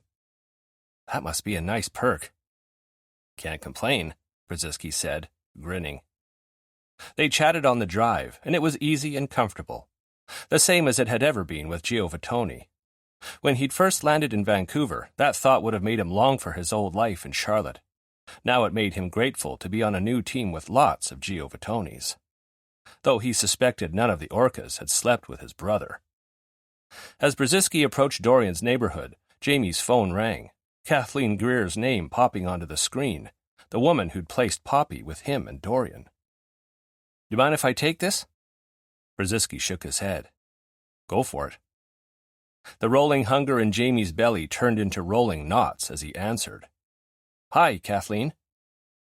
"Oh, Jamie," she said, surprise in her voice, as though she'd forgotten who she'd dialed or she hadn't expected him to pick up. "I'm so glad you answered. Listen, are you home? I have a couple on their way to meet Poppy. They have 2 kids at home, 8 and 10, and they've been wanting to adopt a well-trained older dog to add to their family for a while. When I told them about Poppy, they insisted on going right over, so they're on their way now. They don't live far from you, so they should be arriving shortly." His belly cramped. God, he didn't want to think about not coming home to Poppy. He'd fostered many dogs over the years, and he'd always been happy to see them go to their forever home. Poppy was different. Jamie couldn't say why. Perhaps it had something to do with how she'd so quickly burrowed under Dorian's skin and exposed his mushy side. Letting out a quiet breath, he ran a hand over his jaw, the bristles rough on his palm. "I should be home in a couple of minutes." "Wonderful. I was afraid I'd have to tell him to turn back." She might not want to, but Jamie did. "Their names are Ben and Rebecca Helkio. You'll let me know how it goes?" "Sure," he said, forcing a smile into his voice. "Of course." They hung up, Jamie's stomach hovering somewhere near his toes. He was sad already, and Poppy wasn't even gone yet. And how would Dorian take it? Poppy had clearly imprinted on him, but Dorian had imprinted on the dog just as strongly. Not that he'd ever admit it. Would Dorian finally admit that Poppy was his as surely as he was hers, now that he was about to be faced with the possibility of losing her? Christ, Jamie hoped so. "Everything okay?" Brzezinski asked, pulling up to the curb outside Dorian's house. Jamie blew out a breath. "We're about to find out." Inside the house, they left their boots and outerwear in the front hallway and followed the sound of voices to the kitchen. Dorian and another man, shorter, blonder, and very cute in an elfin way compared to Dorian's brash sexiness, sat on bar stools at the kitchen island. A handful of empty cake jars were on the counter. Poppy sat between them, alert and waiting for scraps, probably not getting any since chocolate was bad for dogs. The sight of her made Jamie's throat go thick. "Hey," the shorter, blonder, cute guy, who must be Charlie, said. He tipped his head back when Brzezinski rounded the island, accepting a brief hello kiss.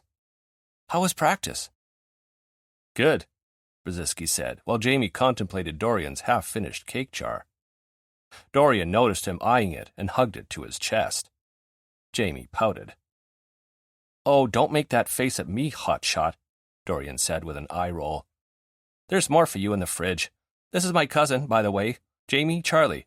Charlie, Jamie."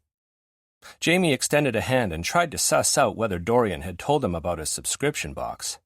Probably not, given his office door was closed. "Good to meet you." "You too," Charlie said with a grin. He was the light to Dorian's shadows, and Jamie could see how they might have complemented each other growing up. "You've been having a great season with the Orcas so far." "I couldn't have asked for a better group of guys to be playing for." Brzezinski made a noise of assent. "Damn right." "So, Jamie shoved his hands in his pockets and turned to Dorian. "There's something I need to tell you." "Sure." Dorian rose and grabbed 2 glasses from the cupboard, filling them with water. He handed one to Brzezinski and one to Jamie. "What's up?" "There's a couple—" "Wait, are you going somewhere? You're dressed for work." Dorian glanced down at himself.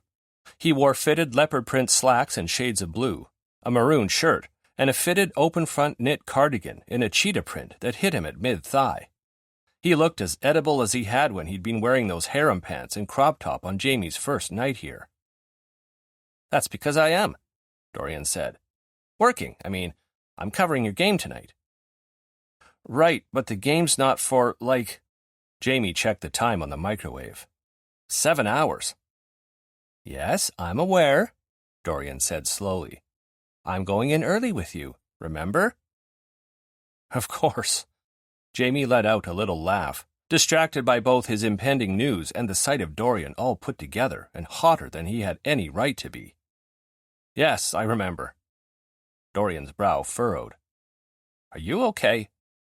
Yep, sure. Jamie shook his head and got back to the task at hand. I have something to tell you. You said that already? Jamie sucked in a deep breath. He truly had no idea how Dorian would react. So, there's a couple coming. Dorian blinked, leaned back against the counter. A couple of pigeons? Cows? What? No, humans, obviously. That's not obvious. You gave me no context. I didn't realize I had to. This is so entertaining, Charlie whispered. Brzezinski had stolen Dorian's bar stool, and he and Charlie watched as though Jamie and Dorian were putting on a play. Mirth danced in Dorian's eyes. He crossed his legs at the ankles.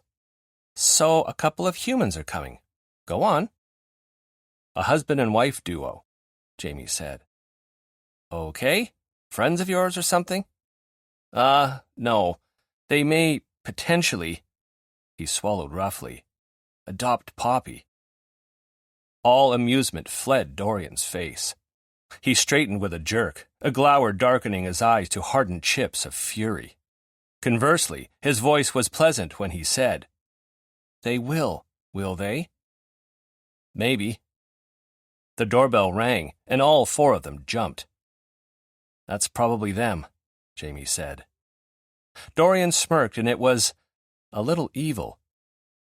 Come on, Poppy. Let's go meet the people who think they're taking you home. Oh, boy, Jamie whispered under his breath, following Dorian and Poppy to the door. Behind him, Brzezinski murmured a low, Wait, Dorian wants to keep the dog? I thought he didn't do pets. Hi there, Dorian said with a fake-ass grin and forced cheer, swinging the door open wide to let Ben and Rebecca Helkio inside. He was white. She had Asian heritage somewhere in her ancestry, and they looked exactly like a typical urban middle-class couple.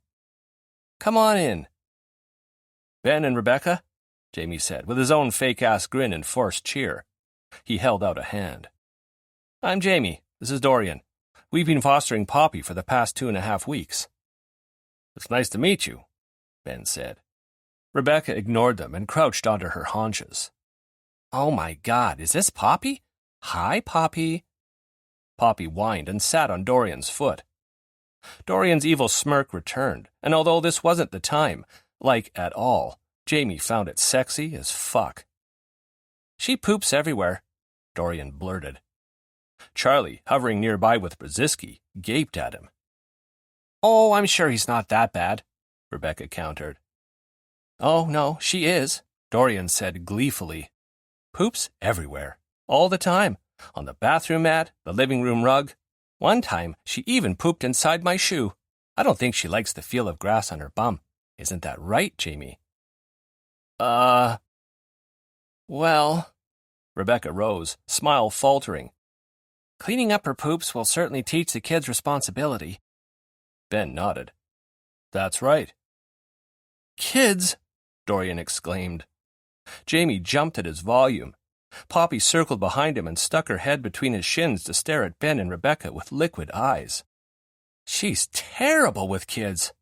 I hosted family brunch here not long ago, and my older cousins brought their kids. Dorian leaned closer and whispered, voice full of drama. Why, Poppy near bit the little one's pinky right off. Charlie's jaw dropped. Jamie swallowed a laugh. Oh. Rebecca retreated away an inch. Well, we're looking for a well-trained dog who will fit into a family home. Dorian shook his head in mock sadness. That's not Poppy, I'm afraid. She's kind of a monster. As one, every adult's gaze fell to Poppy, sitting docilely behind Dorian. All right, well. Ben seemed to recover first. He took his wife's hand. We'll keep looking. Sorry Poppy wasn't a good fit. No, I understand. More mock sadness from Dorian. You need a dog who fits your lifestyle and home life. He opened the door. Good luck with your search. I'm sure you'll find the right dog soon. Ben and Rebecca waved goodbye as they left, calling a "thanks for your time," and once they were descending the porch stairs, Dorian nudged the door-close with a flick of his wrist. And that, lady and gentlemen, is how it's done. Come on, Poppy, let's have cake to celebrate. Dorian sauntered into the kitchen, Poppy trotting along happily next to him. Charlie stared at Jamie. "Who are you, and what have you done to my cousin?" He jabbed a finger his way. "Keep it up." Then he joined Dorian in the kitchen. "You knew this was going to happen, didn't you?" Brzezinski asked. Jamie shrugged. "I had a feeling Dorian wouldn't give her up. Didn't see it happening quite like this, though." And he couldn't say he was upset about it. The thought of Poppy living anywhere else had nearly cut him to his soul. He and Brzezinski entered the kitchen, where Charlie was looking at Dorian like he had a second head, and Dorian was polishing off a cake jar and feeding carrot sticks to Poppy. "So," Jamie rocked on his heels, "I guess you're keeping her." Dorian scoffed. "Ugh, yeah. You can't just give me a pet and take her away. Who do you think you are?" And Jamie fell. Just fell. This man who was tough on the outside yet soft in the middle, like a coconut with the toughest of shells, who said one thing and did another, who had layers upon layers and hidden depths that Jamie might not have the chance to ever fully explore. He was everything Jamie hadn't known to want. Everything else, all those reasons for why it was a bad idea to act on his feelings, they still mattered, but in this moment they fell away. Heart galloping, Jamie stalked around the island and kissed him. Dorian made a muffled sound against his lips, shoved him away with two hands. Shame curdling in his stomach, Jamie cursed. Shit, had he fucked everything up? I'm sorry, I shouldn't have. I have cake in my mouth," Dorian interrupted. "Give me a second." He chewed very quickly, swallowed. "Okay, you can come back now." Jamie went. It should have been gross, considering Dorian had been eating 2 seconds ago. But this was Dorian, the man who'd understood Jamie's weird metaphor about wonky Lucky Charms marshmallows, the man who'd welcomed Jamie into his home and ensured he felt welcome, the man who hadn't just designed an app, but who had built in an automatic background checker to ensure users would be protected. Dorian made another muffled sound against his lips, this one less surprised and more enraptured. He kissed like he did everything else, with confidence and fearlessness. Jamie's head spun. His senses narrowed down to the feel of Dorian's mouth on his, Dorian's fingers grasping the back of his neck, Dorian's lithe body against his. Jamie backed Dorian up until his back hit the counter, earning himself a moan that was a mix of pleasure and surprise. It was a heady moan, going straight to Jamie's cock and making him wonder if he could tease out the sound again.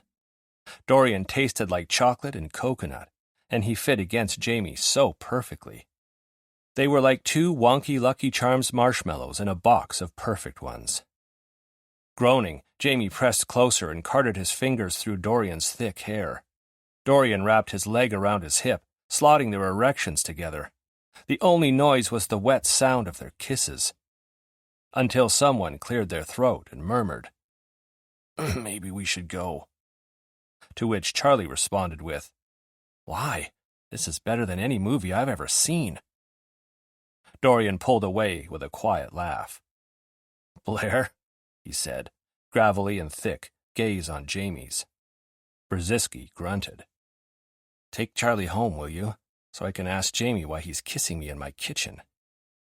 Jamie dipped his head to place a kiss on Dorian's collarbone, earning himself a sharp inhale. "We can take it to the living room if you prefer." "That's not what I mean, and you know it." Yes, of course Jamie knew that. Dorian wanted answers. That brain of his never stopped working, even during a hot kitchen makeout sesh. Glass clinked behind Jamie and he turned, keeping Dorian tucked against him, to find Charlie collecting his empty jars. "We can put those in the recycling for you." "Do you know how expensive these are?" Charlie asked.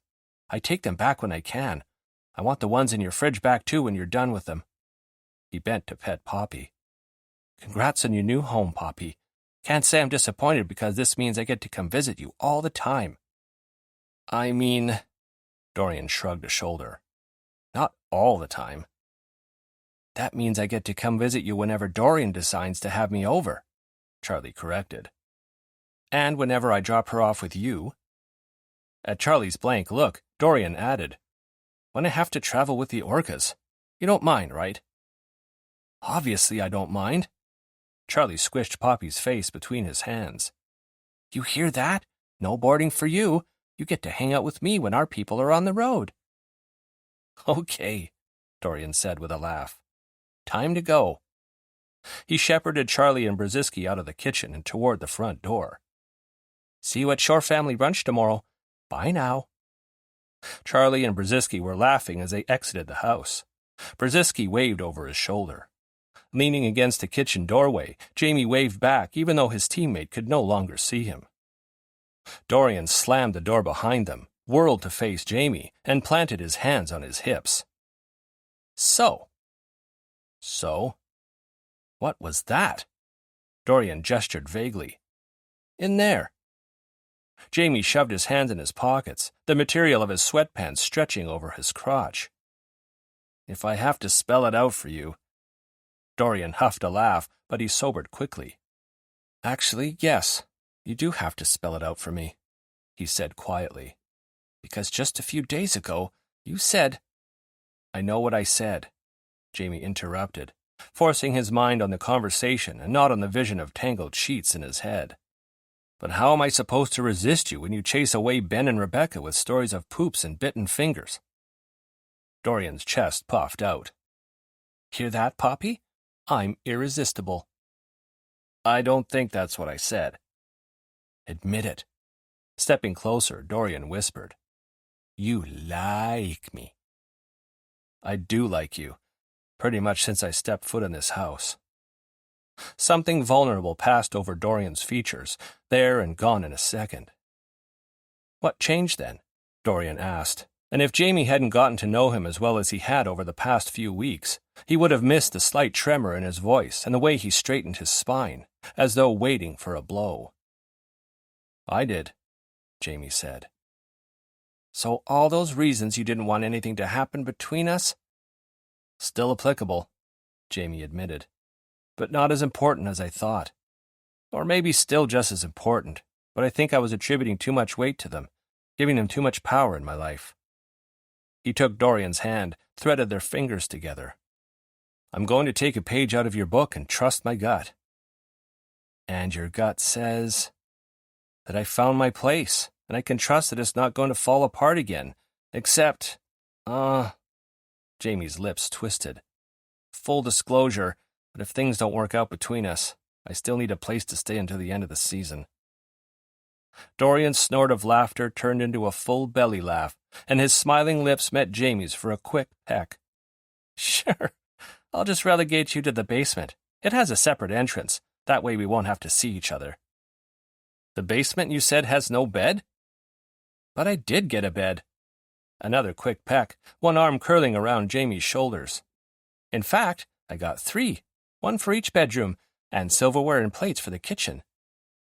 Of course he had, because Coach Shore's gentle admonishment upon Jamie's arrival, about giving Jamie the basement, no matter that it hadn't been meant as a criticism, had no doubt crawled over his skin and stayed there like a bad infection. Dorian cupped Jamie's jaw, tilted his head exactly where he wanted it, and slanted his mouth over his with as much hesitation as Jamie had when the puck landed on his tape and he had a wide-open net. None. Jamie tugged him closer, his knees turning to water. He wanted skin on skin, but Dorian's stupid cardigan was all fabric and Jamie couldn't find the bottom of it to sneak his hand underneath. He settled for wrapping himself around Dorian instead, using his bulkier frame to maneuver Dorian until they fit together in all the right places. All the right places. His breathing sped up. Dorian, because he was wilier, did manage to get a hand under Jamie's hoodie, and the sensation of his cool palm against Jamie's overheated skin was almost too much. Then his stomach growled. Loudly. Dorian pulled back, breathing unsteadily, and looked down at Jamie's stomach, I think your gut's saying something else, too. It's fine, Jamie said, chasing Dorian's mouth. No biggie. Says the man who's systematically eaten all my food samples since he arrived. You're always hungry. You should put the mushy popcorn in your winter box. Jamie nipped at Dorian's collarbone. What's better than snuggling in front of the fireplace on a cold night, watching a movie and eating popcorn? Oh, I don't know, Dorian said, full of sarcasm. Eating crunchy popcorn, maybe?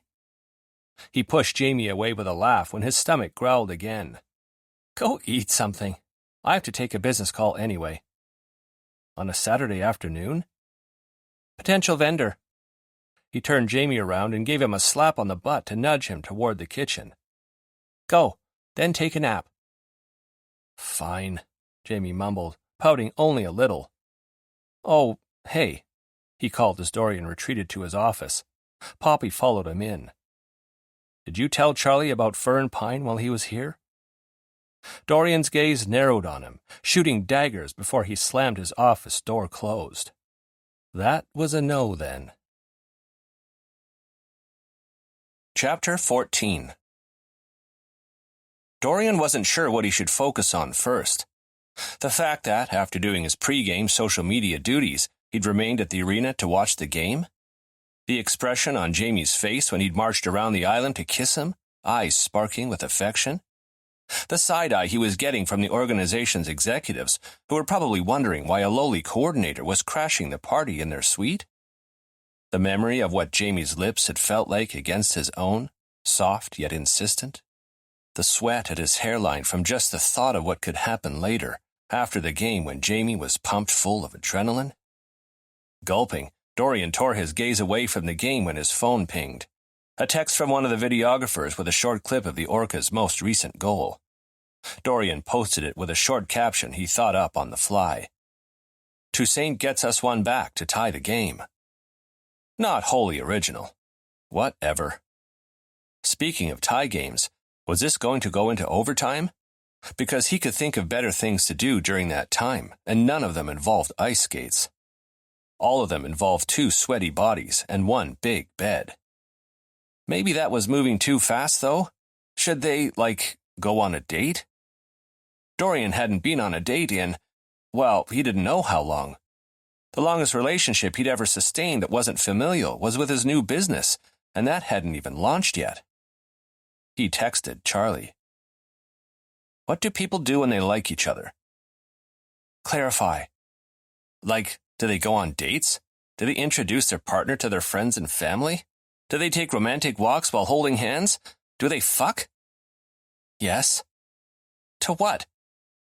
Don't be dense, Dory. He wasn't trying to be dense. Lips twisting, he sent a follow-up question. What do people do on dates? You could try a blanket fort. A what? Never mind. They eat at restaurants, go to movies, go bowling, visit a museum, take bike rides together, just stuff. Activities, things they like to do together. He and Jamie hadn't yet discovered what they liked to do together, but they were pretty good at talking, walking Poppy, and watching movies. That was a start, right? They could build from there. Dorian was still fuzzy on the details, however, and he didn't love that. Jamie had admitted that something had changed. He'd admitted that while all the reasons why he hadn't wanted to act on his attraction were still there, they didn't hold as much power as they once had. But where did that leave them? If the Orcas players turned out to be not who Jamie expected and began giving him a hard time over their relationship, would Jamie break things off? Not that Dorian expected that to happen. He wasn't close enough to any of the players for them to care one way or another whether he and Jamie worked out or not. And Matt wouldn't make a stink of it either. He wasn't one to butt into anyone's personal life. What was important to keep in mind was that Jamie thought it was a possibility, and that wasn't something Dorian could ignore. Still, that wasn't going to stop him from taking Jamie home and putting all that post-game energy to good use. Something happened down on the ice that had the goal horn buzzing and the Orcas fans groaning. San Jose had scored then. Cool. No overtime. There was a part of Dorian that felt like he should care more that the Orcas were losing with only a few minutes left in the game but he was all out of fucks. He wanted to fuck. How was that for wordplay? He was mentally patting himself on the back when the Orcas retaliated with a slick goal that slid right in between the goalie's legs. Dorian groaned. Everyone else cheered. He could have gone home. Archie would have dropped Jamie off after the game, but something kept him rooted to his seat, and that something was named Jamie Jameson. Hey, now that he was thinking about it, he still didn't know if that was his real name. An interminable amount of time later, or whatever the equivalent of an intermission and an overtime was, the Orcas proved victorious. Not a surprise. They'd made the playoffs for a reason. Once the game ended, he waited for the mass exodus, then made his way to the player entrance to wait for Jamie. There was a different waiting area for wives and girlfriends, but since Dorian had credentials, he could head past it to the restricted areas. Plus, he wasn't in the mood to make small talk with strangers, so there was that. He put his social media coordinator hat on and answered fan questions while he waited, and soon enough, players began rounding the corner in pairs toward the exit, nodding at Dorian on their way past. Archie came solo, gaze on his phone, and did a double-take when he spotted Dorian. "Hey," he said. "Guess I don't need to wait around for JJ?" "I've got him." "Cool, you shouldn't be too far behind me." Sure enough, there, dressed in a black suit paired with a white shirt unbuttoned at the throat, was his defenseman. He was laughing at something Toussaint was saying, head back, throat bared, his teeth gleaming in the harsh overhead lights. His laughter was uninhibited, bouncing off the hallway walls and hitting Dorian right in the sternum. Shit. He was in so much trouble. Toussaint was the first to notice him. "Hey, Dorian." Jamie's gaze snapped to his. "Hey, Dorian," he echoed, sultry and thick. Dorian suppressed a shiver. "There's a bunch of us heading out to a nearby bar to celebrate the win," Toussaint told him as he and Jamie approached. "Want to come?" "Nah," Dorian said, "but thanks." Toussaint clapped Jamie on the back. "See you there, JJ." "Can't tonight," Jamie murmured, still in that voice that made Dorian want to drop to his knees right there. His eyes locked onto Dorian's. "I've got other things to do." Dorian sucked in a breath, heat pooling in his gut. Those other things Jamie had to do better involve him, and him again. Toussaint's gaze swung between them, and his eyebrows slowly rose higher and higher. "Uh-huh, I see how it is." Another clap to Jamie's back, this time paired with a leer. "Have fun, you two." He was out the door in the next moment. "Shall we?" Dorian said. "We shall." Jamie bumped their shoulders on their way to Dorian's car. "Didn't expect you to still be here." "Mark wanted me to stick around," Dorian said. "Cover the game from here." "Uh-huh. Did he also want you to stick around for half an hour afterwards so you could drive me home?" "You don't know that he didn't." Biting back a smile, Dorian unlocked his SUV and climbed in. "Tell me something, hotshot." "Sure." "What the actual fuck is icing?" Jamie's laugh was even more potent in the confines of the car than it had been in the hallway. Poppy met them at the door when they arrived home, tail wagging. "Hey, girl." Jamie squatted to accept doggy kisses. "Hi, did you have a good night?" "Why, yes, I had a great night, thank you for asking." Dorian snorted a laugh on his way to the kitchen, where he poured a glass of water. "You better wash your face before you kiss me good night." "Good night?" Jamie murmured, picking Poppy up. He thinks I won't be kissing him good morning too, and good midnight and probably also good 2 a.m.? If I'm lucky, I might also get good 3 a.m., but he tends to fall asleep after that. Dorian's fingers clenched around his water glass. "You know what time I go to bed?" "Poppy," Jamie whispered to the dog. "He thinks I don't notice everything he does. I live here too, plus he walks around wearing crop tops and thinks I don't follow his every move." "What crop top?" "The one you wore with the harem pants the day I arrived." Jamie set the dog down and prowled toward him, all big and scruffy, a naughty edge to his grin. His hands encircled Dorian's waist. You had all this skin on display that made me want to nibble at it. Even all the way back then, huh? Mm-hmm. Jamie took Dorian's bottom lip between his teeth, and every minute in between. Their lips met, hungry and insistent. Jamie walked him backward, and Dorian gasped when his back hit the wall between the kitchen and the living room. Jamie devoured his mouth, his arms keeping him in place. Dorian couldn't move and didn't care to. He couldn't think of another instance where he'd fallen so quickly and wanted so badly to give himself over to another person. There was something about Jamie that had grabbed onto Dorian from the beginning and hadn't let go. His combination of wholesomeness and giant teddy bear personality, maybe? The way he really seemed to listen when Dorian spoke? The way he looked at him like he was important and not just a body taking up space? His love of Poppy, which had been only one of the reasons Dorian hadn't let that couple take her away? He kissed like a dream, too, which, yes, was new information, but it was another aspect of Jamie that would keep Dorian coming back for more. He clutched at Jamie with one hand and raised the other to grasp Jamie's hair, only to tip water down his back. Gah! Jamie danced away, hopping from foot to foot. Cold, cold, cold. Sorry, Dorian said, though he couldn't help but laugh. I forgot I was holding it. Poppy licked up whatever had landed on the floor. Dorian set the glass on the counter, handed Jamie a tea towel, then started on the buttons of his suit coat. I see how it is, Jamie said with a leer as Dorian tugged the coat down his arms. You just wanted an excuse to get me out of my clothes. Do I need an excuse? Dorian unbuttoned his shirt next. Because you seemed pretty willing to take them off voluntarily a second ago. Well, you know what they say, tit for tat and all that. Jamie walked backwards toward the stairs. Dorian followed since he still had his fingers on Jamie's buttons. Who says that exactly? Dorian asked, just to mess with him. Jamie nipped at his jaw. Don't sass me, Dory. You like it when I sass you, Dorian said as they climbed a handful of steps to the landing, pausing there before continuing their way up. Can't argue with that, though I can think of other uses for that mouth of yours at the moment. So could Dorian. So he put it to another use, finding Jamie's mouth with his own, right there on the landing, their limbs tangled, Jamie's shirt dangling off one arm. God, all that skin for Dorian to explore was heady.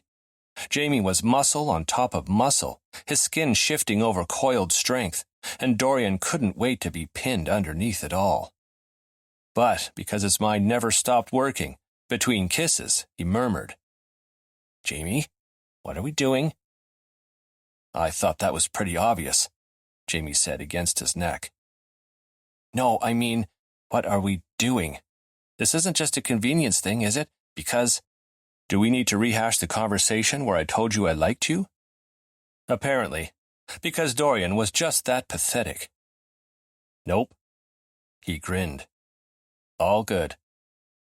Jamie's solemn gaze met his. Looming over Dorian, he pressed one hand flat against the wall by Dorian's head, keeping him trapped. Don't give me that fake-ass smile, Jamie said quietly. No, this isn't a convenience thing. And if you really believe it is, I'll book a long-term stay at a hotel and move out tomorrow. When I said I liked you, I meant it. You make me feel alive for the first time in months. He placed a kiss at the corner of Dorian's mouth. You make me laugh. A kiss on the opposite corner.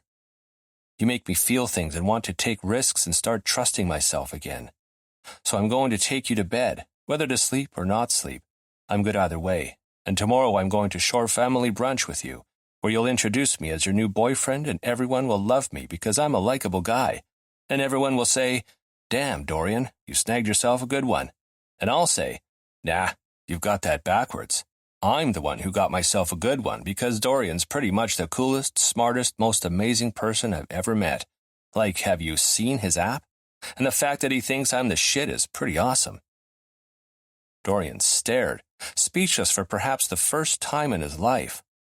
A flare of love unfurled in his belly, new and scary and delicate, like that first snowfall of the year that made a person think twice about driving in it. Every thud of his heart beat in time to Jamie's breaths. Every cell in his body wanted this man in every way that mattered. Dorian's mind didn't know what to settle on first. Swallowing thickly, he eventually murmured, "I never said you were this shit." Jamie's grin formed slowly, and Dorian savored every curving millimeter. "But you've thought it." "Have I?" Chuckling softly, Jamie sort of fell into him. He yanked Dorian close, tucking his face in Dorian's neck, and just held him.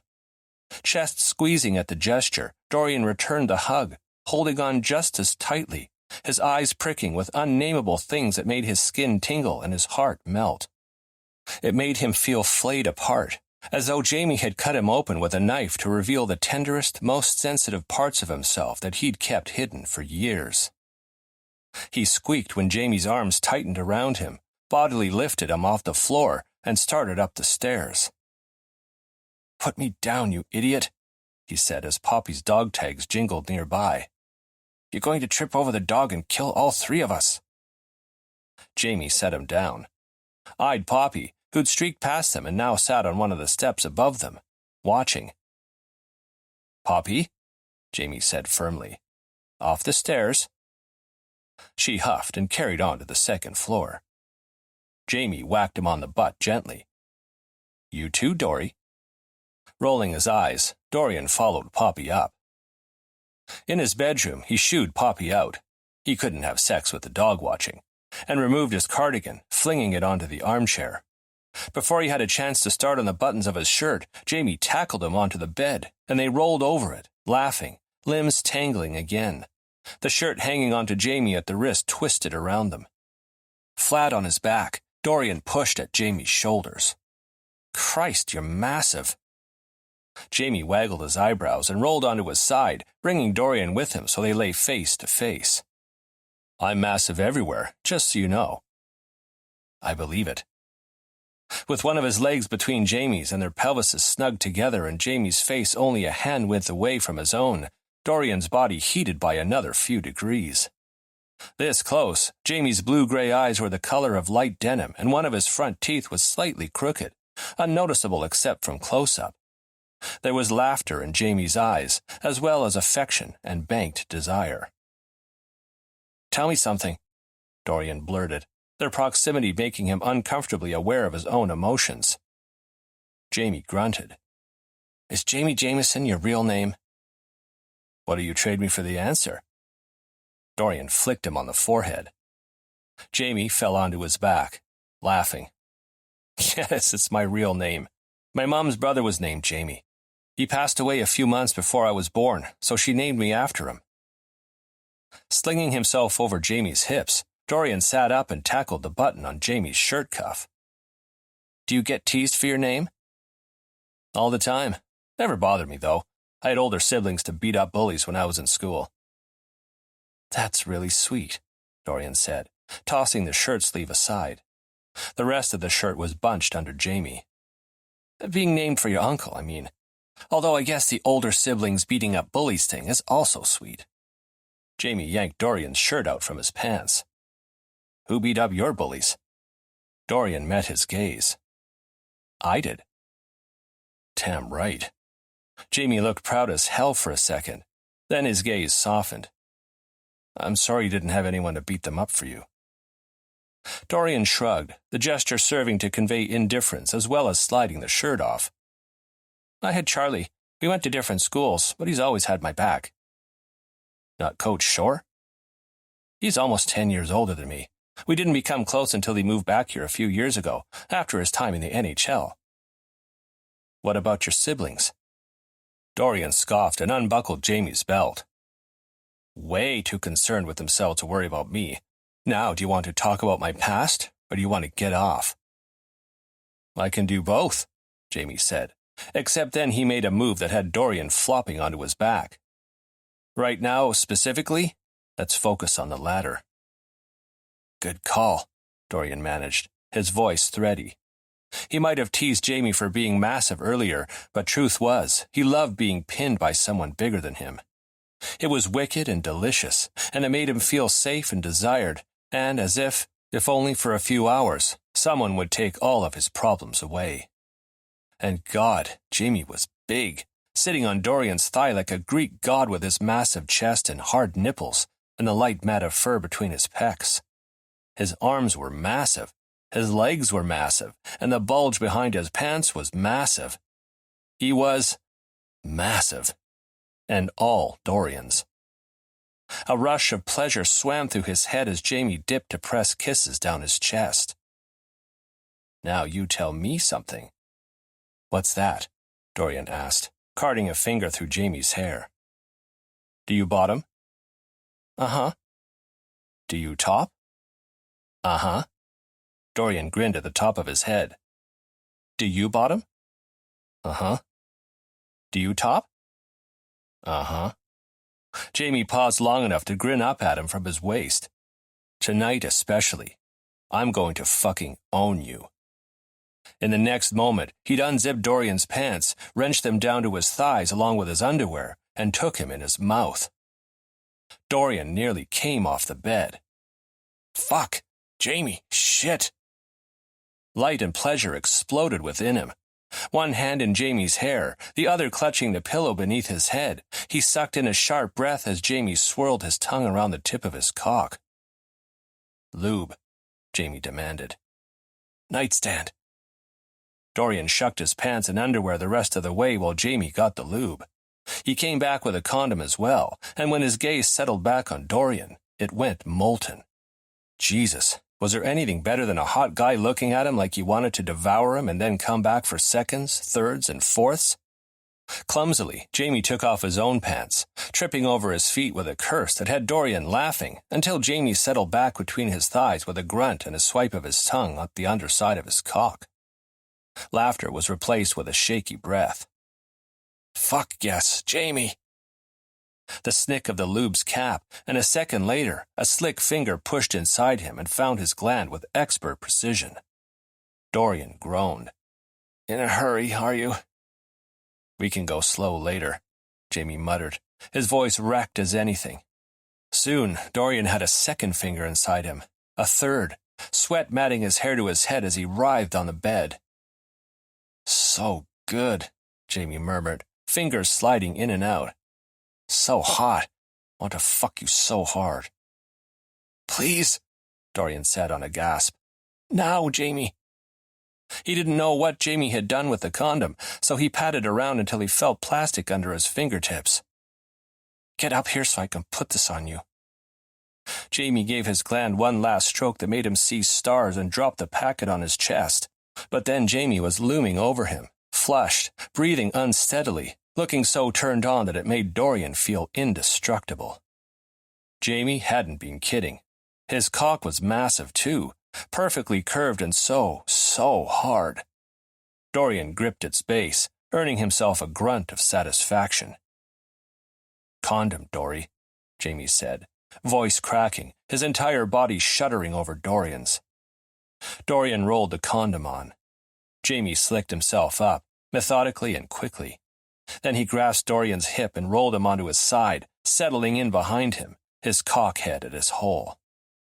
Yeah, Dorian whimpered, eyes squeezing closed at the first breach of Jamie's cock. Pleasure pulsed through him, turning his bones to liquid. More. You want me? Jamie whispered into his ear, deep and satisfied as he pushed in farther. So bad. Give me more, please. Want to fuck you all night. Dorian sucked in a breath through his teeth. Fuck, who knew there was a dirty talker under Jamie's personable exterior? All night, he echoed, so ready to be had until neither of them could walk. With a sexy groan, Jamie bottomed out inside him. Dorian's balls tightened against his body, sparks dancing along his spine. Jamie held himself steady, his chest heaving against Dorian's back, but Dorian's patience had flown out the window a long time ago. He rolled his hips. Jamie bit his shoulder. Shit, so fucking hot, Dory. He withdrew slowly, and Dorian rolled his head into the pillow, waiting for that first snap of Jamie's hips with the same kind of fearful anticipation as the first drop on a roller coaster. And he wasn't disappointed. Jamie thrust his hips forward, burying himself inside him again. Dorian cried out, the sensations building through him too much and not enough at the same time. When Jamie had said he was going to fuck him so hard, he hadn't been kidding. His pumps were forceful, his breathing heavy in Dorian's ear, his grunts and curses loud over the sound of his balls against Dorian's ass. Dorian grasped his cock and stroked, but Jamie's spit had dried and his hands were too rough. Jamie batted his hand away and replaced it with his own lubed one. Dorian coughed out a drawn-out groan. "So close," he practically wailed, tilting his upper body back against Jamie's sweaty chest. "Me too. Fuck. Come with me, Dory." Whether it was the sex, the encouragement, or the nickname, Dorian couldn't say. He came with a shout, nails digging into Jamie's forearm. Jamie's movements halted behind him, and he went rigid as he too came. Dorian flung an arm back, around Jamie's neck, and brought him in for a sloppy kiss. They were both sweaty and spent and sticky, and he wanted to spend all night like this. "You good?" Jamie rasped. Was all Dorian managed. He winced when Jamie pulled out of him and rolled onto his back. "Are you still hard?" Jamie's smile. God, it was all sex and gratification. "Mostly," he said. He removed the condom, wrapped it in a couple of tissues he grabbed from the box on the nightstand, and removed another condom from the drawer. Dorian gulped, electricity beginning to fire through him again, and rolled onto his back. "I'm going to need a few minutes." "That's okay." Jamie crawled on top of him. "I'll just kiss you stupid until you're ready." "Jesus," Dorian croaked, clutching at Jamie's shoulders as Jamie did as promised and kissed him stupid. Chapter 15. In the morning light filtering in through the blinds, Dorian was perfection. He had sat on Jamie's dick, flushed and desperate, and if Jamie had his way, they'd be sharing orgasms throughout the rest of the day, too. He'd thought Dorian might be too sensitive to take him again after the 2 poundings Jamie had given him last night, but he'd awoken to Dorian jacking himself while he waited for Jamie to wake up. A new development, given it was usually Jamie who woke first. "Finally," Dorian had said, his body glowing, his eyes feverish. "I've been dying for you to fuck me for 10 minutes. Jamie had been instantly alert, his body ready to go even after Dorian had fucked him not 2 hours ago and the mutual blowjobs they'd shared sometime in the middle of the night. Dorian already had the lube and condom handy, and he'd gotten Jamie ready in a flash before sinking onto him with barely a hello kiss. Jamie couldn't find it in himself to care. Not when he was lost in the clamp of Dorian's wet hole and Dorian was frantic on top of him, old cum crusted to his belly and pubic hairs, hair a mess of knots, his chest heaving as he chased his orgasm. "Fuck," Jamie said. He clamped one hand on Dorian's thigh. The other grasped Dorian's erection, and he swiped the pre-cum with his thumb. Dorian fell forward slightly and braced one hand on Jamie's chest with a curse. Jamie pumped into him in short, hard thrusts, the sound of their shared pleasure filling the room. "Oh, God," Dorian moaned. "Oh, fuck. Jamie, please, don't stop. Don't stop. So close." Jamie had no plans on stopping. Now that they'd started, Jamie never planned on stopping. Had sex ever been this good with anyone else? He didn't think so. Honestly, this was as close to Cloud 9 as Jamie thought he'd ever get. The morning light highlighted Dorian's body like he stood under a spotlight.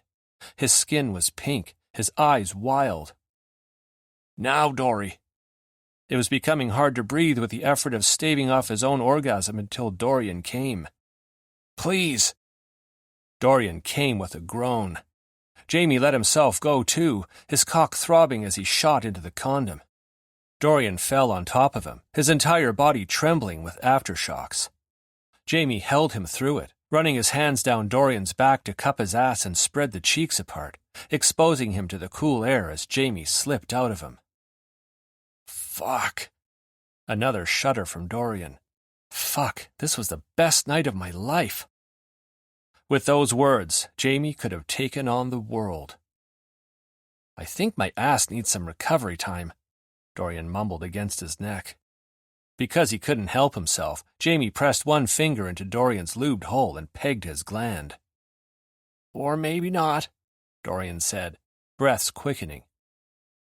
"Believe it or not, I think my dick needs a few hours recovery time." "Great. We can go to short family brunch and then—" He shook when Jamie added a second finger. "And then we can start all over again. Fuck, Jamie, what are you doing to me?" "Nothing you don't want." Dorian was gorgeous. There was no arguing that. But in the throes of passion, when he couldn't think anymore, and he let Jamie do whatever he wanted with him, Christ, Jamie couldn't have asked for a better bed partner. "Can you come again?" "I don't—" Dorian swallowed audibly. "I don't know." Jamie removed his fingers. Dorian whimpered a weak "No," hips pumping against Jamie's stomach. "Easy, baby." Jamie flipped them, putting Dorian on his back, and pushed his knees towards his chest. Dorian's cock was half hard, making a valiant effort at recovery. Jamie's cock, on the other hand, really would need a few hours, but pleasuring Dorian in the meantime was very high on his to-do list. Dorian's eyes were wide when Jamie took him into his mouth, coaxing him into full hardness. It took a few minutes, but Jamie was nothing if not both a patient lover and exceptionally good at taking on a challenge head-on. He popped off Dorian's cock to grin at him. "How you doing?" Dorian let out a laugh and slung an arm over his eyes. "Fuck if I know." "Can you come again now?" "Honestly, I don't know if I've got anything left." "Should we find out?" Jamie asked, massaging Dorian's butt cheek. "Christ." Jamie nibbled at his hip. "We can stop if you want." "I'm good." Dorian's belly fluttered when Jamie sucked the tip of his cock into his mouth. "I'm so good. So good. So good." Maybe a bit delirious was what he was, but Jamie would take him at his word. The fact that Dorian trusted him not to hurt him, not to abuse him or take advantage of him, it meant a lot. Dorian was as eager and giving as Jamie had always wanted in a lover. They were an equal match in bed, and an equal match out of it, too. He just wasn't sure if Dorian had realized it yet. He laved at Dorian's balls, drawing a loud groan from Dorian. He kept things easy and gentle, trying to entice the orgasm out of him. Keeping his gaze on Dorian's face for any hint of discomfort, Jamie rolled his balls between his fingers. Dorian's hips came off the bed. "Oh!" Jamie laved the tip of his cock, tonguing at the slit until Dorian began to tremble again. He gripped the base of Dorian's cock with his free hand and stroked, slowly, as he sucked. "Oh, God! Oh, fuck! Jamie! Fuck! I think I'm gonna—" He did.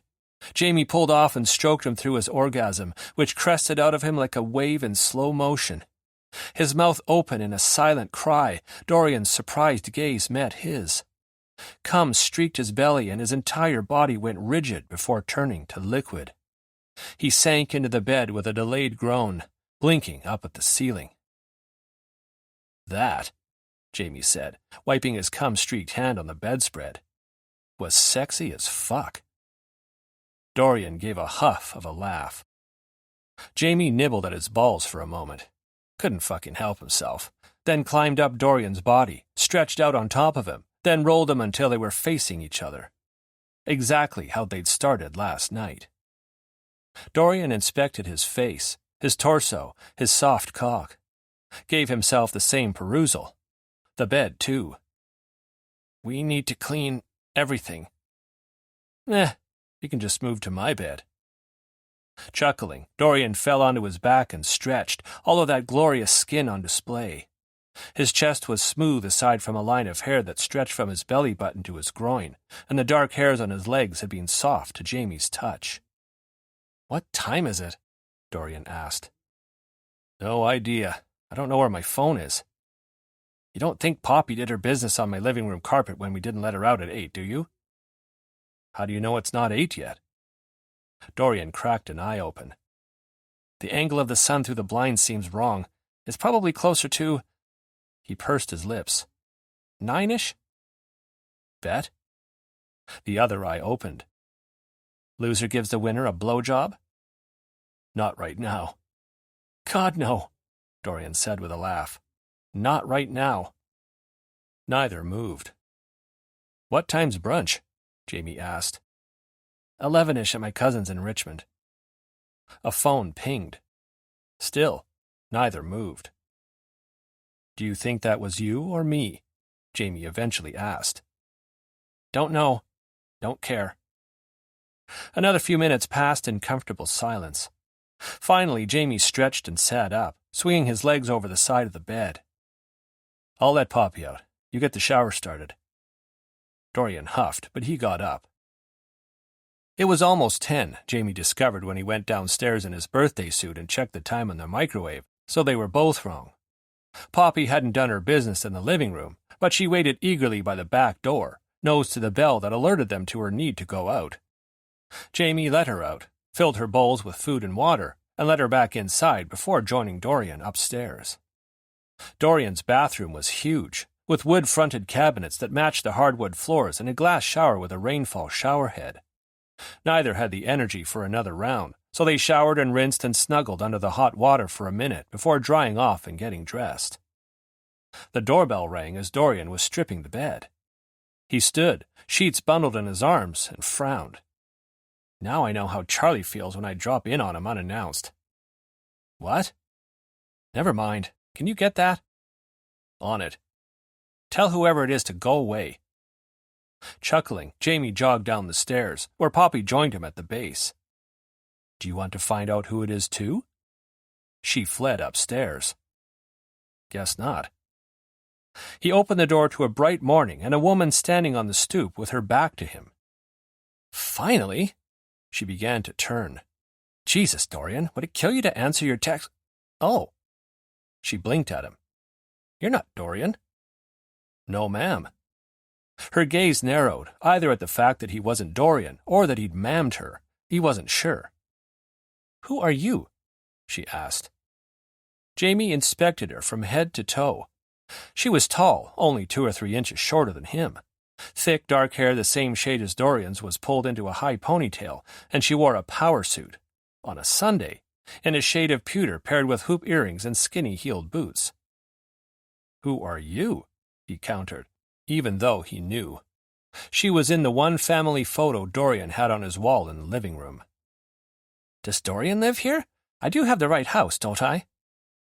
After everything Dorian had told him, Jamie was tempted to tell her she had the wrong house and then watch as she circled the block, searching for her brother like a chicken with its head cut off.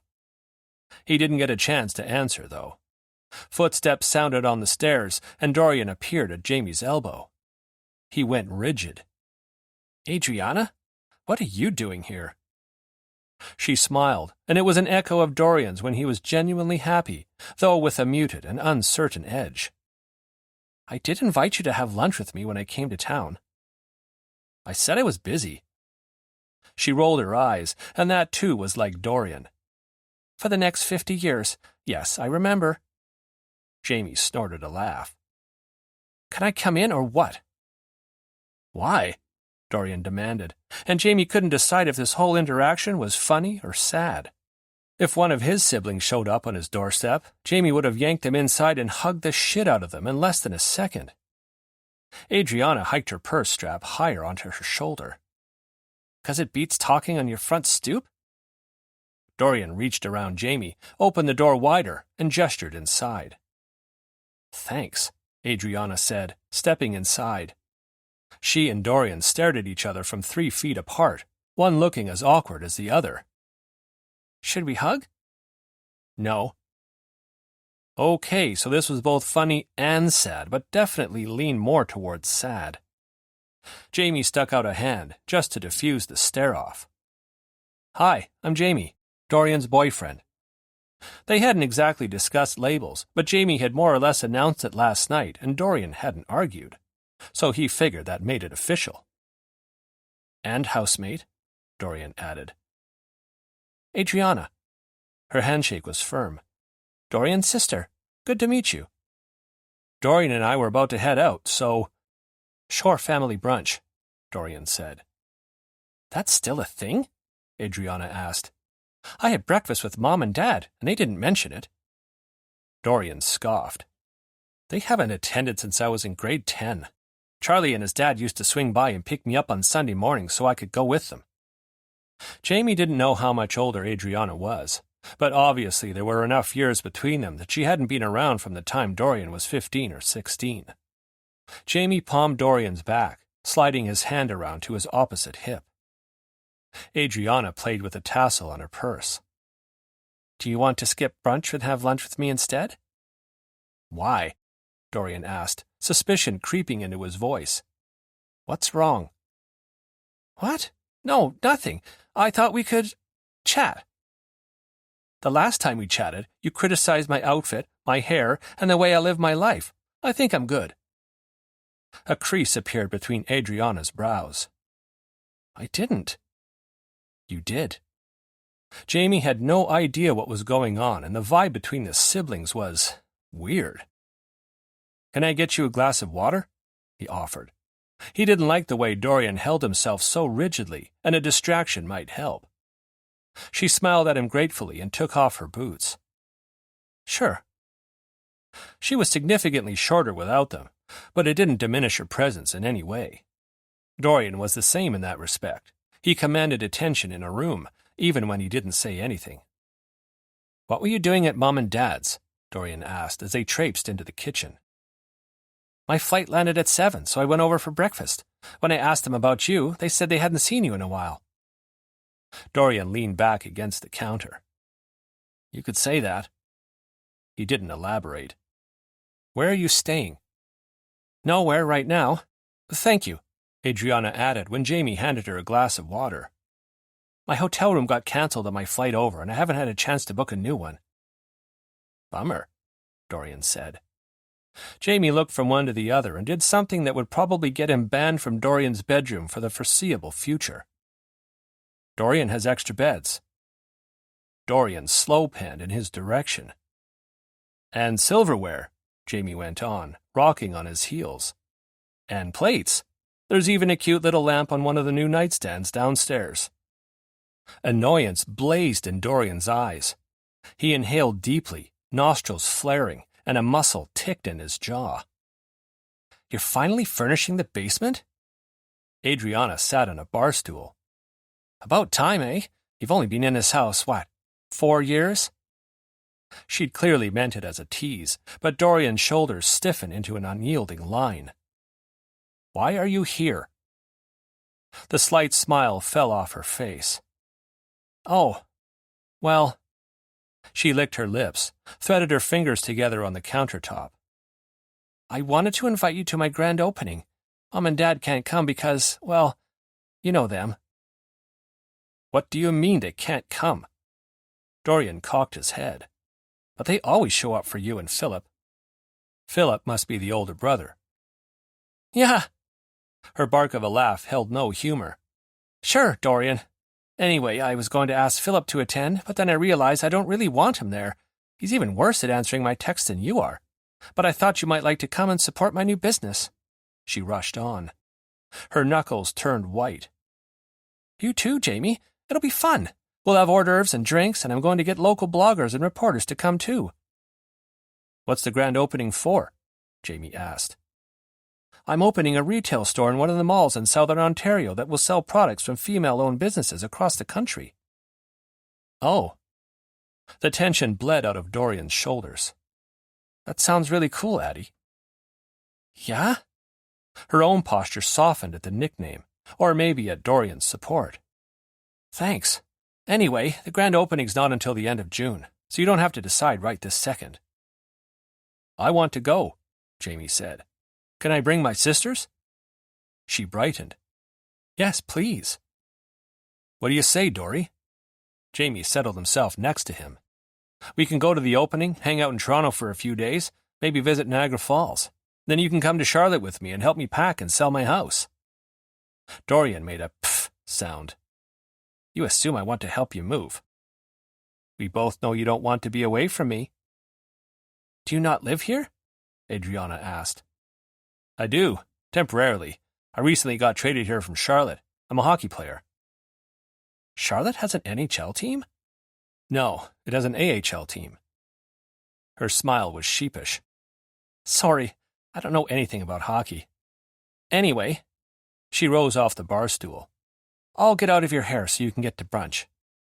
Dorian straightened and shoved his hands in his back pockets. "Aren't you coming?" "God, no, I'm wiped. I had an early flight and I've been up since 2 a.m. Besides, I'm seeing most of the family later this week. I'm going to drive over to my hotel and see about getting my room reservation back." Jamie planted his elbow in Dorian's side. Dorian grunted. "You can stay here," he said grudgingly. "I guess." She bit her lip. "Really? That'd be so helpful. Save me $1,300 in hotel costs, and I promise," she mimed, zipping her lips, "you won't even know I'm here." "Somehow I doubt that," Dorian muttered. "I'll go get my suitcase from the car." "I can do that," Jamie said, because he was a gentleman, even if Dorian wasn't, and it was clear, at least to him, that whatever had happened between them in the past, Adriana was trying now. "Hand me your keys and Dorian can show you downstairs." Dorian's glare seemed almost artificial, as though he was putting it on because he felt like he had to. "No blowjob for you later," he said quietly while Adriana dug into her purse. "Pretty sure my dick's still recovering from last night anyway." Dorian snorted a laugh. Chapter 16. Sitting on the bus on the way to the hotel after a close game against Manitoba that the Orcas had eventually won by 1 goal, Jamie squinted against the bright light of his phone and browsed apartment listings. Next to him, Brzezinski was texting with Charlie as the bus bumped along the highway, and the rest of the guys were in various states of decompression, listening to music, watching videos on their phones, having conversations with family back home, or chatting quietly with each other. Jamie exited the website and opened a new one. Rental prices hadn't gone down since he'd last looked, not a surprise, and he didn't want to sell his house in Charlotte and waste all that money on rent within a few years of living in Vancouver. The housing market here was seriously terrible. No wonder so many of his teammates lived together, especially the younger guys. He'd considered buying. He'd have a tidy sum after selling his house, but according to his research, a person needed to make an income in the 6 figures to purchase an average-price home in Canada with a 20% down payment. The problems were that Vancouver's homes weren't average price, and that his chances of making 6 figures in the AHL were about as likely as Dorian sitting down for a serious and overdue conversation with his sister. And he couldn't live with Dorian forever. Didn't want to. Not yet. Sure, it was handy right now, and Jamie loved being able to crawl into Dorian's bed at the end of the day, or lure him into it for a little mid-afternoon nookie. But everything was new and fresh and fun between them. Eventually, they'd settle into their relationship, whatever that would look like. And as 2 men who led independent lives, it would take time to blend them together. Jamie didn't want to force that and rush things by overstaying his welcome at Dorian's. Better to give themselves the space to figure out who they were as a couple before living together permanently. "Find anything you like?" Brzezinski leaned over and peered at his phone screen. "Lots," Jamie sighed. "But none of it's in my budget." On Brzezinski's other side, Lynn grunted from across the aisle. "Welcome to Vancouver." "Where do you live?" Jamie asked him. "In a basement apartment in Burnaby." "They're called basement suites in BC, Brzezinski pointed out. Lynn shrugged. "Whatever. Either way, the house is owned by the friend of a family friend, so I got a massive discount on the rent." "What about you?" Jamie asked Brzezinski. "Wait, you've got your own place, right? Coach Shore said you offered me your spare room when I arrived." "I'm in East Van." Brzezinski tilted his head back against the seat. "I've got a townhouse near the Fraser River. I came into an inheritance when my grandparents passed. It was the only way I ever would have been able to afford it. The room's still yours if you want it, by the way." "I appreciate it, really, but I was hoping for my own space." Why don't you move into our guest house? Archie said from behind them. He'd half popped out of his seat and hung over the back of Jamie's. I couldn't do that, Jamie protested, remembering this had also been one of his options for accommodations when he'd arrived. It's your guest house. Shouldn't you keep it for guests? My wife and I have been talking for a long time about renting it out. Archie clutched the back of Jamie's seat as the bus went over a speed bump. Right now, the only person who uses it is my mother-in-law. She doesn't like to stay in the main house when she visits. She's not a morning person, and she hates when the kids wake her up before sunrise. If you're there, she'll visit less. He gripped Jamie's shoulder, eyes pleading. Please move in so she can visit less. Jamie chuckled, his heart lifting. If you're sure. You don't even know. Why don't you come by on the weekend? Meet my wife and kids. Take a look at the place. We can talk rent, make sure it's within your budget. It's not a huge place, but it's got a bedroom, a bathroom, a small sitting room, and an even smaller kitchen. Jamie would not only get his own place, but he'd get his own place on the same property as a family? Honestly, it was everything he could have asked for. You'll be lucky if I ever move out.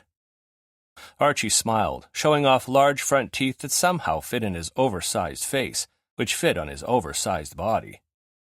Come see the house first, see if you like it. Can I have a dog? Sure, Archie shrugged. We've got 2 of them, and a cat, but she hates everyone except my youngest. His own place, a family, and pets? He'd just won the fucking lottery. When they arrived at the hotel, Coach Shore caught up to him in the lobby. Nice game tonight, Jameson. Thanks, Coach. Join me for a minute. Shore tipped his head toward the lobby's seating area. Jamie had only a few seconds to wonder if he'd done something wrong before they sat on adjacent armchairs, and Shore said, I've been meaning to check in for a while. How are you settling in? Good. Leaning forward, Jamie clasped his hands between his knees. Everyone's been great, and from my perspective at least, it feels like I've always been here. It does. You fit right in, and that's exactly what I wanted for you. Coach's expression didn't change, yet somehow laugh lines deepened around his eyes. I missed brunch on Sunday, but I heard a rumor that Dorian's not mad at you anymore. Jamie squirmed. No, all good there. If anyone gives you a hard time about that, or anything else, you come to me. Jamie groaned. Guess I don't have to ask if you've heard about what went on in Charlotte. Did everyone in hockey know about that? Ugh. The hockey world's a small one. People talk. Your coach should have put a stop to it as soon as it started. I'm not sure he knew about it, Jamie said quietly. He knew. Shore's expression darkened. No coach has his head that far up his own ass. And it wouldn't surprise me if some of your more level-headed teammates tried talking to him about it too. The fact that he didn't do anything about it. He shook his head. He traded Henty, didn't he? Shore shook his head again. We AHL coaches are at the whims of our organization and hardly ever get a say in trades. I got lucky with you. I doubt your former coach would have suggested trading one of his best veteran players. My guess is someone higher up noticed what was going on, pinpointed Henty as the problem, and got rid of him. And speaking of Henty, Coach went on, not giving Jamie any time to let that sink in. You know we're playing his team next week. It wasn't a question. Jamie nodded, forcing himself to stay cool. I know. Of course he knew. Had actively been avoiding thinking about it, but he knew. Do I need to keep you off the lineup? Fuck no. Screw keeping his cool. No way was Coach preventing him from playing. Put me in. I'll stay on him like I stayed on that kid from Colorado during my first game with the team. Henty won't get near the net. You won't let him get in your head? I didn't in Charlotte. You did, Coach said gently. Otherwise, you wouldn't be here. Heat flushing through his body, Jamie opened his mouth to respond. Snapped it closed. Well, shit. Coach wasn't exactly wrong. He wasn't fully right either, but he did have a point. I won't let him get in my head. Coach Shore regarded him for a moment with that poker face to end all poker faces. All right. Relieved, Jamie waited for more. None came, of course. Shore was the say what you have to say using as few words as possible type. "All right," Jamie echoed. "Cool. Get some rest." Coach stood. "We have an early practice tomorrow. Have a good night, Jameson." "You too, Coach." Shore headed for the nearby hotel restaurant, where Jamie could see skills coach Stanton and assistant coach Lee. Jamie could use some food, too. Maybe he'd invite Brzezinski, Lynn, and Archie over to the room he was sharing with Andreen, and they could order room service and watch the highlights of tonight's Charlotte versus Springfield game. He exited the elevator on his floor and... "There you are." Toussaint jogged over from where he was huddled with some of the other younger guys. "We're heading out. Want to come?" Jamie frowned. "Don't we have a curfew?" Toussaint's eyes went comically wide. "I won't tell if you don't." "Watch yourselves downstairs. Shore, Stanton, and Lee are in the restaurant." "We'll take the stairs down then and go out the back way. So, you in?" "Not sure I'm in the mood for the bar scene tonight, but thanks." "Bar scene?" Toussaint fell into step with him as he headed for his room. "Nah, man, we're headed out to a board game cafe that's open for another couple of hours. One of the Manitoba players recommended it. Apparently, they make pretty decent sandwiches." Jamie could have a sandwich, but did he want to go out and spend the whole time wondering if his teammates were going to suddenly lose their wallets? He started to decline, but one glance at Toussaint's face and he clamped his mouth shut. The kid looked so damn hopeful. Toussaint had invited him out several times since Jamie had arrived in Vancouver, and Jamie had refused all but the first. Dinner at Bayside the evening of his first practice with the team. Was it possible Toussaint wasn't hazing him, and that he just wanted to be Jamie's friend? And was Jamie going to let what happened in Charlotte dictate the rest of his life? He thought of Dorian and how he went with his gut when it came to his business and his job, and hell, even the dog. It was time to start trusting his own gut again, too. He'd taken a chance on Dorian. He could take a chance on his teammates as well. "Give me 5 minutes to get changed and I'll meet you at the elevator." Toussaint's face lit up. "Awesome." He turned and jogged back the way they'd come.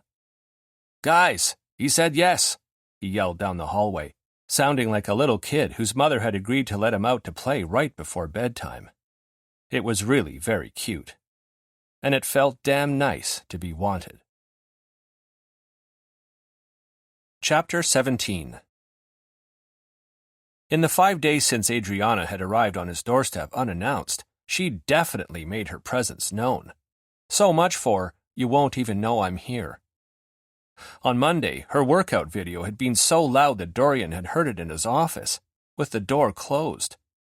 On Tuesday, she'd returned from wherever she'd been with an armload of binders, which she'd carted in through the front door instead of the basement's private entrance. On Wednesday, she'd come upstairs to steal Poppy, claiming she'd baked homemade dog-friendly vegan treats. On Thursday, she'd come up to ask him to borrow his kettle to make tea, but then had joined him on the couch where he'd been watching the Orcas' second game against Manitoba. Dorian had sat wedged into the corner of the couch, back against the arm, putting the finishing touches on Fur and Pine's website. Adriana had watched the game, engrossed, asking about plays and penalties and why someone got a penalty for this, but not for that, and what the fuck was icing. Dorian actually had an answer for that one. Go figure. The Orcas had lost in overtime, and when Adriana had said so to Poppy, the dog hadn't much cared. Now, when Dorian walked into the house on Friday after his morning stint at the organization's head office for a series of meetings, it was to find the door to his home office wide open, and he knew he'd closed it before leaving. Standing in the doorway, he leaned against the door jamb, crossed his arms over his chest, and glared. Not that Adriana noticed. She was focused on his corkboard, her back to him. "What's he up to, Poppy?" The dog, snoozing in her bed by the window, didn't answer. Dorian gritted his teeth. "You do know a closed door means keep out, right?" She whirled, a guilty expression crossing her face. The same expression she'd had when she and her friends had broken one of the teacups in their mother's antique set during a party when their parents had been away, that she'd blamed Dorian for even though he'd slept over at Charlie's that night. Hi. Her voice squeaked. I didn't think you'd be back until later. Is that why you're snooping through my office? The door was open. No, it was not. She bit her lip. Poppy let me in? Dorian pressed his lips together. He would not laugh. Is there something you're looking for? Perhaps I can point you in the right direction. I was looking for, a pen. But since I'm in here... She waved at his corkboard and all the samples that still covered his coffee table. What is all this? I'll show you. He tipped his head toward the living room. Most of my stuff's out here, though. It is? Frowning, she exited his office. Dorian entered it and closed the door. Dorian! Adriana's voice was muffled through the wood. What the hell? Sorry, I can't hear you. That's just mean. She banged against the door. I told you about my thing even though Mom and Dad said it was a business doomed to failure. And what did I hope to accomplish except proving that retail storefronts are a thing of the past? He whipped the door open. They didn't say that. Sure did. Hands on her hips, Adriana stalked into the office. Along with, honey, have you really thought about this? She made a sound of disgust. Dorian tried to make sense of it all. But Mom and Dad have always supported you. What gave you that idea? Oh, I don't know. Maybe all the times you came home with perfect marks or the lead in the school play or the first place ribbon from the science fair, and Mom and Dad waved that in my face and went all, why can't you be more like your sister? You think that means I had their support? Adriana walked away, toward the window. Poppy had awoken, and though she hadn't moved, her gaze arced between the two of them. The perfect marks were forgotten about the next time I came home with a B. They didn't actually come to see the play, and I got a 4th in the science fair. You had a first-place ribbon. I traded it for a peek at my boobs. Dorian's jaw dropped. Addie? What? They're just boobs. Peter Trumbull would have seen them on some other girl eventually, and besides, look at me. She waved a hand at her own body, just as slim as Dorian's. My boobs were never that impressive. Jesus. Dorian leaned against the edge of his desk. Had he had it wrong all these years? He'd been compared to his siblings so often that he just assumed they'd always had their parents' support and that he'd gotten the leftovers. He'd always pictured Adriana and Philip as the main dish, the leg of lamb that people salivated over at a restaurant, and he was the white rice that was passed over in favor of the maple-glazed vegetable medley. Had they had it just as bad as him? If so, why hadn't he ever noticed? Probably because he'd been so mired in his own shit that he hadn't noticed anyone else's. Didn't help that Philip was 7 years older and Adriana 4. They hadn't spent much time together aside from the obligatory once-a-week family dinners and any events their parents dragged them to where they could show off their kids and pretend to be the perfect family. So? Adriana meandered past him and nodded at his corkboard. Spill, what's this? Dorian sucked in a breath and bit the bullet. I'm launching a seasonal subscription box that will feature products from small businesses across the province. Oh. She cocked her head, brow furrowed. Tipping his head back, Dorian waited for the inevitable, his stomach already in knots. That's a risky business, Dorian, Adriana said, right on cue. There are thousands of subscription boxes across the globe. Have you done the research? How are you going to make yourself stand out among all the others? Are you sure this is the best use of your time? You seem to love your day job, so why not focus on that and... That's really not what he needs to hear right now, came a voice from the doorway. Heart leaping, Dorian grinned at Jamie. Poppy scrambled up and ran over to greet him. Dorian wished he could scramble over too, but he took a more sedate approach, rising slowly off the desk. Hey. Christ, it was good to see him, to have him home. There'd been pictures of Jamie and some of his teammates plastered online in the last couple of days, taken in a board game cafe in Winnipeg where Jamie and the other Orcas had been playing a game against a group of delighted fans. He'd looked so happy in those photos, and Dorian had been happy for him. It was about time that he stopped keeping his teammates at arm's length and started getting to know them outside of hockey. Blair had said that there were no bad apples, and he wouldn't lie about that. Hey. Jamie picked Poppy up and ambled over, giving Dorian a once-over that had his blood heating. I like your shirt. He wore a bright yellow button-down with frolicking bumblebees, the shirt sleeves rolled up to his elbows. Thanks. Poppy helped me choose it. It's almost as good as my frolicking bumblebee tie. Only almost? Grinning, Jamie leaned in and kissed him softly. Hi. Hi. Butterflies took to life in Dorian's stomach. He and Jamie had shared his bed, having the raunchiest sex of his life, and it was a quiet, breathy, full of feeling high that got to him. Jesus. Sorry about the game last night. You can't win them all. Jamie's gaze cooled when it landed on Adriana. Hey, have a good week? I did. Smiling a little too brightly, she pulled at the fabric of her long-sleeved blue dress. I'd stay and chat, but I'm meeting a friend for late lunch. Who are you still in contact with here? Dorian asked. You haven't lived here in almost 15 years. Mostly just Peter Trumbull. The guy you showed your boobs to? Adriana pumped her eyebrows as she headed out of the office. Maybe I'll show him my boobs again. I didn't need to know that, he called to her retreating back. Jamie made a face. Do I want to know? Probably not. Now give me a proper hello kiss. Jamie obliged, though there was nothing proper about it.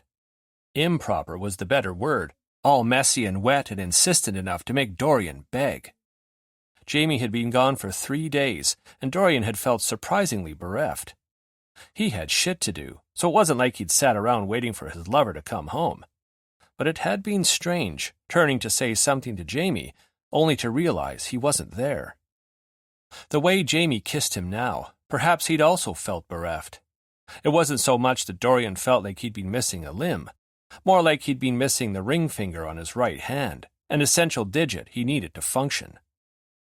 Poppy stuck her nose between them, and they pulled away laughing. Jamie set her down, and she trotted to her corner of the office, took her favorite chew toy between her teeth, and climbed into her bed. So, Jamie leaned in for another brief kiss. I had a thought. Dorian's gaze dipped to Jamie's crotch, where a very prominent erection was very prominently bulging against his pants. Jamie laughed. Not that. Bummer. I was thinking. He pulled Dorian close for another kiss, like he just couldn't help himself. And didn't that make Dorian's head swim? Since I have a very rare weekend off, Jamie said, why don't we drive to Kelowna for a quick visit with my family? Dorian's swimming head got caught in a whirlpool. Jamie wanted him to meet his family? We could leave today and come back late Sunday. My brother says we can stay with him, and we can bring Poppy. Everyone in my family has a dog. She'll fit in perfectly. Instead of going with a very appropriate, I don't think I'm ready to meet your family yet, or an equally true, are you crazy? We just started dating. What came out of Dorian's mouth was, I told you once and I'll tell you again, I'm not taking the Coquihalla in March. We can fly. Jamie groaned. But it takes so long to fly. It's an hour flight. Yeah, but factoring how early we'd have to be at the airport and how long it sometimes takes to disembark, plus we need to make special accommodations for Poppy. And can we even get a flight out for today? Come on. Jamie's voice turned cajoling. Take a drive with me. It's only 4 hours in good weather. It won't be 4 hours if we get stuck in bad snow or behind an 18-wheeler that hit a moose. That probably won't happen. Probably? I didn't have any issues when I drove there last time. Spring weather the whole way there and back. What if I fly? I can meet you and Poppy there. Sure, Jamie said easily. But I'd rather drive there with you. And when we arrive, we can have dinner with my brother and Poppy can play with Mona. That's Niall's dog. And I'm sure I can convince my parents to do a Sunday brunch instead of Sunday dinner so we can attend. They're going to love you, by the way. He said it in a way that was no doubt meant to sound offhand, but came across as a touch deliberate, as though he knew Dorian's issue wasn't with the Coke, but with meeting family. My mom will send us home with enough leftovers to last a week, and she'll probably put your name on yours just to make sure I don't eat them all. Dorian wanted so badly to decline. Also wanted so badly to go. Jamie had been brave when he'd set his past aside and decided to go out with his teammates in Winnipeg. It took guts to trust other people after what he'd gone through with the Cobras. Borrowing some of that braveness and a handful of those guts, Dorian smiled gamely and said, "Okay." "Yes!" Jamie pumped his fists. "Hear that, Poppy? We're taking a road trip." Dorian just hoped he didn't regret it. Chapter 18. The first 2 days of visiting with Jamie's family were uneventful. Dorian kept bracing himself for someone to sneer at his outfit, or side-eye Jamie in that "you can do so much better than this guy" kind of way. But the worst that happened was that Dorian got side-eyed for his choice of mushrooms on pizza. Even the drive had been uneventful. The weather could be unpredictable in the mountains, yet for all his worry about bad snow, they'd had sunshine all the way from Vancouver to Kelowna. Niall Jamieson had been the first sibling Dorian had met since he and Jamie were staying the weekend with him and his cute little French bulldog, Mona. He was the 7th of 8 kids, so the closest to Jamie in both age and personality. They didn't do anything more interesting than take the dogs for a walk and order pizza for dinner. On Saturday morning, Dorian had met Aaliyah, the second eldest, when she dropped by Niall's to pick up a toy one of her kids had left behind on their last visit. At 38 years old, she was a decade older than Jamie, but she had the potty mouth of a hockey player. Dorian had liked her instantly. And on Saturday evening, he'd met Will, the 6th of 8 kids, when he'd dropped by to try to convince them to go night skiing with him and his friends. Jamie couldn't go for insurance reasons. Dorian didn't ski. He tended to hermit in the winter. And Niall just plain didn't want to go. "Plus, I have guests," Niall had said. "I'm not just going to abandon my host duties." A teasing glint had entered Will's eyes, the same shade as Jamie's. "But it's just Jamie." Jamie had tackled him. Niall had invited Will and his friends over. They'd combined their cooking skills to make spaghetti and meatballs and homemade garlic bread for an impromptu dinner party.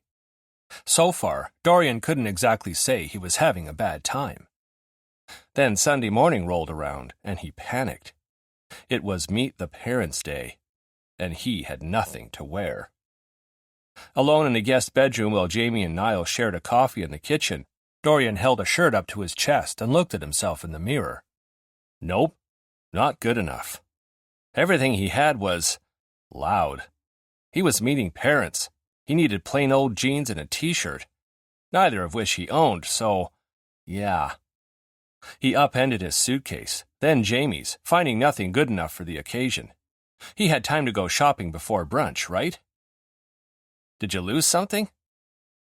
Wearing nothing but very fitted and very plain dark blue slacks, he whirled toward the doorway.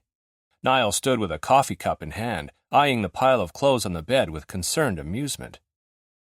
"I don't have anything to wear," Dorian blurted. Again, Niall eyed his clothes. "I don't have anything appropriate to wear, because it's just occurred to me that I use my clothes as a way to get people to pay attention to me, which says a lot about how I grew up, doesn't it? So all I have are things most people would never wear, or if they did wear them, it'd be out to a club or a social function and not a family brunch in Kelowna. I want your parents to like me. How can I do that with a shirt that looks like someone spilled milk over half of it?" "My parents would love you even if you wore a burlap sack to brunch," said Jamie's calm voice as he approached behind Niall. "Oh," Dorian wheezed. "You heard that? Fantastic." He flopped back onto the bed, landing half on and half off the pile of clothes, which was both graceless and uncomfortable. He heard Jamie whisper, very amused, "I've got this." The door closed and Jamie climbed on top of him a moment later, straddling his lap. He wore jeans and a long-sleeved white Henley, and while normally Dorian would be contemplating the best way to get him out of both, now he eyed the Henley with interest. "Can I borrow your shirt?" "No." Dorian pouted. Just as well, I guess. It'd be too big for me. Make me look like I was wearing my older brother's clothes. Jamie braced his palms next to Dorian's head and leaned down, putting their faces only inches apart. If you're not ready to meet my parents, Dory, that's okay. We can skip brunch. I'm sorry if I pressured you. No, I do want to meet them. And he did.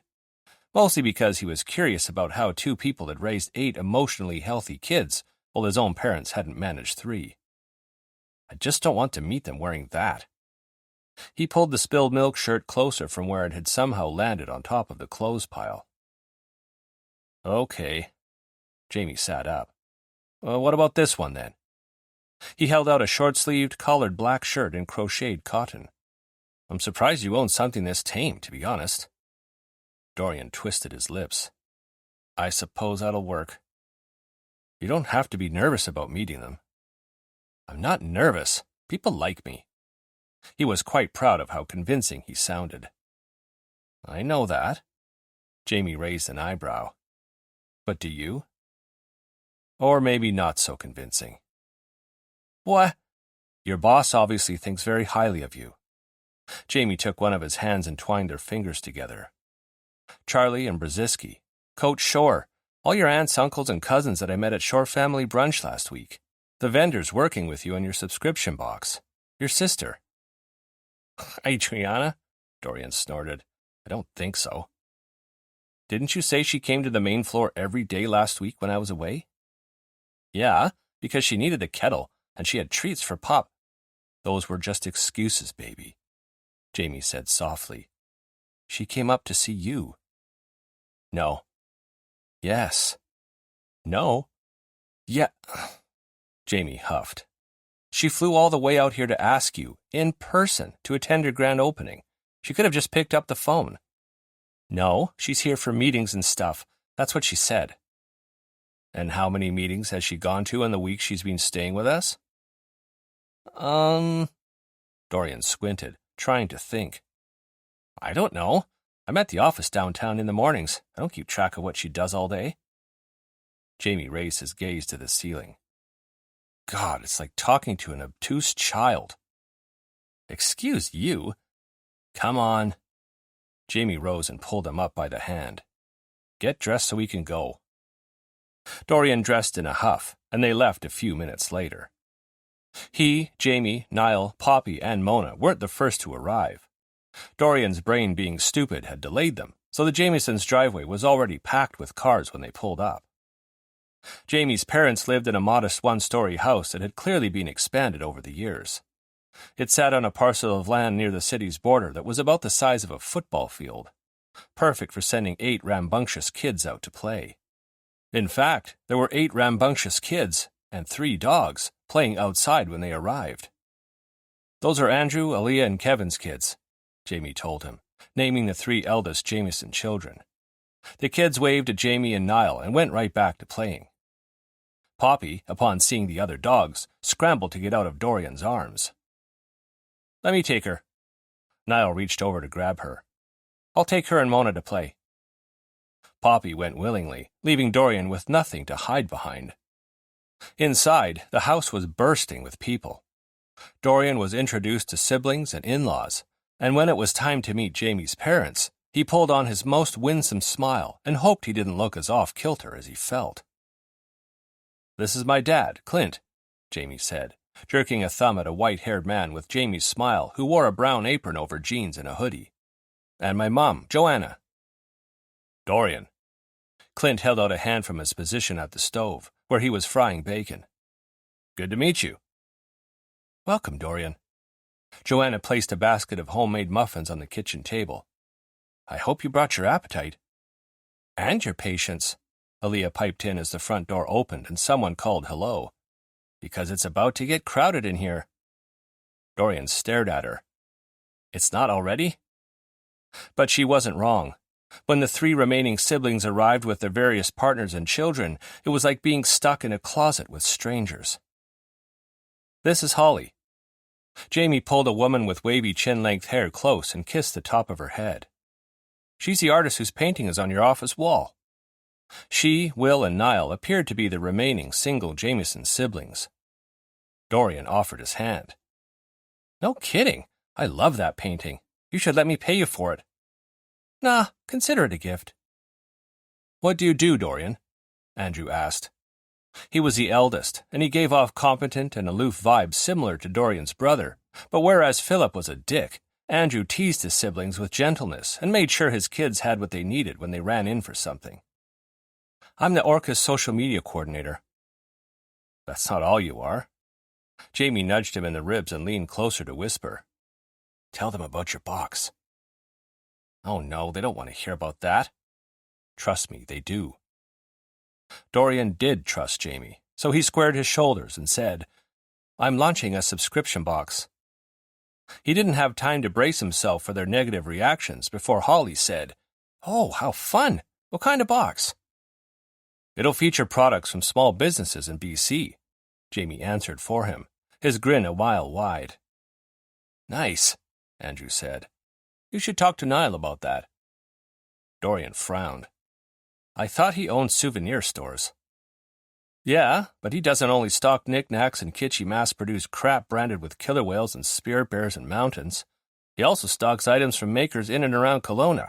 He'd be a good contact for local makers, if nothing else. Oh, yeah. Jamie stole a slice of bacon from the plate at his dad's elbow. That's a good idea. Can't believe I didn't think of that. Joanna took a platter of pancakes out of the oven where they'd been keeping warm. You could feature Holly's art in your box. Oh my God, Mom! Holly groaned. What? Joanna said innocently. He's featuring products from small businesses. You're a small business. Ignore her.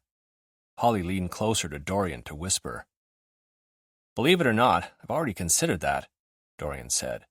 I looked you up after Jamie came home with your painting, but I can't put a $3,000 painting in each box. She does art prints, Clint said proudly. 5x7s of her originals. Yeah? Dorian turned to her. Because you have a painting called Rose Sunrise over Okanagan Lake that'd be perfect in the summer box. Have you got prints of that one? She stared at him, mouth hanging open. Breakfast was a wild affair. The kitchen table wasn't large enough for everyone, so some people sat at the kitchen island, the kids had their own picnic-like table, and the dog stayed outside within an enclosed area. When Dorian looked outside, Poppy was happily bouncing around with Mona and a border collie puppy. Niall sat across from him, and when he learned about Dorian's box, having missed the earlier conversation, he offered to have a stack of fir and pine postcards available on the counter at his shops. And Andrew sat next to Dorian, asking him about marketing plans and social media campaigns. It was surreal, especially compared to how Adriana had reacted. Whatever. Dorian didn't need her approval. Except, didn't he? Didn't he need everyone's approval? Wasn't that why the social media gig was perfect for him? It gave him the approval he craved that he'd never gotten from his family, via likes and comments. On top of the revelation that he dressed the way he did so that people would notice him. He didn't love the picture it painted of himself. At the same time, though, maybe that picture wasn't so bad. Jamie liked him. Jamie had wanted him to meet his family, and that family seemed to like him too. Hell, Andrew and Aaliyah had fought for the spot to Dorian's right. It was like Jamie had taken him from his own world and plopped him into this fantasy one that he hadn't known existed. Okay, he'd known it existed. The extended Shore family, as a whole, was affectionate, and there was always someone to lend a helping hand. But for whatever reason, it had never occurred to Dorian that he'd grown up in an emotionally repressed household until he'd spent an hour with the Jamiesons. Perhaps he hadn't been far enough removed from his own extended family to see the difference. But the Jamiesons made it obvious. Down the table, Will had his phone out. Yo, Dorian, what's your website? Hey, Clint pointed his fork at him. What's the rule about phones at the table? But I want to check out Dorian's website. It's not live yet, Dorian told him. Well, if you need anyone to test it out before it goes live, let me know, Will said. That's what I do, test websites to assess their efficacy. Look at you using big words, Holly teased. As the siblings began ribbing each other again, Jamie winked at him in a way that said, See? Told you you'd fit right in. Dorian smiled back at him, his heart too full of emotions, and ate his breakfast. Jamie had known his family would love Dorian, but they surpassed even his high expectations and folded him into conversation seamlessly. Dorian, for his part, had lost the stiffness and strained smiles that had followed him from Niall's house. And now that someone other than Jamie had expressed enthusiasm over his subscription box, maybe Dorian would finally tell his own family about it. Jamie had been right about Eleanor, too, Andrew and Nicky's oldest. When Dorian had spotted the beaded bracelets around her wrist, he'd commented on them, and now they sat together in the family room, brainstorming the perfect color combinations for bracelets that Dorian could include in his summer box. Peeking his head around the corner, Jamie watched from the doorway as Eleanor unveiled her box of beads. She brought it everywhere. "These are the colors I have now, but I can get others." Eleanor pointed at the top row. "What about shades of coral and cream for summer?" "I love that." Dorian picked up a coral bead. "And we can affix each bracelet to a backing that tells the buyer that 100% of the proceeds went to supporting mental health initiatives in elementary schools. It's really cool that you're doing that, by the way. We didn't have anything like that when I was your age." "Would you have needed it?" Instead of dismissing Eleanor's question, Dorian rolled the bead between his fingers and appeared to give the question some thought. "Maybe. Probably. But I wouldn't have recognized that at the time." "Were you sad?" "A little. I didn't grow up in a very loving household, so I probably could have used some help dealing with that." Jamie's heart clenched. "You could get help now," Eleanor said. Dorian let out a surprised laugh. "I suppose that's true." Eleanor peered into her box. "Do you think we should do a different color bracelet for the boys who order your box?" Boys like bright colors too, even if some of them won't admit it. And if they don't like it, surely they'll have a sibling or parent or colleague they can gift it to. Now, let's talk money," Dorian said, and Jamie appreciated that he treated Eleanor like the little entrepreneur she was, instead of bypassing her to speak to her parents. Although, that would no doubt happen later. "What do you charge for one of these?" Andrew appeared at Jamie's elbow a few minutes later. "How's it going in there?" "Good." Jamie joined him in the hallway. "They decided on coral and cream, and your daughter just gave Dorian a hard time when it came to bulk discounts." Andrew's smile was proud. "That's my girl." His smile dipped away.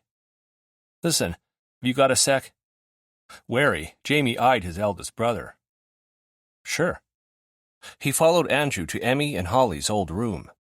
Their twin beds had been removed long ago and replaced with 2 sets of bunk beds. Their old dressers were still there, though, holding extra clothes and pajamas for when the kids slept over. Niall and Jamie's old room had been similarly converted. Andrew stopped in the middle of the room and shoved his hands in his pockets. His dark eyes, their mom's eyes, were serious, and his smile was strained. "I know you've probably thought about this already, but I'm just going to say it because I'm worried about you, okay?" Jamie's shoulders tensed. "Okay." "Given what happened with the Cobras, is it wise to date your coach's cousin?" Shoulders loosening, Jamie huffed a laugh. "Yeah, trust me, I overthought that for a long time before I let anything happen between us. But Coach sure isn't John Henty, and the Orcas aren't the Cobras. Took me a while to realize that, but they're a great bunch of guys." "Yeah?"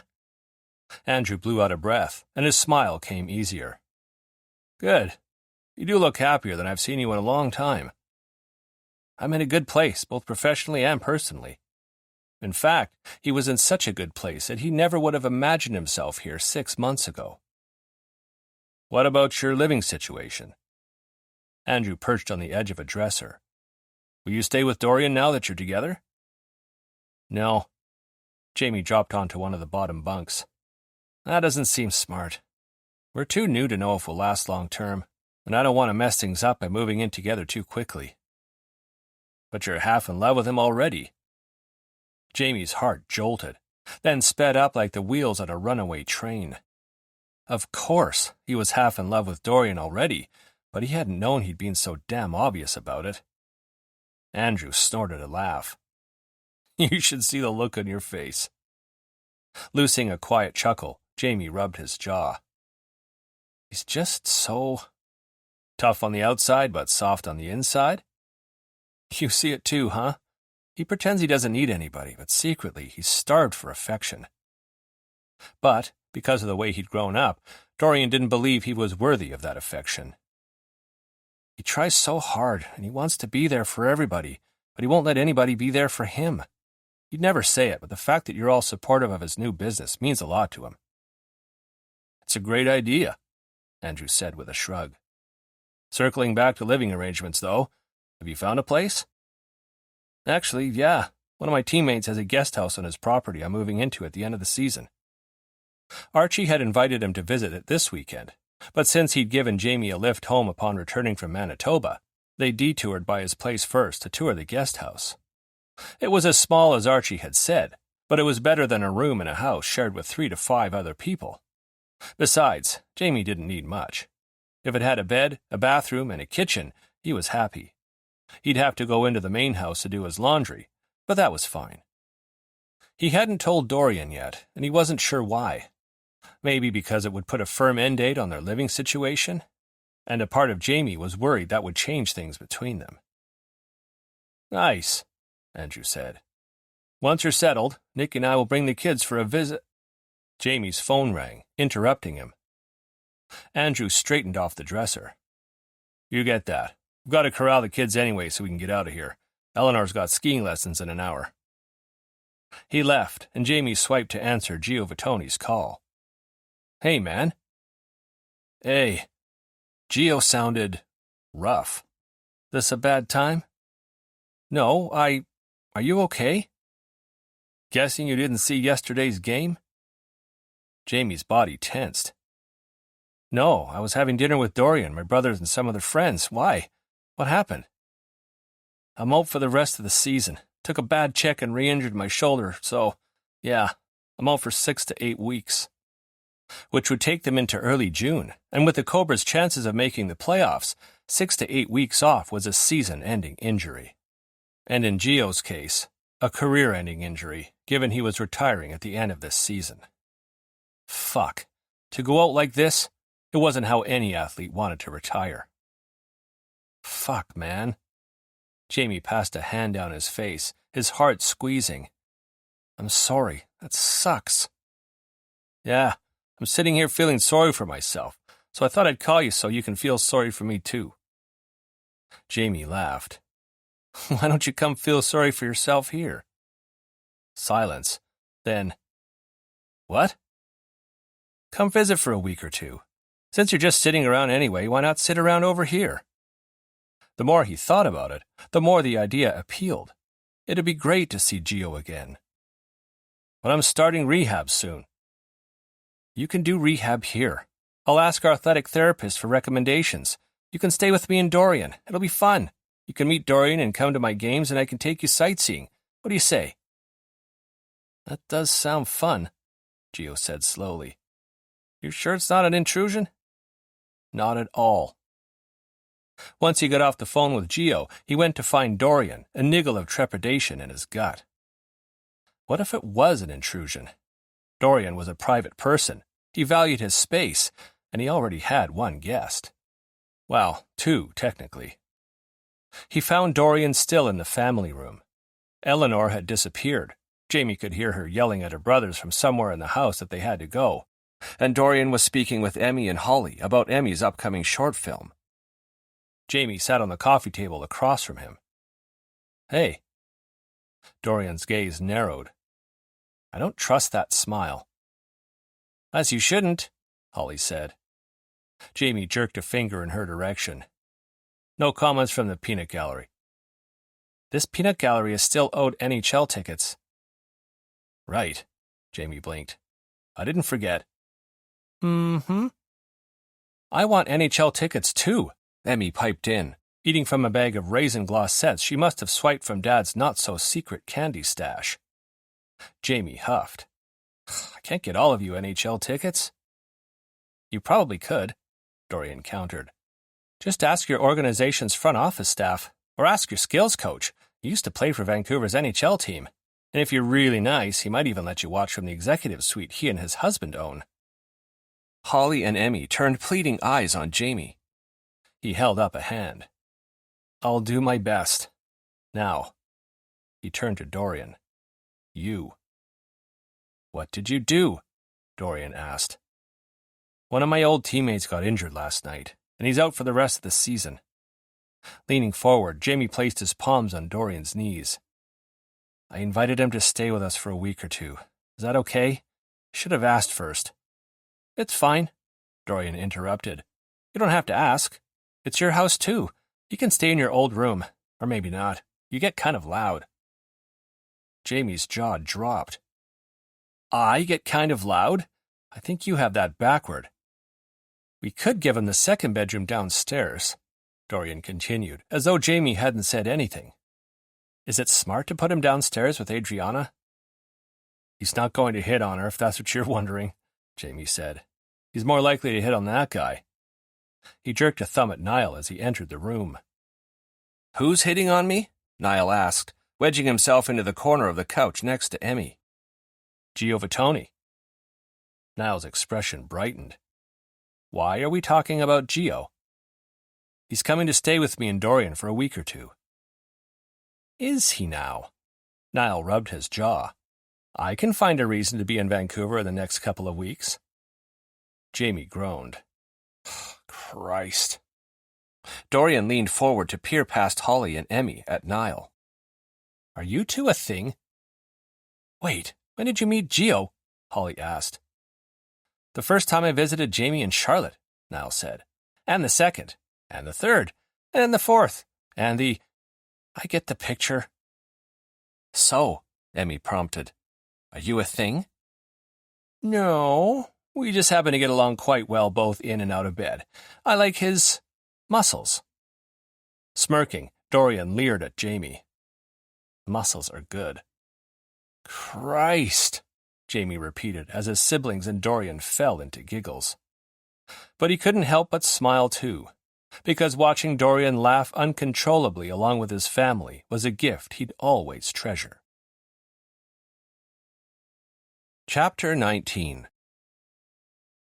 Later that week, Dorian grabbed a stack of sheets from his linen closet and brought them to the living room. He dragged the bar stools from the kitchen into the living room too, as well as a couple of kitchen chairs, just in case. Next, he rearranged the stools and chairs into a semicircle and began draping sheets over them. Maybe it was stupid, but he was going to romance his boyfriend. The thing about Jamie that made Dorian want to hide under the bed covers and stand 10 feet tall in equal measure was that he listened. He listened and he encouraged and he didn't judge or make Dorian feel stupid for voicing his ideas and opinions.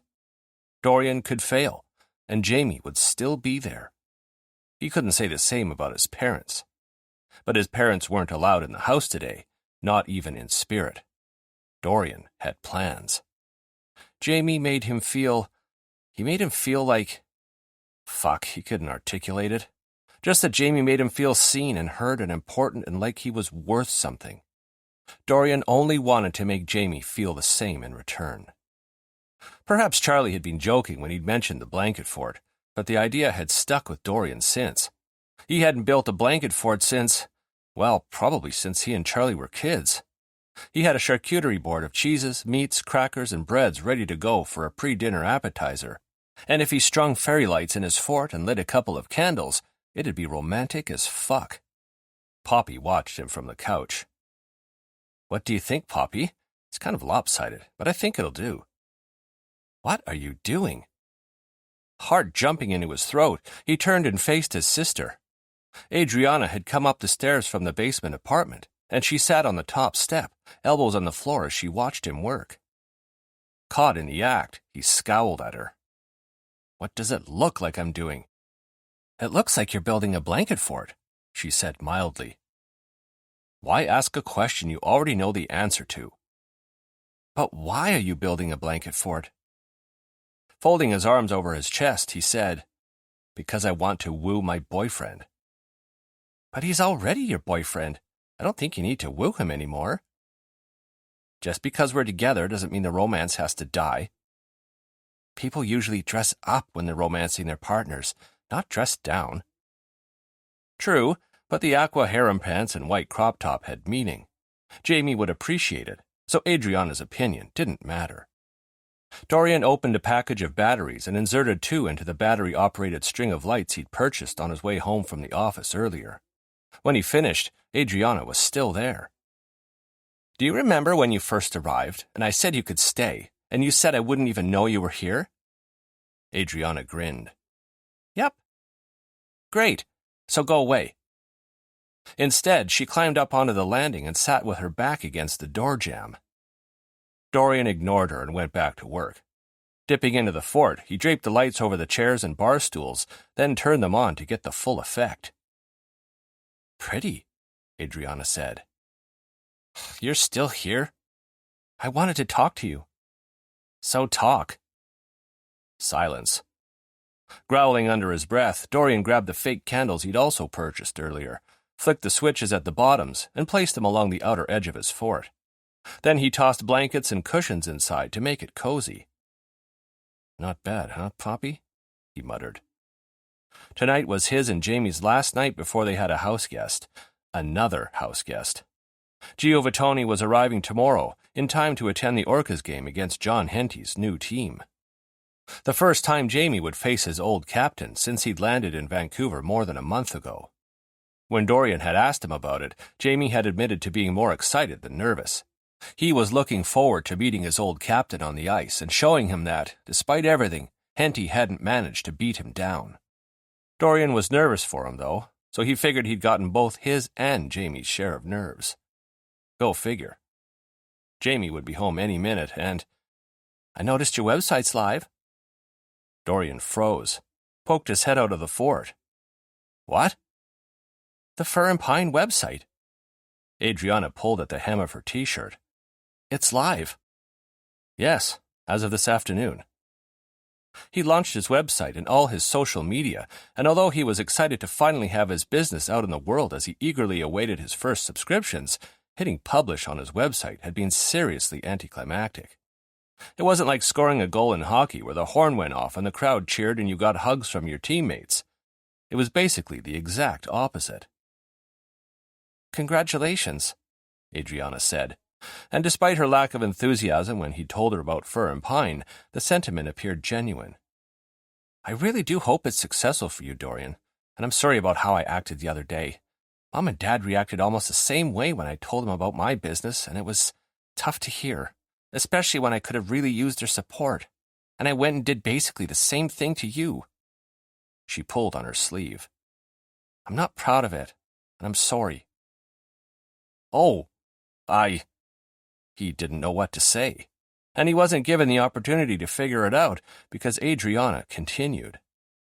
"And I'm sorry things have been not so great between us.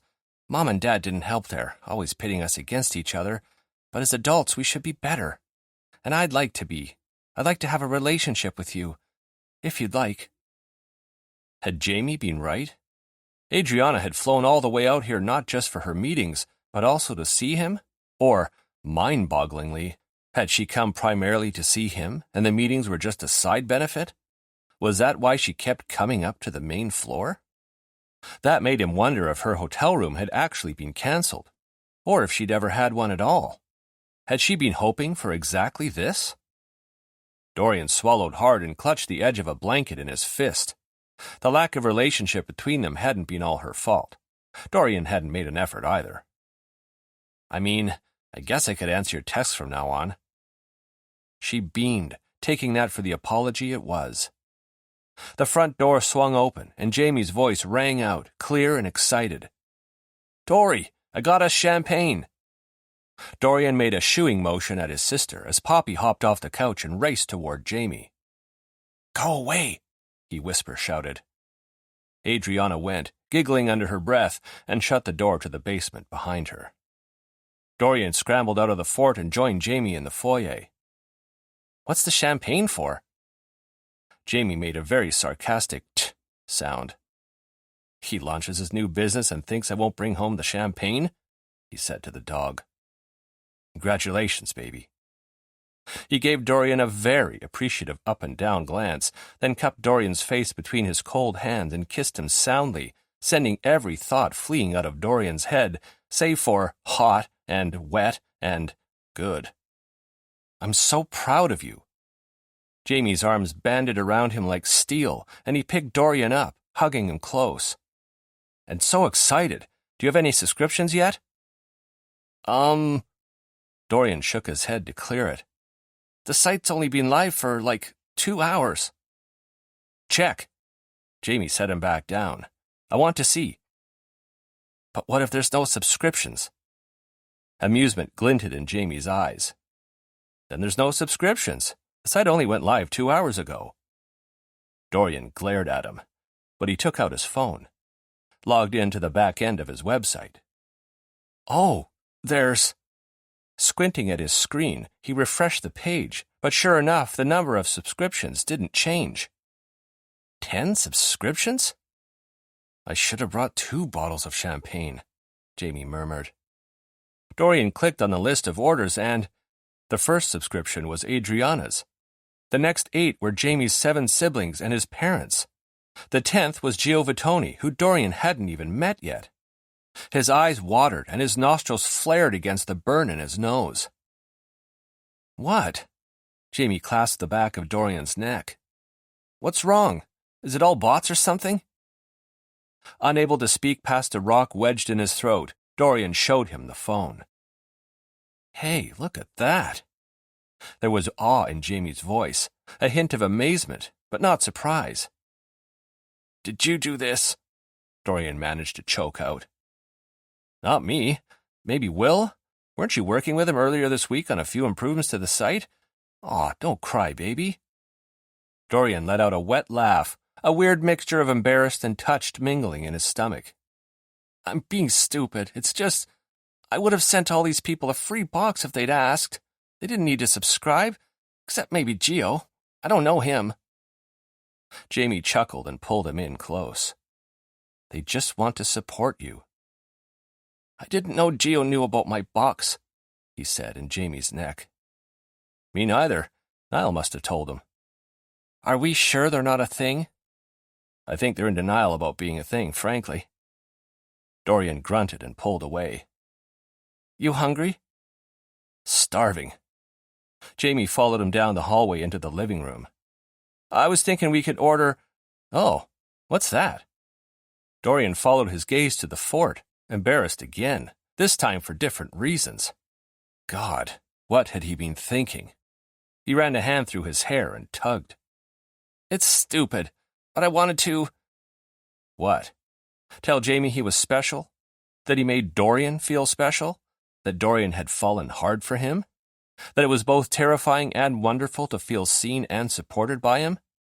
That Jamie had casually waltzed past every defense he'd ever erected as though they weren't even there, and Dorian couldn't do anything but hang on and hope for the best?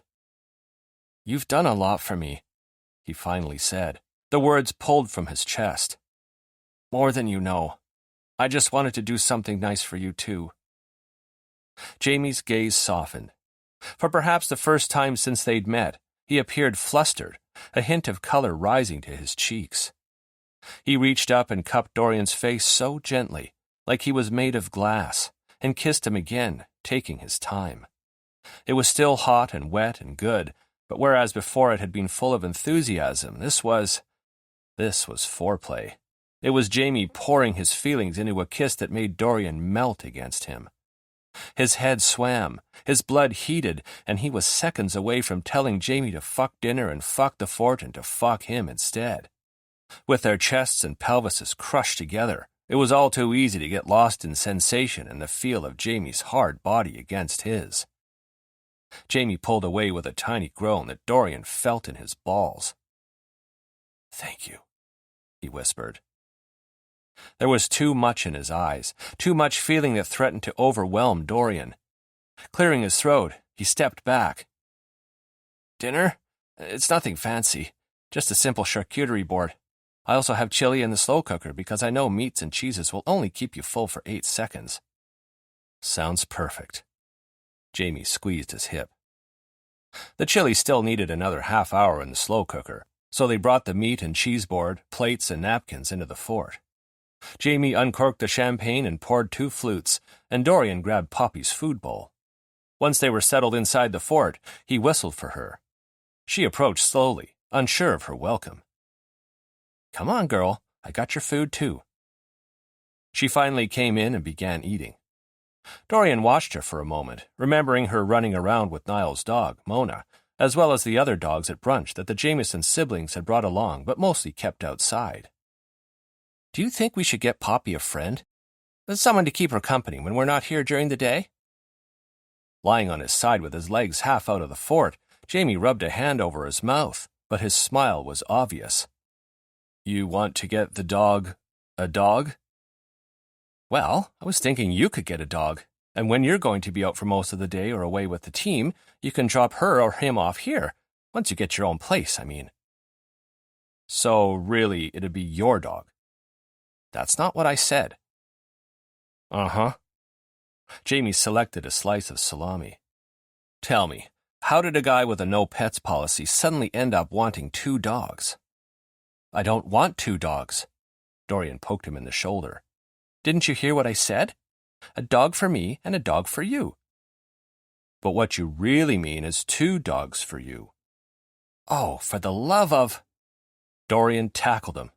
Jamie laughed until Dorian kissed him, then laughed some more when Poppy tried to kiss them both. And Dorian couldn't think of a better way to celebrate each other. Chapter 20. "How are you feeling, Jameson?"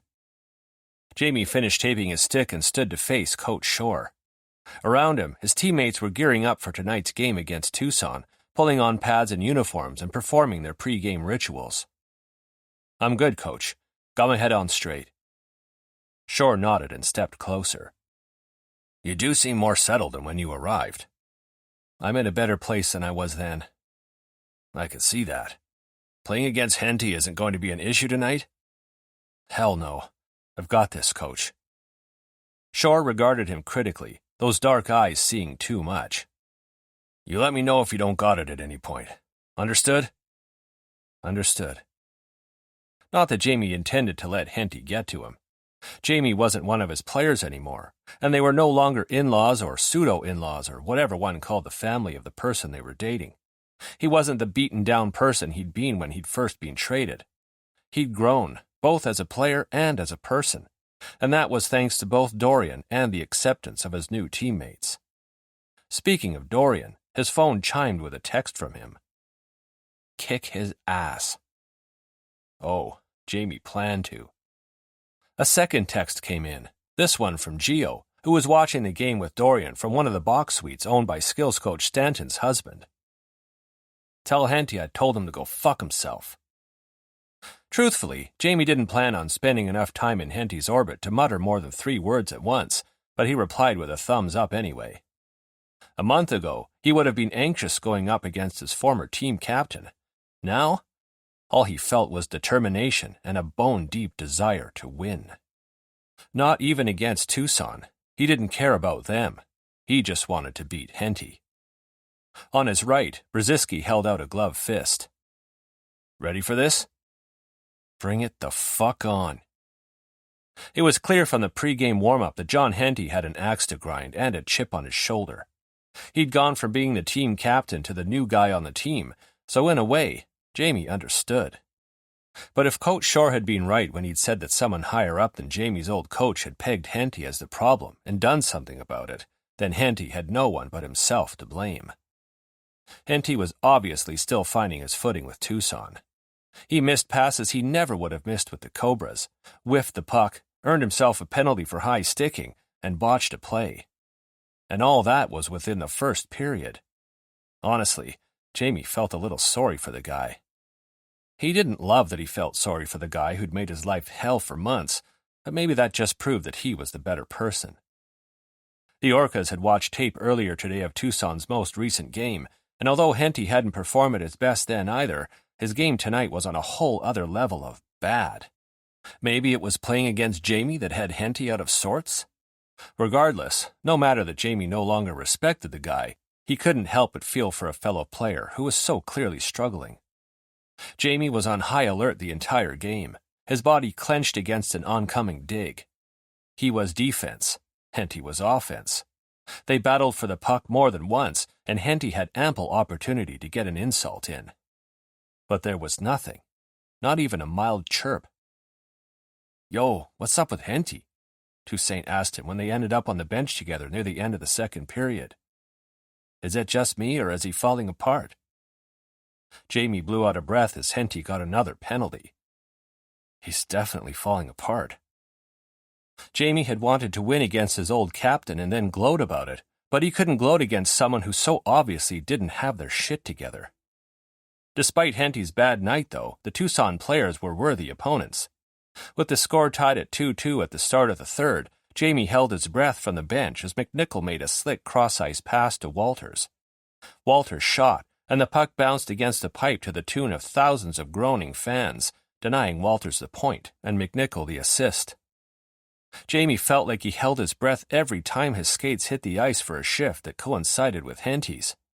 Finally, during a break in play when the ref ready to face off, he approached Henty, a little concerned and a lot wary. "Dude, you okay?" Henty shook his head and skated off. A lot of wariness was replaced with a lot of concern. Jamie still had a soft spot for his ex, always would, and the fact that something might be wrong with John Henty made him hurt for Scott. At the end of the day, though, if Henty didn't want to talk to him, there wasn't much Jamie could do about it, so he focused on winning the game. One of the rookie Tucson players fired a wrister toward the Orcas net. But he was a rookie for a reason, and he telegraphed each move as though they were written on the Jumbotron. Jamie saw the shot coming, predicting exactly where the puck would land, and got a skate on it before it hit the crease, earning himself a low whistle from his goalie, Louis Niowo. Toussaint got his stick on the puck, and with a shout at Walters, they took off down the lane in a 2-on-1. A single defender wasn't any match for the Orcas' first line, however, and Walters tucked the puck into the net after a sweet pass from Toussaint. The mood in the locker room after the game was rowdy, and Jamie accepted high fives and backslaps and a "fuck yeah" from McNichol, even though he hadn't done anything spectacular, just played a regular game.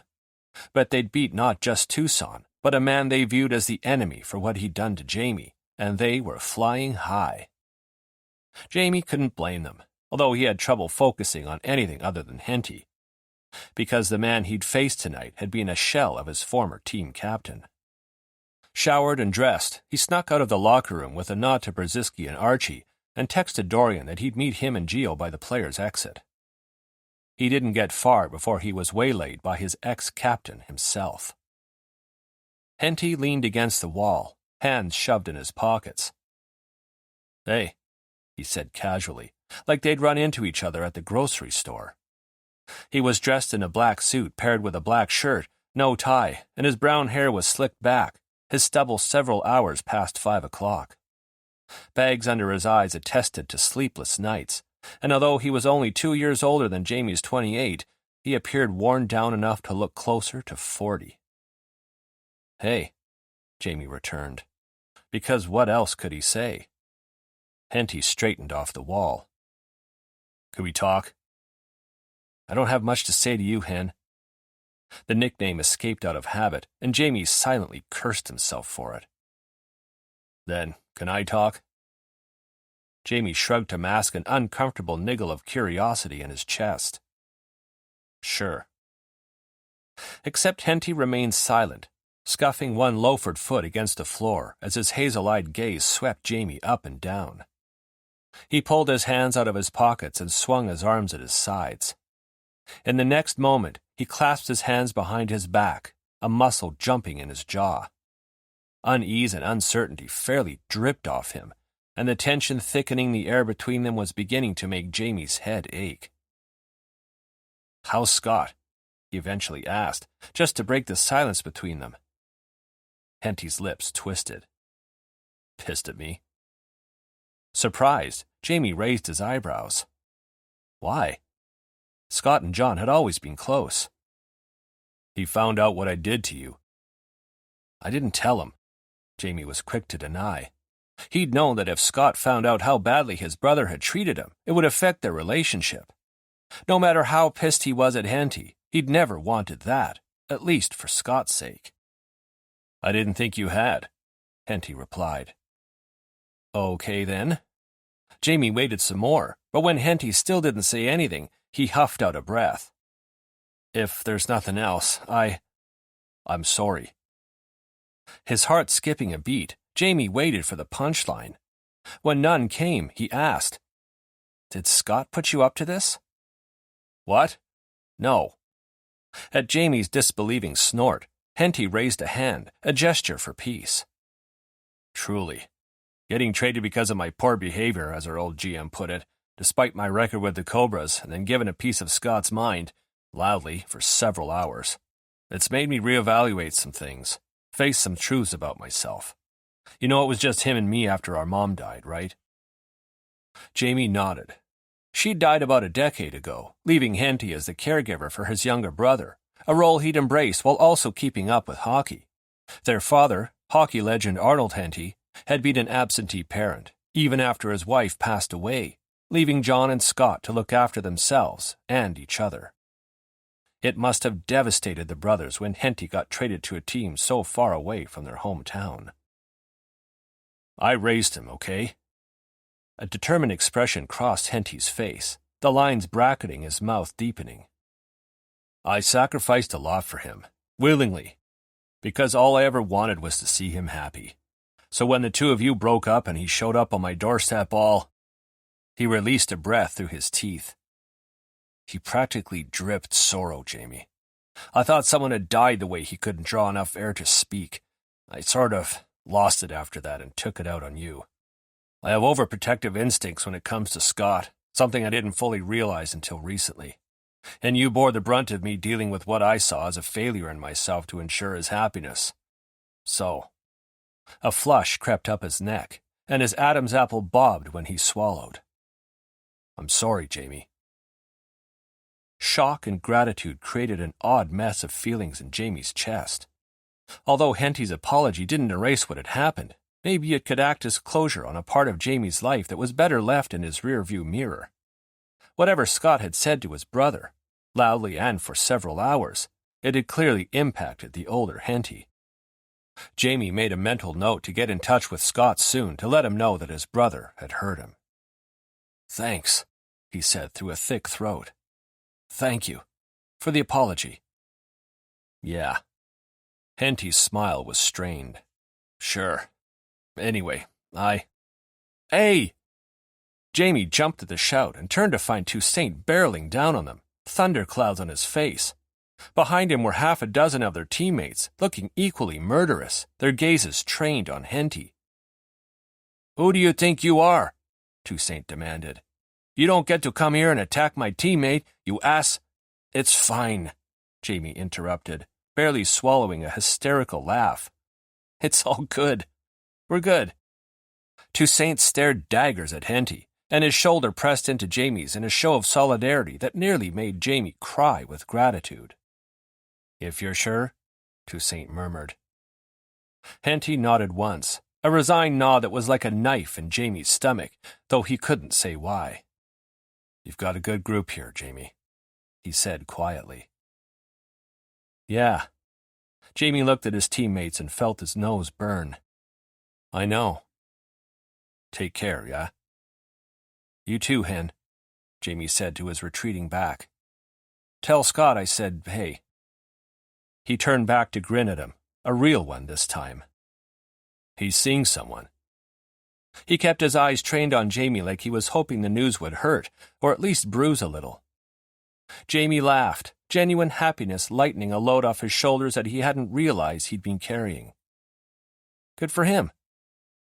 Henty rounded the corner to the visitors' locker room with a chuckle, disappearing from view. And with his departure ended any hold he'd ever had over Jamie. Toussaint slung an arm over his shoulders. Drinks, JJ? My treat. Jamie almost declined out of habit. I've got a friend visiting from out of town. Before Toussaint could list all the reasons why that shouldn't preclude both Jamie and his friend from hanging out with him, he added, Text me where you're going, and I'll meet you there with him and Dorian. Sweet, Toussaint whispered feverishly, drawing the word out. He headed toward the exit, the other guys going with him, leaving Jamie alone in the hallway. Releasing a long breath, Jamie stood quietly for a moment, eyes closed. Tonight hadn't gone at all how he'd expected. Andy's apology had him all mixed up, and he couldn't help thinking that his final few months with the Cobras could have gone a lot differently. He'd shamefully taken every bit of abuse from Henty and their other teammates, and it didn't take a psychologist for him to figure out that he'd been feeling guilty for the way things had ended with Scott, so he'd felt like he'd deserved to be harassed and bullied. But he hadn't. They'd broken up. People broke up all the time. It happened. Maybe, if he'd sat Henty down and explained how his behavior was making him feel, he could have put a stop to it early on. Just like if he and Scott had sat down and talked about their relationship before tossing marriage into the bucket as a potential fix-all, they could have saved themselves the heartache of calling off their wedding. They hadn't communicated, and it had spelled their doom. He didn't want that for himself and Dorian. So with communication in mind, he stalked the rest of the way down the hallway and made a right at the end, aiming for the players' exit, where he knew Dorian and Gio would be waiting for him. And there was Dorian, tall and gorgeous, wearing dark-washed jeans and a flimsy silk t-shirt with a deep V-neck that went halfway down his chest. The shirt was black with white swirls, and he looked sexy as fuck in it. He'd look just as sexy out of it. First. "I'm moving into Archie's guest house," Jamie blurted as he approached.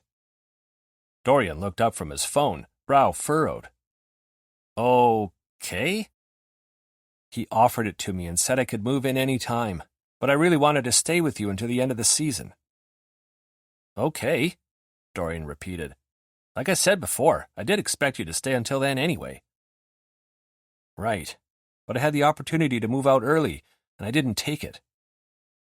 Dorian stepped closer and took his hand. "Why are you telling me this?" Christ, hell if Jamie knew. "Because it felt dishonest not to? The good news is Archie only lives a few blocks from you. I could walk to your place in 10 minutes. Eyes going bright, Dorian swung their joined hands. "We can meet halfway to walk our dogs," he said, like it was a done deal that Jamie would get a dog. He did plan on fostering again, and maybe he'd get that second dog too, the one that was really Dorian's. And suddenly, the future played out before him, one filled with dogs and hockey and sampling small business products. There'd be laughter and tears too, maybe more romantic dinners in a blanket fort, and lots of Dorian prickling up and Jamie seeing right through him. "You're okay with me moving out then?" Dorian just looked confused again. "Weren't you always going to?" "Yeah, but then this happened." Jamie waved a hand between them. "Right," Dorian said slowly, brow creasing. "But I don't want to live with you permanently, at least not yet. I mean, don't get me wrong." He quickly backpedaled. "I love having you around, but—" He broke off, lips flattening, and planted his hands on his hips. "Why do you look so happy that I don't want to live with you?" "Because I don't want to live with you yet either." Jamie pressed a quick kiss to Dorian's unsmiling mouth.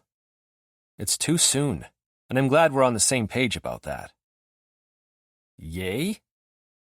Jamie couldn't help but laugh, the sound bouncing down the hallway and echoing back at them. And in the interest of not being dishonest, he inhaled deeply and took a leap he hadn't expected to take in the back hallway of his arena. "I should tell you that I've fallen for you. Hard." A complicated mix of emotions crossed Dorian's face. Fear, elation, surprise, wariness. It finally settled on a cross between satisfaction and smugness, which was so very Dorian. And when he said, "I kind of figured that out when you took me home to meet your family," that was so very Dorian too. Because Jamie heard what he wasn't saying. "I've fallen hard for you too, and you figured that out when I went with you to meet your family." Dorian could hide behind his Dorianisms all he wanted. Jamie had his number.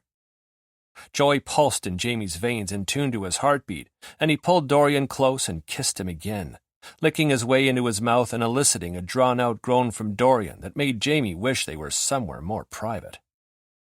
until a wolf whistle brought them up for air. Jamie scowled at Brzezinski and flipped him off as Brzezinski pushed the exit door open with a laugh. "Hey, do you want to have drinks with my team?" "Wait." Jamie glanced around. "Where's Gio?" "He and your coach's husband got talking about brass instruments." "Brass... what?" Dorian shrugged, appearing as puzzled as Jamie felt. "I don't know, but they're still up in the suite talking." "Does Gio play an instrument?" "You're asking me? He's your best friend. All I know is that they were talking about the tuba when I left." Jamie texted Gio to get his butt down here so they could go for drinks, and to bring Coach Stanton's husband with him if they wanted to continue their conversation at the bar, then inched into Dorian's space. "What do you think we should name my dog?" Dorian's smile was the sun and the moon, all rolled into one. "I knew you'd see things my way." Jamie had a feeling he always would. Chapter 21. There were people in Dorian's house. A lot of people. He was used to Jamie's presence, but there hadn't really been an adjustment period with Jamie. Adriana was still here too, for some reason. She was going on week 3 when she'd initially only intended to stay for 1. She was heading back to Toronto at the end of the week, though. She'd shown Dorian the e-ticket as proof. There was Gio, too, of course, as well as Niall Jamieson, who'd arrived on Sunday for what Dorian suspected was solely to jump Gio's bones. And because it was Tuesday and it was Dorian's turn to host dinner with Charlie and Matt, he had not only Charlie and Matt, but their significant others, too. That made 9 people in his house, including himself, and 2 dogs, because Niall had brought Mona. Everyone had congregated in his kitchen while they waited for dinner to be delivered. Like hell was Dorian cooking for this many people, and he eyed them all as he got cutlery out of a drawer. "Why are there so many people in my house?" he grumbled to Charlie. "I'm tempted to take my dog and run." Poppy had done the smart thing and fled upstairs with Mona. Charlie rose onto his toes to grab a stack of plates out of the cupboard. "You wouldn't take your boyfriend?" "He's getting drunk with yours. You can stay behind." Jamie, Blair, and Matt's guy, Pierce, were doing beer flights at the kitchen table, while Adriana was holding court with Matt, Gio, and Niall, telling them all about her new business. Dorian had a couple of people to tell about his own new business, too. It was time. He was still nervous, but he was a little less fearful, a little less on edge.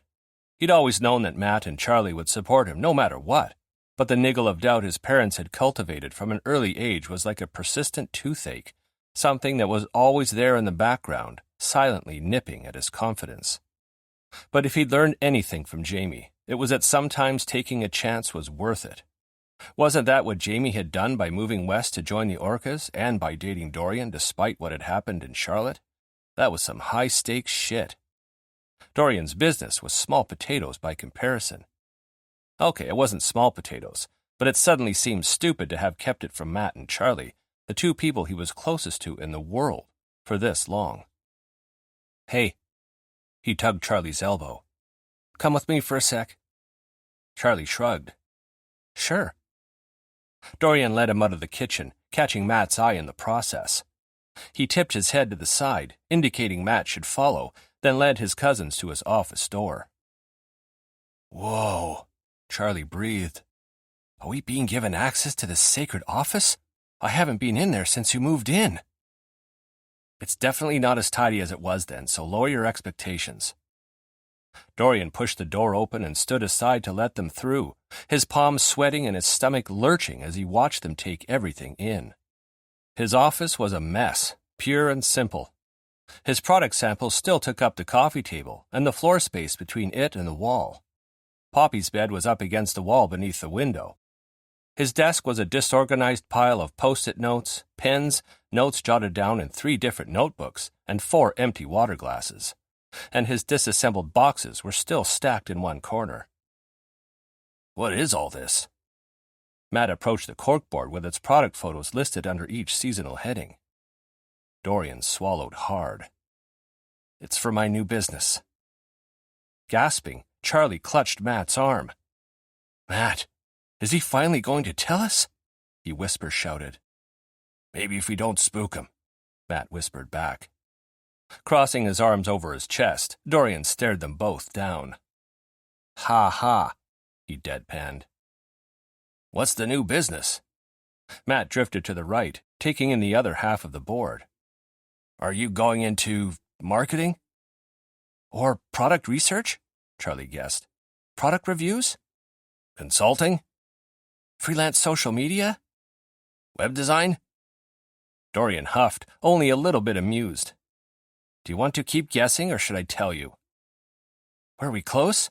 Charlie guessed. Nope. Tell us. Hands in his pockets, Matt turned to face him. And then you can tell us why you decided to tell us now. Suddenly, with two pairs of curious eyes on him, Dorian faltered. He shifted on his feet, scratched his elbow. Ignoring his mounting nerves, he said, I launched a new seasonal subscription box that will feature products from small businesses in BC. Although Matt's expression didn't change, because that was Matt, stoic as ever, he cocked his head in interest. By contrast, Charlie bounced on his toes. That's so cool! Dorian wasn't sure if it was relief that weakened his knees or plain old gratitude. Either way, he sank onto the couch with a light gasp. Now the headings make sense. Matt rapped a knuckle against the first one. Guessing this is your first box and the products that will be in it? Yeah, Dorian rasped. That's right. What's the name of your box? Do you have a logo yet? Who's doing your web design? Charlie volleyed, barely taking a breath. Are these samples of products you'll have in your box? Do you have a favorite? Can I try one? A little unmoored, Dorian stared at him. You've been working on this a long time, Matt pointed out calmly, perching on the end of Dorian's desk. You first mentioned it way back in the fall. Dorian nodded. He didn't have the heart to tell them that he'd been planning this for much longer. Why not tell us then? Unable to meet Matt's too penetrating gaze or Charlie's curious one, Dorian stared at his hands. I thought I had to have all the I's dotted and all the T's crossed first. If I told my parents about this, they'd react like Adriana did and tell me that my time and effort was better spent elsewhere. And have you done your market research, Dorian? He dropped his voice an octave, mimicking his dad.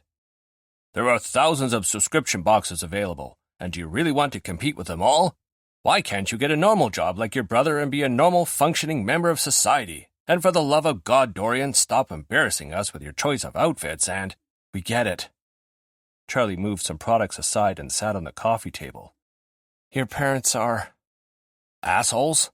Matt provided. Charlie grimaced at Matt and waved at Dorian. I was going for something more diplomatic in his presence. Why? He knows what they're like. It's why he hasn't spoken to them in years.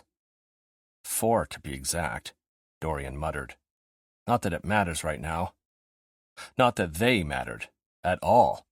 Nevertheless, it was hard to let go of years of what essentially amounted to emotional abuse. Charlie placed a hand on his knee. You didn't tell us because you thought we'd react like them. No, Dorian was quick to correct.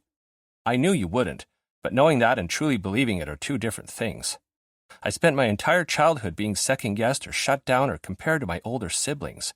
It's hard not to assume everyone else will react the same way. Scrubbing both hands down his face, he let out an annoyed groan at himself. I'm sorry. I should have given you both the benefit of the doubt and told you a long time ago. No. Matt's voice was firm. His win this game or else voice. You don't owe us anything, Dorian. He's right, Charlie chimed in. How and when you tell us is up to you. Dorian squinted at him. I'm pretty sure I said something similar to you years ago when you were considering coming out to your parents. Charlie grinned. It applies in this situation, too. So you're not... Dorian jerked his gaze from one to the other. Mad? Of course not. Matt joined Charlie on the coffee table. Do I wish I'd known? Sure. I'm sure I speak for Charlie, too, when I say that we would have liked to support you from the beginning, but I'm not mad. And we could have tested products with you, Charlie added. That popcorn looks interesting. He nodded at the bag Jamie had been making his way through for the past few weeks. "It's mushy," Dorian told his cousin. "Oh." Making a face, Charlie poked the bag. "Popcorn's supposed to be crunchy." "Yes, thank you. Can you tell Jamie that, please?" As though Dorian had summoned him, Jamie stuck his head into the room. "Food's being delivered." Dorian smiled, because that's what Jamie did. He made Dorian feel like he could take on the world. "We'll be right out." Jamie took in Charlie and Matt before his gaze landed on Dorian with a concerned glint. "All good in here?" "Yeah," Dorian said softly. "Thanks." He turned back to his cousins to find Charlie pouting. "He knew, but not us?" Dorian blinked again. "Well, he sort of sauntered in here the first night he arrived, and it was easy to tell him. I didn't know him, so his opinion didn't matter. Yours did. That's why I was scared to tell you." "So why now, then?" Matt asked, circling back to his original question. Dorian shrugged and let out a small laugh. "I recently realized that I'm enough as I am, and people will support me or they won't. But if they don't, that's not a reflection on me. It's a reflection on them." Matt smiled one of his rare smiles, lighting up his dark eyes, and there was something very teacher proud of his student in it. "Can you give us a breakdown of what's going in your boxes?" So Dorian did, while the sound of cutlery clacking on dishes and fragments of conversation reached them from the kitchen as everyone else got started on dinner. He walked Charlie and Matt through everything he had confirmed with vendors so far, and showed them his new boxes with the logo on the front and the Color Me design on the inside of the lid. Charlie and Matt oohed and awed appreciatively, or at least Charlie did. Matt was more the grunt his appreciation type. And when Dorian asked Charlie to supply a mix of some kind for his fall box, Charlie nearly broke down in tears. "You want me in your box? Oh my God, yes!" He burst into action, grabbing a pen and a notepad off Dorian's desk, and did a little happy dance. "It's fall, so pumpkin? No, pumpkin's gross." He scratched that off the list. "Apples, maybe? Ooh, apple cinnamon muffin mix? Apple cider donut mix? Cranberry bread mix? Hey, guys!"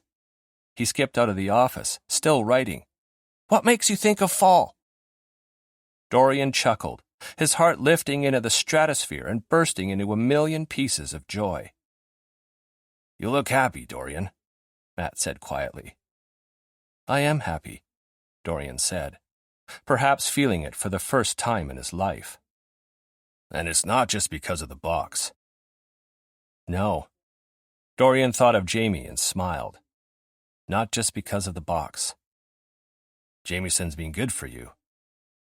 "Yeah, but I think I've been good for him, too. You won't—" He bit his lip, debating with himself for a second, then went for it. "You won't give him a hard time if things don't work out between us, right?" Matt's eyes darkened and his brow creased. "The Orcas aren't the Cobras. His personal life is his own. If things don't work out, that's between the two of you. It has nothing to do with me or anyone else."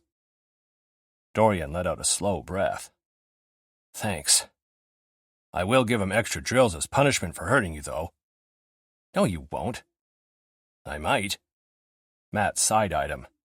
"Do you think I'll need to?" It was hard to say. Couples didn't work out all the time, and there was no guarantee that he and Jamie wouldn't be one of those. But they weren't rushing into things. Hell, Jamie was moving out because neither of them wanted to rush things. They weren't Charlie and Blair, already living out of each other's pockets after only a few months. They were taking things slowly, and Dorian was looking forward to discovering where that led them. "I hope not," he eventually said. "Good. Now come on, let's eat." Dorian let Matt go ahead of him, remaining behind for a minute to let the relief flow out of him in a huge exhalation that left him dizzy. That had gone well. Very well. They hadn't been angry or upset or hurt, just supportive. Understanding, maybe too understanding. Curious, excited for him. Gratitude swept through him, making his nose burn, and he tipped his head back to blink blearily at the ceiling. It was good, better than good, to have people at his back.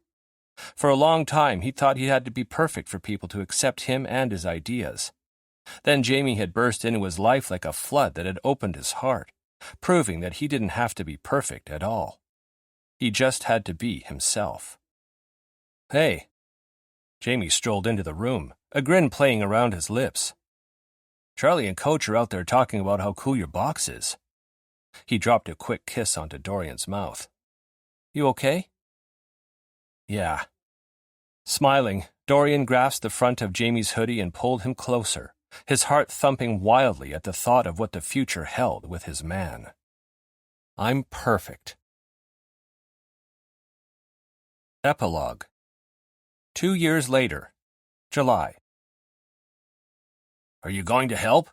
Matt asked, with an annoyed glower as he lugged one end of Jamie's couch into Dorian's house. "Or just stand there and watch?" "Stand here and watch, obviously." Dorian moved aside to let Matt and Blair heft the couch by him. "You do know that's going in the basement, right? And that the basement has its own entrance?" Blair huffed. "That would have been good to know before we carried it up the walkway and up your front steps and—" "Isn't Jamie out there with you? Why isn't he directing?" "One of your neighbors came out to see who was moving in," Blair said, moving back toward the door, muscles straining against his t-shirt. "And now they're talking about the latest hockey prospects." That was the thing about Jamie. He talked to everyone. If they were out walking their dogs and happened to cross paths with a cyclist or jogger or another dog walker, Jamie stopped to chat. Dorian had happily lived here for years without knowing his neighbors. Now he knew that the older couple on his right had 6 grandkids. The ones across the street and 2 houses down were building a tree fort for their twin boys. And the single guy just beyond the roundabout owned several successful garages that specialized in sports cars. As he backed out of the house, Blair nearly tripped on Jamie's dog and cursed. "Murphy," Dorian called. Jamie's West Highland Terrier rescue trotted inside, tongue lolling. "Come on, Murphy." Dorian lured him into his office, then shut the door, locking him inside with Poppy. Otherwise, there was a very real possibility they'd get stepped on. At least it was only the 2 dogs right now. Things got a little hectic around the house when Jamie had an emergency foster too, but he hadn't had one in a couple of months. First, because the Orcas had made the playoffs for the 3rd year in a row, and Jamie needed to concentrate on hockey. Second, because with the move from Archie's guest house and into Dorian's house, permanently this time, Jamie also needed to pack. He'd sold his house in Charlotte after the Orcas had narrowly missed winning the Calder Cup the season Jamie was traded to the Orcas.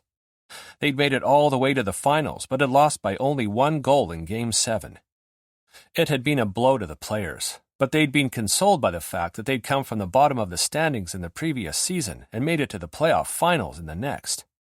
The entire team had been praised, Matt especially, as the head coach, and he'd gotten offers to coach at every level, including the NHL. But he hadn't been done with the Orcas yet, and he'd led his team to the playoffs the next 2 seasons too, where they'd won. Both times. Jamie's furniture from his place in Charlotte had ended up in a storage unit in Vancouver since Archie's guest house had come furnished. This morning, Jamie had gone with Matt, Blair, and Niall to pack it up and move his things into Dorian's home. Which meant his basement suite would officially be a basement suite instead of a couple of rooms with beds and a handful of plates and cutlery. Adriana would be more comfortable when she stayed over, as would Niall and Gio. Speaking of Gio, he walked into the house holding 2 matching table lamps. He held them up. "Upstairs guest bedroom?" Dorian inspected the lamps in his living room. "Leave them here, actually. They go with the decor better. I'll move mine into one of the guest bedrooms." 2 years ago, Gio had arrived for a visit with Jamie that had been meant to last a couple of weeks while he recovered from his shoulder injury. Instead, he'd gone back to Kelowna with Niall. And stayed there. Through rehab. Post-surgery, which he'd ended up needing on his shoulder. Post-surgery rehab. And after he'd officially retired from hockey. And he was still in Kelowna. With Niall. In fact, they were getting married next spring. So yeah, totally a thing. Dorian had called that one. "Your neighbor thinks there's no chance in hell of us winning the playoffs again next season," Jamie said with a pout as he trudged inside with a box labeled, random kitchen stuff. Dorian rearranged the other boxes labeled random kitchen stuff on the island to make room for the new one. How much random kitchen stuff did one man need? Has any AHL team ever won 3 seasons in a row? One, Jamie said. In the early 60s. Nobody since. Your neighbor's betting against us, so we're no longer friends. Well? Dorian tilted sideways to kiss the corner of Jamie's mouth. I believe in you. More pouting. Even though you quit as the Orcas' social media coordinator? Snorting, Dorian elbowed him in the ribs. We both know that had nothing to do with you. He'd simply been too busy with Fur and Pine to juggle 2 jobs. Over the past 2 years, his subscription box had rapidly gained momentum. He'd like to credit his own marketing activities, but the truth was, word had gotten to the Orcas players, which meant they'd gotten to the city's NHL players, and because the organization was one big happy family, they'd all pimped Dorian's box on their socials. And when multi-million-dollar NHL players told their followers to buy shit, fans bought the shit. Whereas he'd had about 120 subscribers for his inaugural box, he now had more than 400. Mark, his former boss, had even featured Dorian on a behind-the-scenes meet-the-staff social media post, and his subscriber count had shot way up.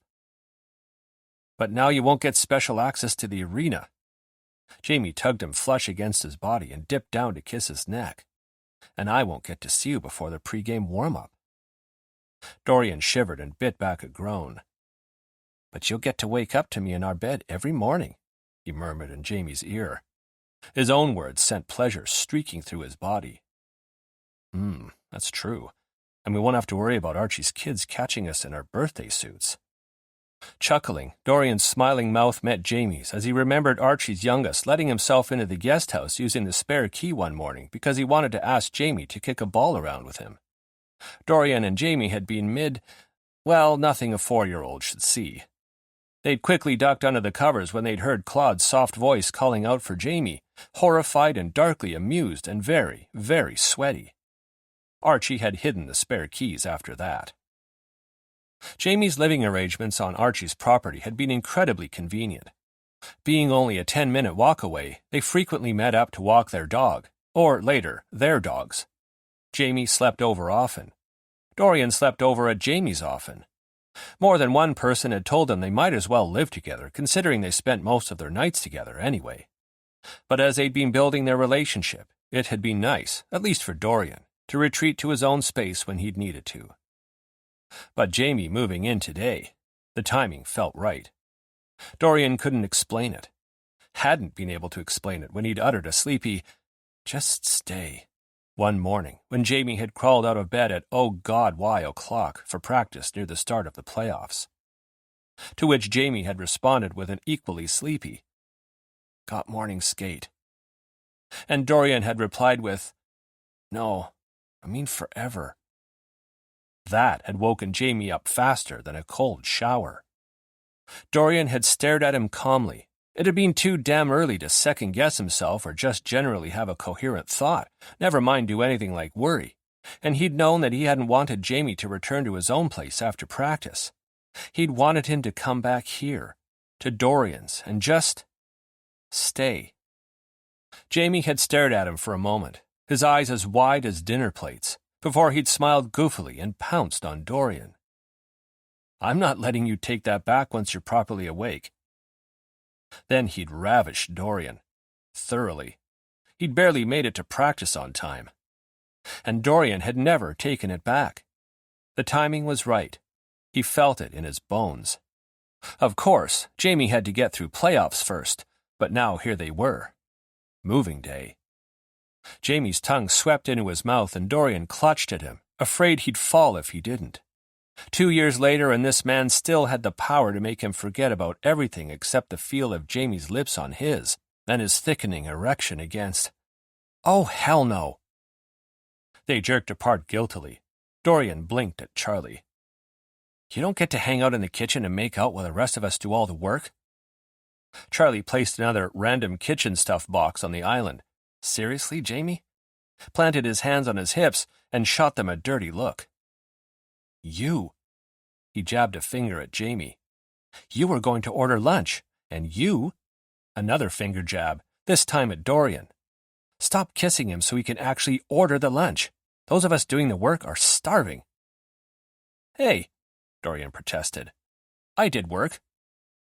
You brought in a throw pillow. It was a beaded throw pillow. It scratched my knuckle, see? He thrust out a hand, showing Charlie the scratch on his thumb. Charlie's lips twitched. Aw. Jamie brought Dorian's hand up to his mouth and kissed his thumb. Was my pillow mean? Oh, shut up, Dorian grumbled, elbowing him away. His eyes dancing, Charlie stabbed a finger at Jamie again, barked out a simple, lunch, and headed back outside.